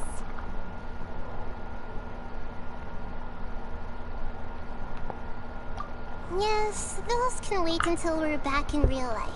On the other hand, I'd be happy to answer any more questions you have about... You asked me this question before. My answer was, it would literally blow your minds. Now that you know this is all a dream, this answer should hopefully make more sense. Have you heard the saying, don't wake a sleepwalker? Likewise, if someone suddenly had told you all this instead of you learning it on your own, your notion of reality and dream would be thrown into irreversible confusion. I couldn't expose you to that kind of... That's why I could only give you very subtle hints and some suggestions. Firstly, this dream we're in is completely based on reality. People have already experienced this Sabzeruz festival, so it would be very difficult for them to find anything that strikes them as surreal. Secondly, you're probably wondering why people don't have any memories from earlier samsara, right? That's because people don't remember their dreams most of the time anyway. And in any case, their actual dreams are being taken away from them by the Akasha. So whenever they wake up in this dream of the Sabzeruz festival, they don't remember anything from their previous identical dream. That reminds Paimon. Traveler had a dream when we were in the Avidia forest, but couldn't see what it was about after waking up. Is that an example of what you... Yes. Only after receiving the blessing of Dendro can a person gain the Dendro element's dream-enhancing power. That explains the feelings of day. Meanwhile, everyone else has no idea that they are in the Sabzeruz Festival Samsara, while their dreams are stolen from them over and over. Can humans really keep dreaming forever like this? Will it ever end? We might say your mental fatigue has already answered this question. Eventually, there's only so much that people can tolerate. Especially those whose health is compromised to begin with, like Dunyarzad. This relentless exploitation takes an even harder toll on them. People's lives are at stake here, and nobody knows a thing! We've got to put a stop to this!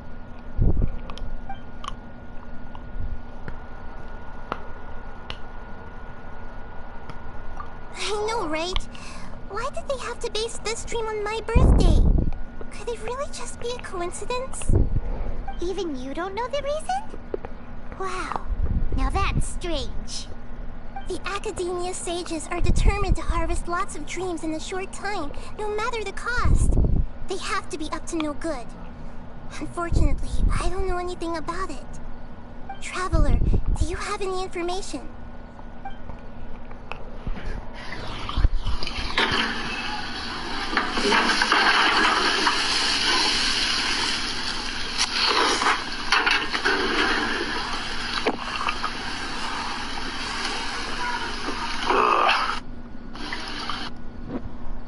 Those spaces remind me of dreams. The Grand Sage said, "Go celebrate." Okay, Nahida said the Akasha relies on the power of a gnosis to operate. Celebrate the birth of that god? Could it mean...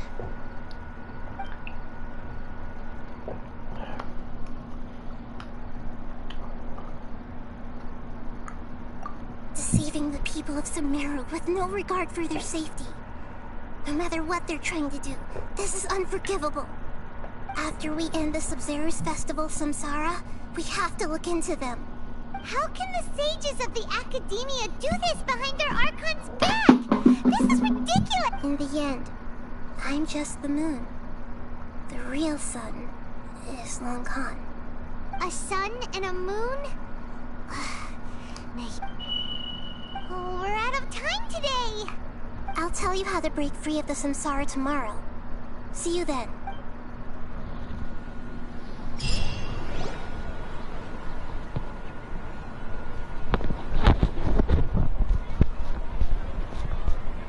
Good morning, Nahida. Wait. Now that Paimon remembers everything, should we instead say good morning, Lesser Lord Kusan... Hey! What's wrong, Nahida? You don't look too good. I'm afraid that what you're thinking right now is correct. Did Dunyarzad already disappear? No way! The real Dunyarzad's consciousness has indeed disappeared. It can no longer endure the constant dream harvesting.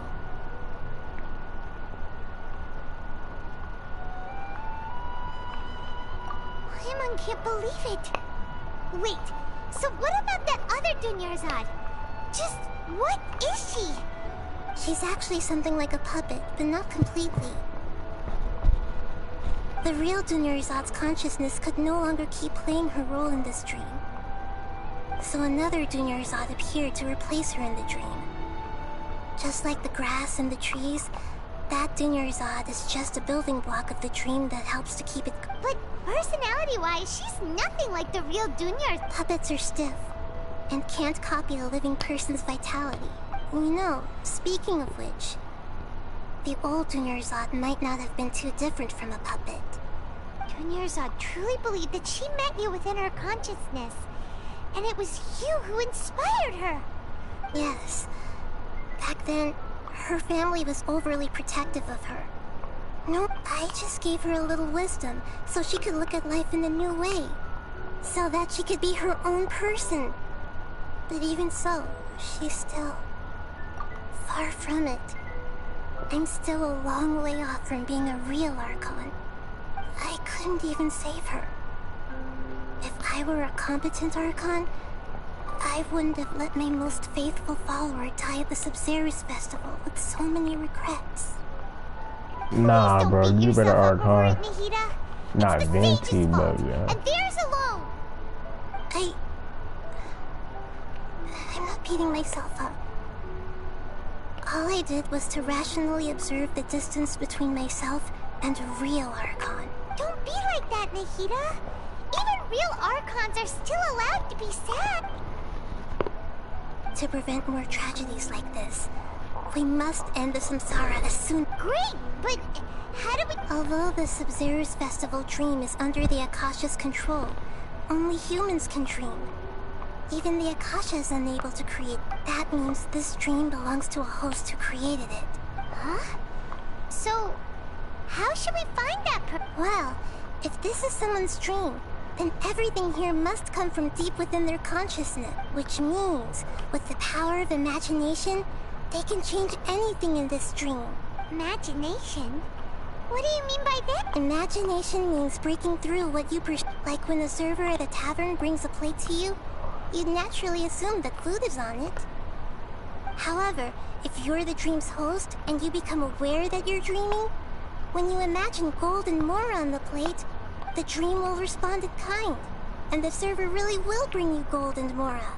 But right now, our host is unaware that this is a dream. No matter how many times find some way to make that person realize that they're dreaming. Usually, once that happens, the person will wake up and the dream samsara. How are we going to find them, though? If it could be anyone, it'd be like looking for a needle in a haystack. And even if we did find them, how are we supposed to make them realize they're... After all, like you said, don't wake a sleepwalker. It's extremely difficult, yes. But the only ones who can do it are you two. Remember, as for me, during this time, I'll be out of town. Out of town? Are you going to that place full of dreams where the Traveler went? Yes. I want to try something. There must still be a small wisp of possibility. Hurry and go. Dreams are supposed to be fantastical, romantic, and full of She was such a good person. Yeah, but Paimon's wondering. Huh. So, who do you think? Oh, let's go ask him.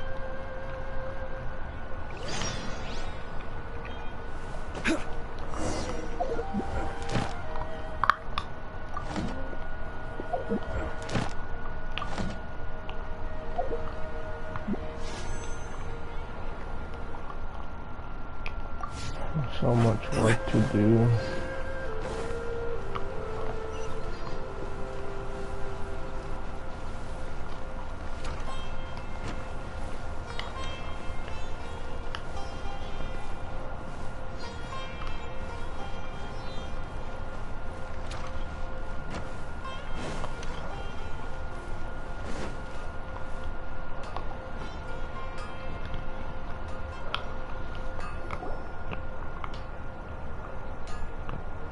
You're back.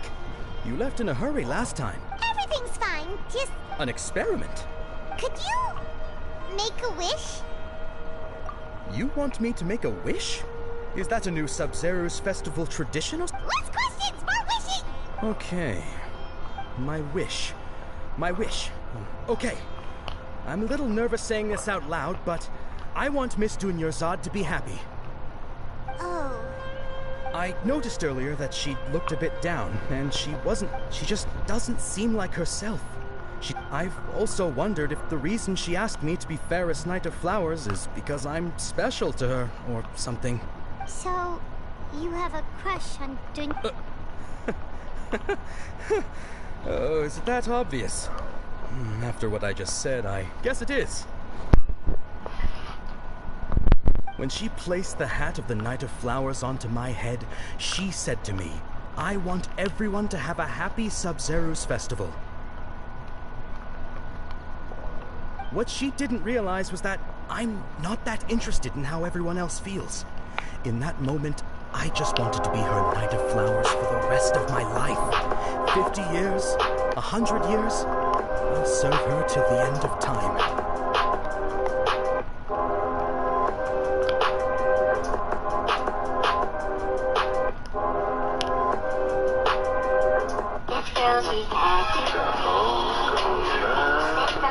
Okay, yeah, that was a bit much. Felt like the right moment to get it off my chest, but it was pretty embarrassing. Okay, I'm ready to make my wish. I would like Miss Dunyarzad to appear in front of me right now with a smile on her face. There goes.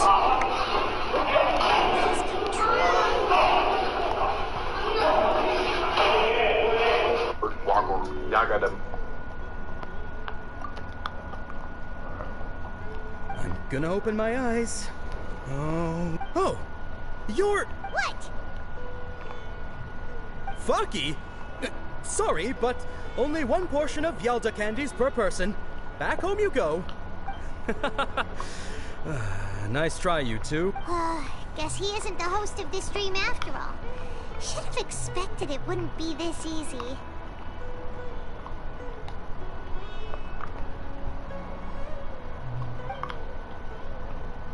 It seems like everyone who knows Dunyarzad loves her.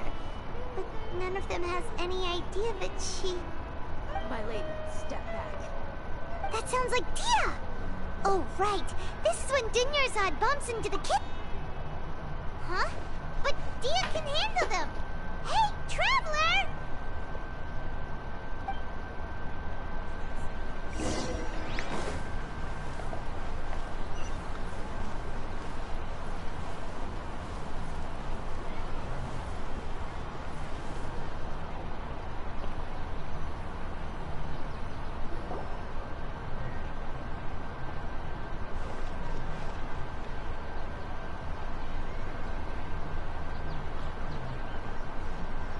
Oh, it's you. Great timing. Please take... Hey, this is my job. The homie Yannis pay me, not you. You... fine, alright. Knock yourself out. Why are you so worked up anyway? It's not like I don't trust your fighting skill. Anyway, watch yourself.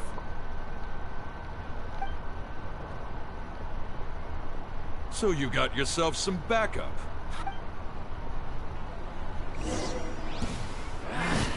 New punching today. This is order. Stabilize. Try to keep up.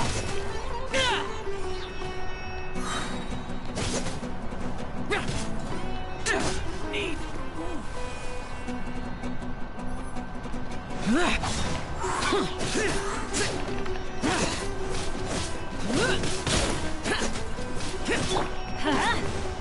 By royal decree.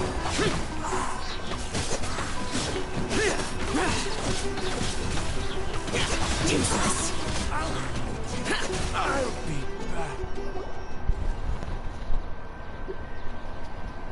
Traveler, were you just taking your anger out on those guys?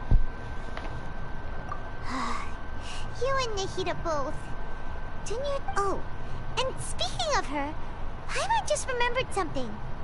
Remember how during the first Sub-Zero's festival, before the Samsara started, we came here with Dunyarzad because she wanted to pick something up? She said it was because she had forgotten something. Okay, so Paimon's memory is working so far. Anyway, Paimon also remembers that she is staying somewhere around here. She pointed it up? Yeah. Even if it's only a tiny clue, it'll probably still help us more than this needle in a haystack. This is the place. Hey, the windows are unlocked. Okay. Paimon's...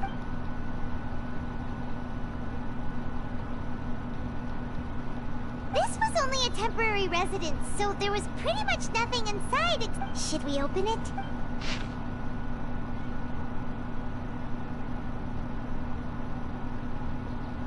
Wow.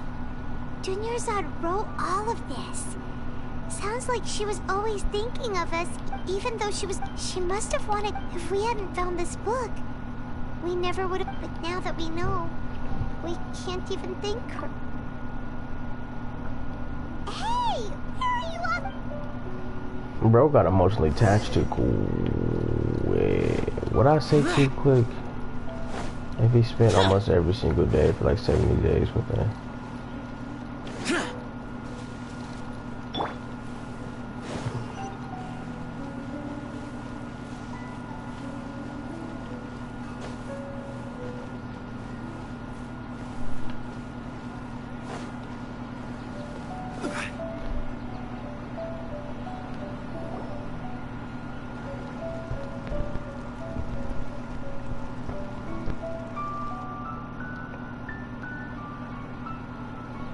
It's Dunyarzad's puppet.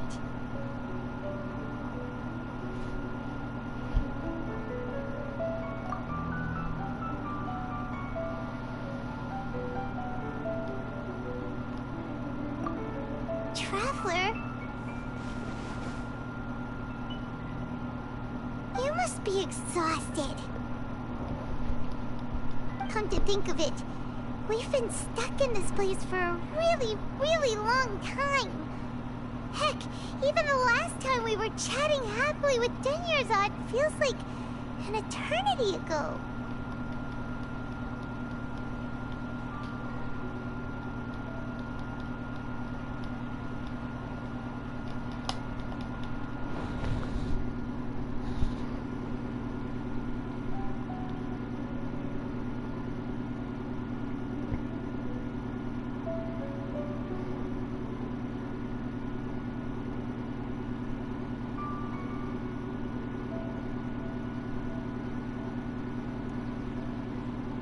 Paimon still remembers when we were sitting here, and the way her eyes sparkled when she talked about Milu's dance of Sub-Zeros.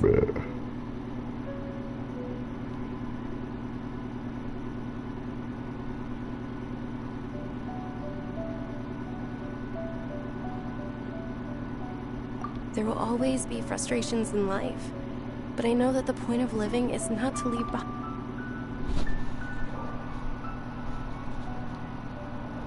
That was what the real Dunyarzad said, wasn't it? Does that mean... Yes, Traveler. What is... Oh, so she's still just a puppet. But just now, how come... What? Where are we going this time? To die.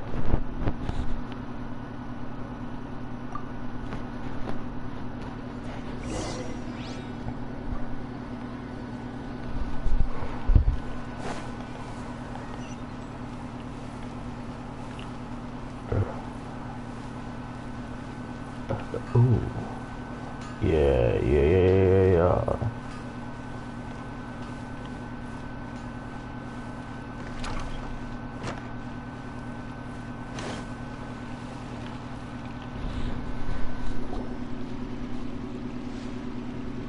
If you continue to resist, we will... The Grand Sage has already...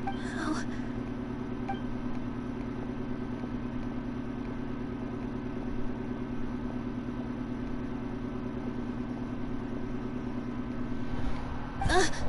Traveler? You... Traveler? Traveler? What the heck are you doing?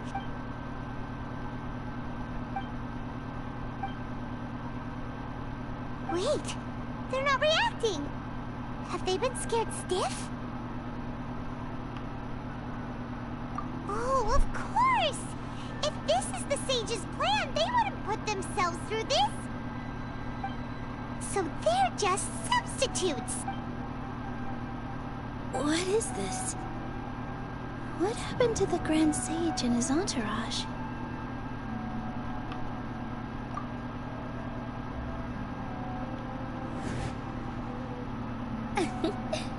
Like I said, they symbolize the goddess of flowers. It's just a shame that all the real Padisaras went extinct after her death. Yes. The Greater Lord brought forth new Padisaras in memory of the god.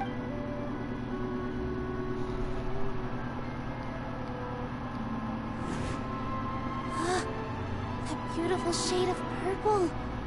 Aren't these flowers real Padisaras? Just like the ones from the legend? But didn't you just say all the real flowers went extinct after the goddess of flowers passed away? Yeah. What's going on here? Huh? You guys are acting weird.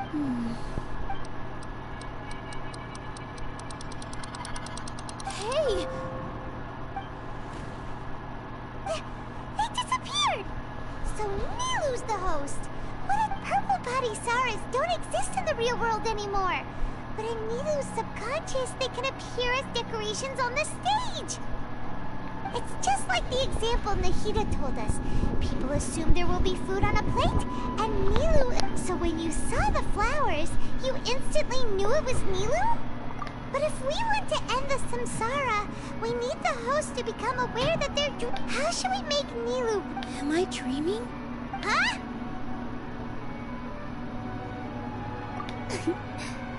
So I'm right. Is this Lesser Lord Kusanali responding to our celebration of the Wrong guess, but you aren't completely wrong either. The point is, as far as you know, people in Sumeru don't dream, right? Yeah, but have you heard the tale of the first sage? To prevent a calamity, he went on a journey to find the Dendro Archon. Ooh, sounds familiar. Dunyarzad told us this. Yep, but his piety and wisdom were acknowledged by the Dendro. All kinds of spectacular scenes appeared in front of the first sage, as if all the knowledge in the world was being painted onto a canvas right before him. He was captivated. After who knows how long, he mastered all the knowledge he could comprehend. Afterward, he said to the Dendro Archon, I miss my parents, my wife, and my children. I've been away from home for far too long. The Dendro Archon smiled. The next second, the sage found himself lying in his bed, as if he had just woken up from a dream. His wife, lying next to him, said, You're off to search for the Dendro Archon today, aren't you? Have a safe... In the end, the first sage took care of many disasters in Sumeru City. In fact, so the first sage was dreaming ever since the beginning of the story? He never went on his journey? Yes. But his faith and determination were conveyed to the Paimon understands where you're coming from now. That's a really interesting connection. But we really got... I see. Well, it just so happens that today's Sub-Zero's festival is almost over too. Dancing time?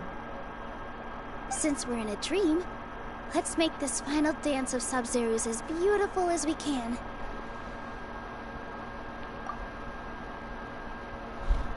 Set my controller down and watch this.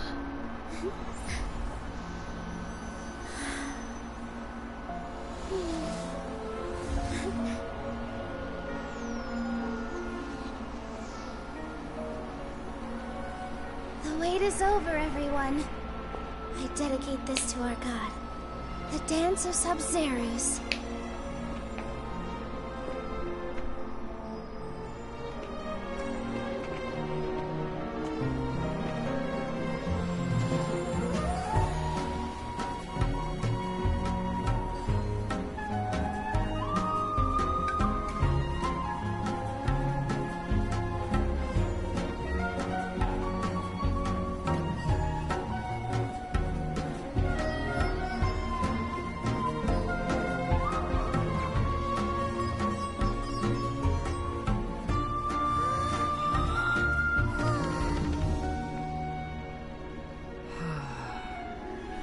I'd be lying if I said I had no regrets.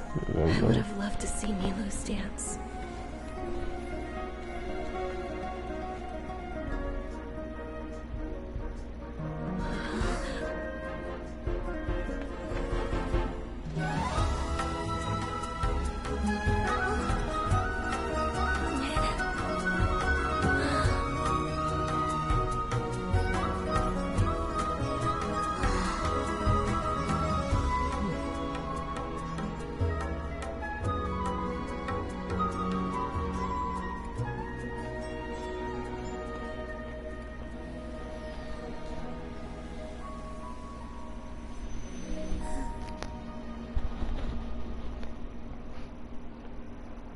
So that's how we met that Archon.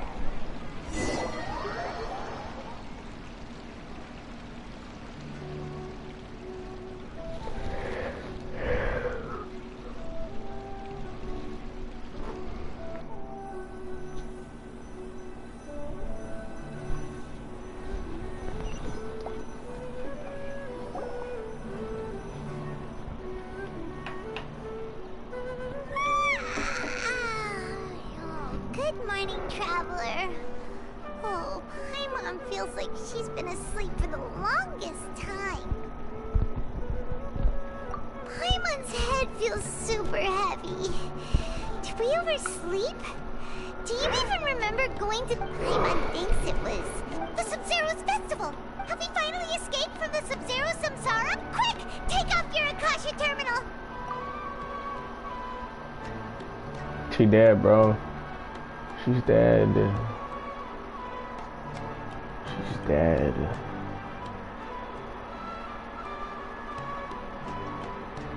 She's not in her room. What happened? Huh? She's dead. She's dead. Her consciousness gave out unless the Archon of Dendro went to the dream world and brought her back.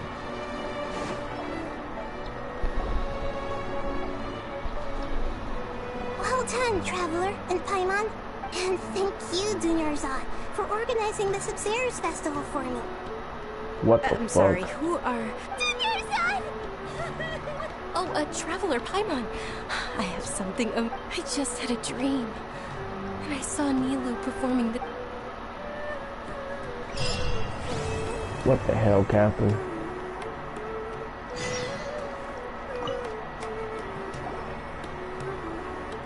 You're actually Nahida, aren't you?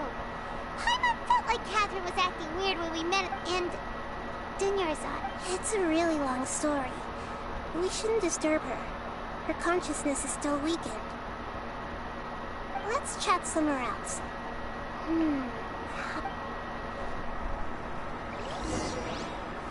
Look at my favorite benches in Zuma.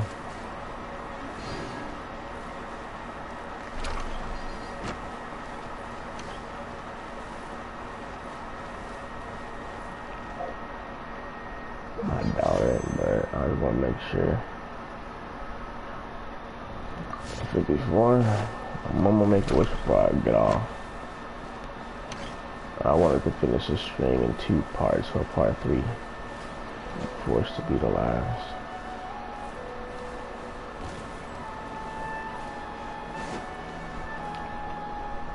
So she can shake shit? The fuck? Let's talk about Dunyarzad first. It's such a relief that she's alright. After we parted on the last day of the Sub-Zero's festival, I left the city and saw what the Traveler had described. Among the countless dreams, I found one that was growing fainter and fainter. This proved my suspicion. Once Dunyarzad could no longer bear the Akasha harvesting her dreams, her consciousness began to dissipate.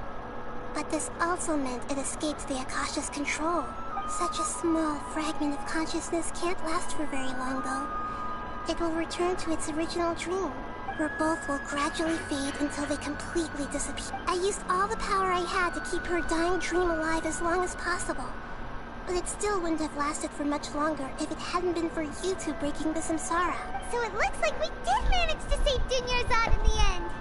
Not a moment too Huh? Why are you two smiling so happily? I thought you'd be so moved that you'd start crying. I need to spend more time observing human emotions. Both are fine.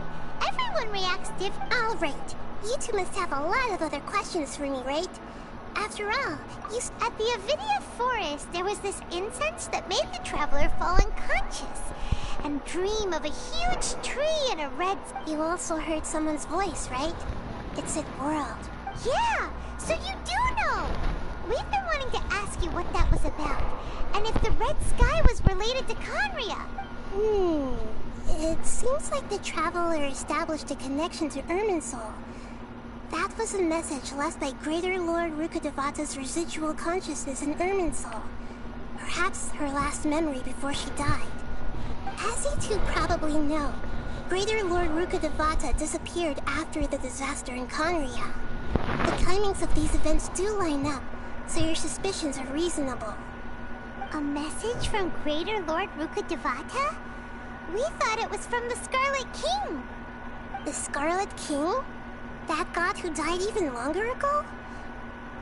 Some present-day desert dwellers still worship him. You probably just heard some of their conspiracy. Okay, so what does the message... I still haven't managed to decipher it. Even the Akasha isn't currently capable of doing that. Greater Lord Rukkhadevata's residual consciousness in Irminsul seems to be contaminated with something that has a very dangerous aura to it. Many devoted scholars go mad as soon as they connect their consciousness. I've warned the Academe, but I believe this is the key to saving Irminsul. That's why I've kept trying to So the tree in the vision was Irminsul? Oh, Tainari also said that Irminsul is sick! Is it because of the contaminated consciousness? But even if you can't figure out what that vision was all about, it seems like our search for you was all in vain. The Traveler wasn't affected after coming in contact with that consciousness. I've never seen anyone like that. With you here, we may have a chance at deciphering it. No, we must decipher its secrets. I've already eliminated all other factors that might affect Irminsul. This is the only one left. This puzzle has life and death at stake. It could determine Irminsul's fate, as well as Tavax. To be accurate, I'm using the Akasha as a medium to occupy Catherine's consciousness. Oh. How did you do that? Poor Catherine. Does this mean you can also occupy other people's consciousnesses? Theoretically, I can enter anyone's mind as long as they're wearing their Akasha terminal. The Akasha is the legacy of Greater Lord Rukkhadevata. I've always respected my people's free will, so I've never actually occupied their consciousness. When necessary, I just borrow this bionic Snezhnayan puppet. Snezhnayan? Hold on. Did we just learn some deep, dark secret? So Catherine is... No. Wonder Paimon felt something was off about her. What about your own body? Why do you need to borrow other people's? Don't you live in the sanctuary of Surasthana? That story begins a long time ago. After Greater Lord Rukkhadevata disappeared, the sages found my newly born self and took me back to Sumeru. At that time, I was young and weak. The sages kept me in the sanctuary of Surasthana, ostensibly for the sake of protecting me. But I've hardly heard from them since. However, I do understand that they had hoped to find Greater Lord Rukkhadevata instead of me, a symbol of her passing. So, the sages basically put their new Archon under house arrest? How dare they! What? In some ways, they aren't wrong. Greater Lord Rukkhadevata was omniscient and omnipotent. Even after her death, the Akasha is still empowering this nation. And I'm still really far away from... Yeah, you got a lot of believers. Just look at the Sub-Zeros. Thank you for the kind words. Trying to find a way to save every once in a while, I will also take up the duties of the God of Wisdom and enlighten a lost soul here and there. Doing all that should be enough. Got it. I hope to be... Oh, and you don't need to worry too much about the Sage's activities for now. The Akasha won't be able to conduct another project on the scale of the Sub-Zero Samsara in the immediate future. Go and get some sleep. What a relief.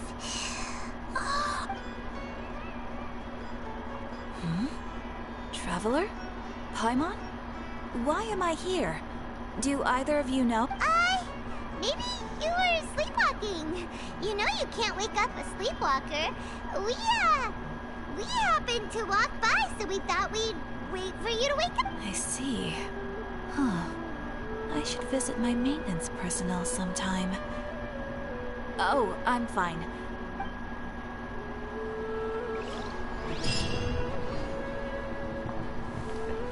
Quest complete. Who the fuck?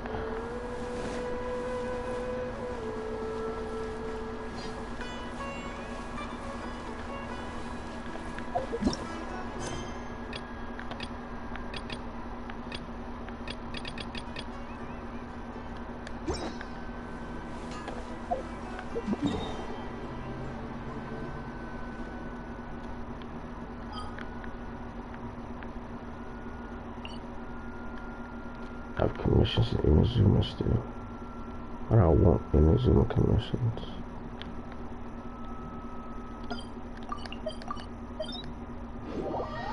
I have nothing left in Inazuma. Why is that giving me Inazuma commissions?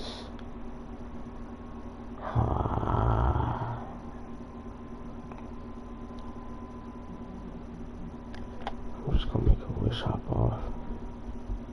I've been streaming for a minute.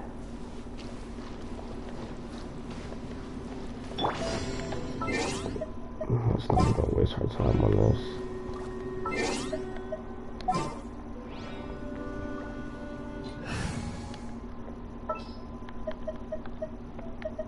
Let's move before the trail goes cold.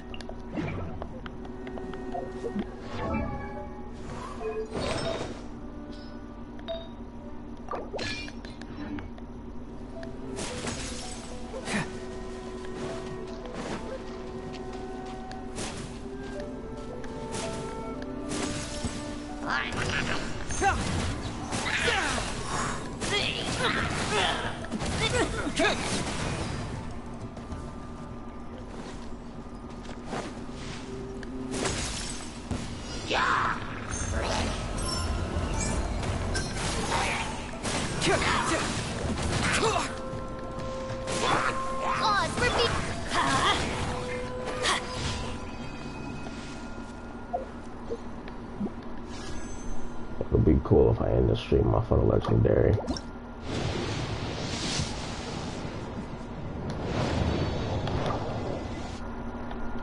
Alright, good night.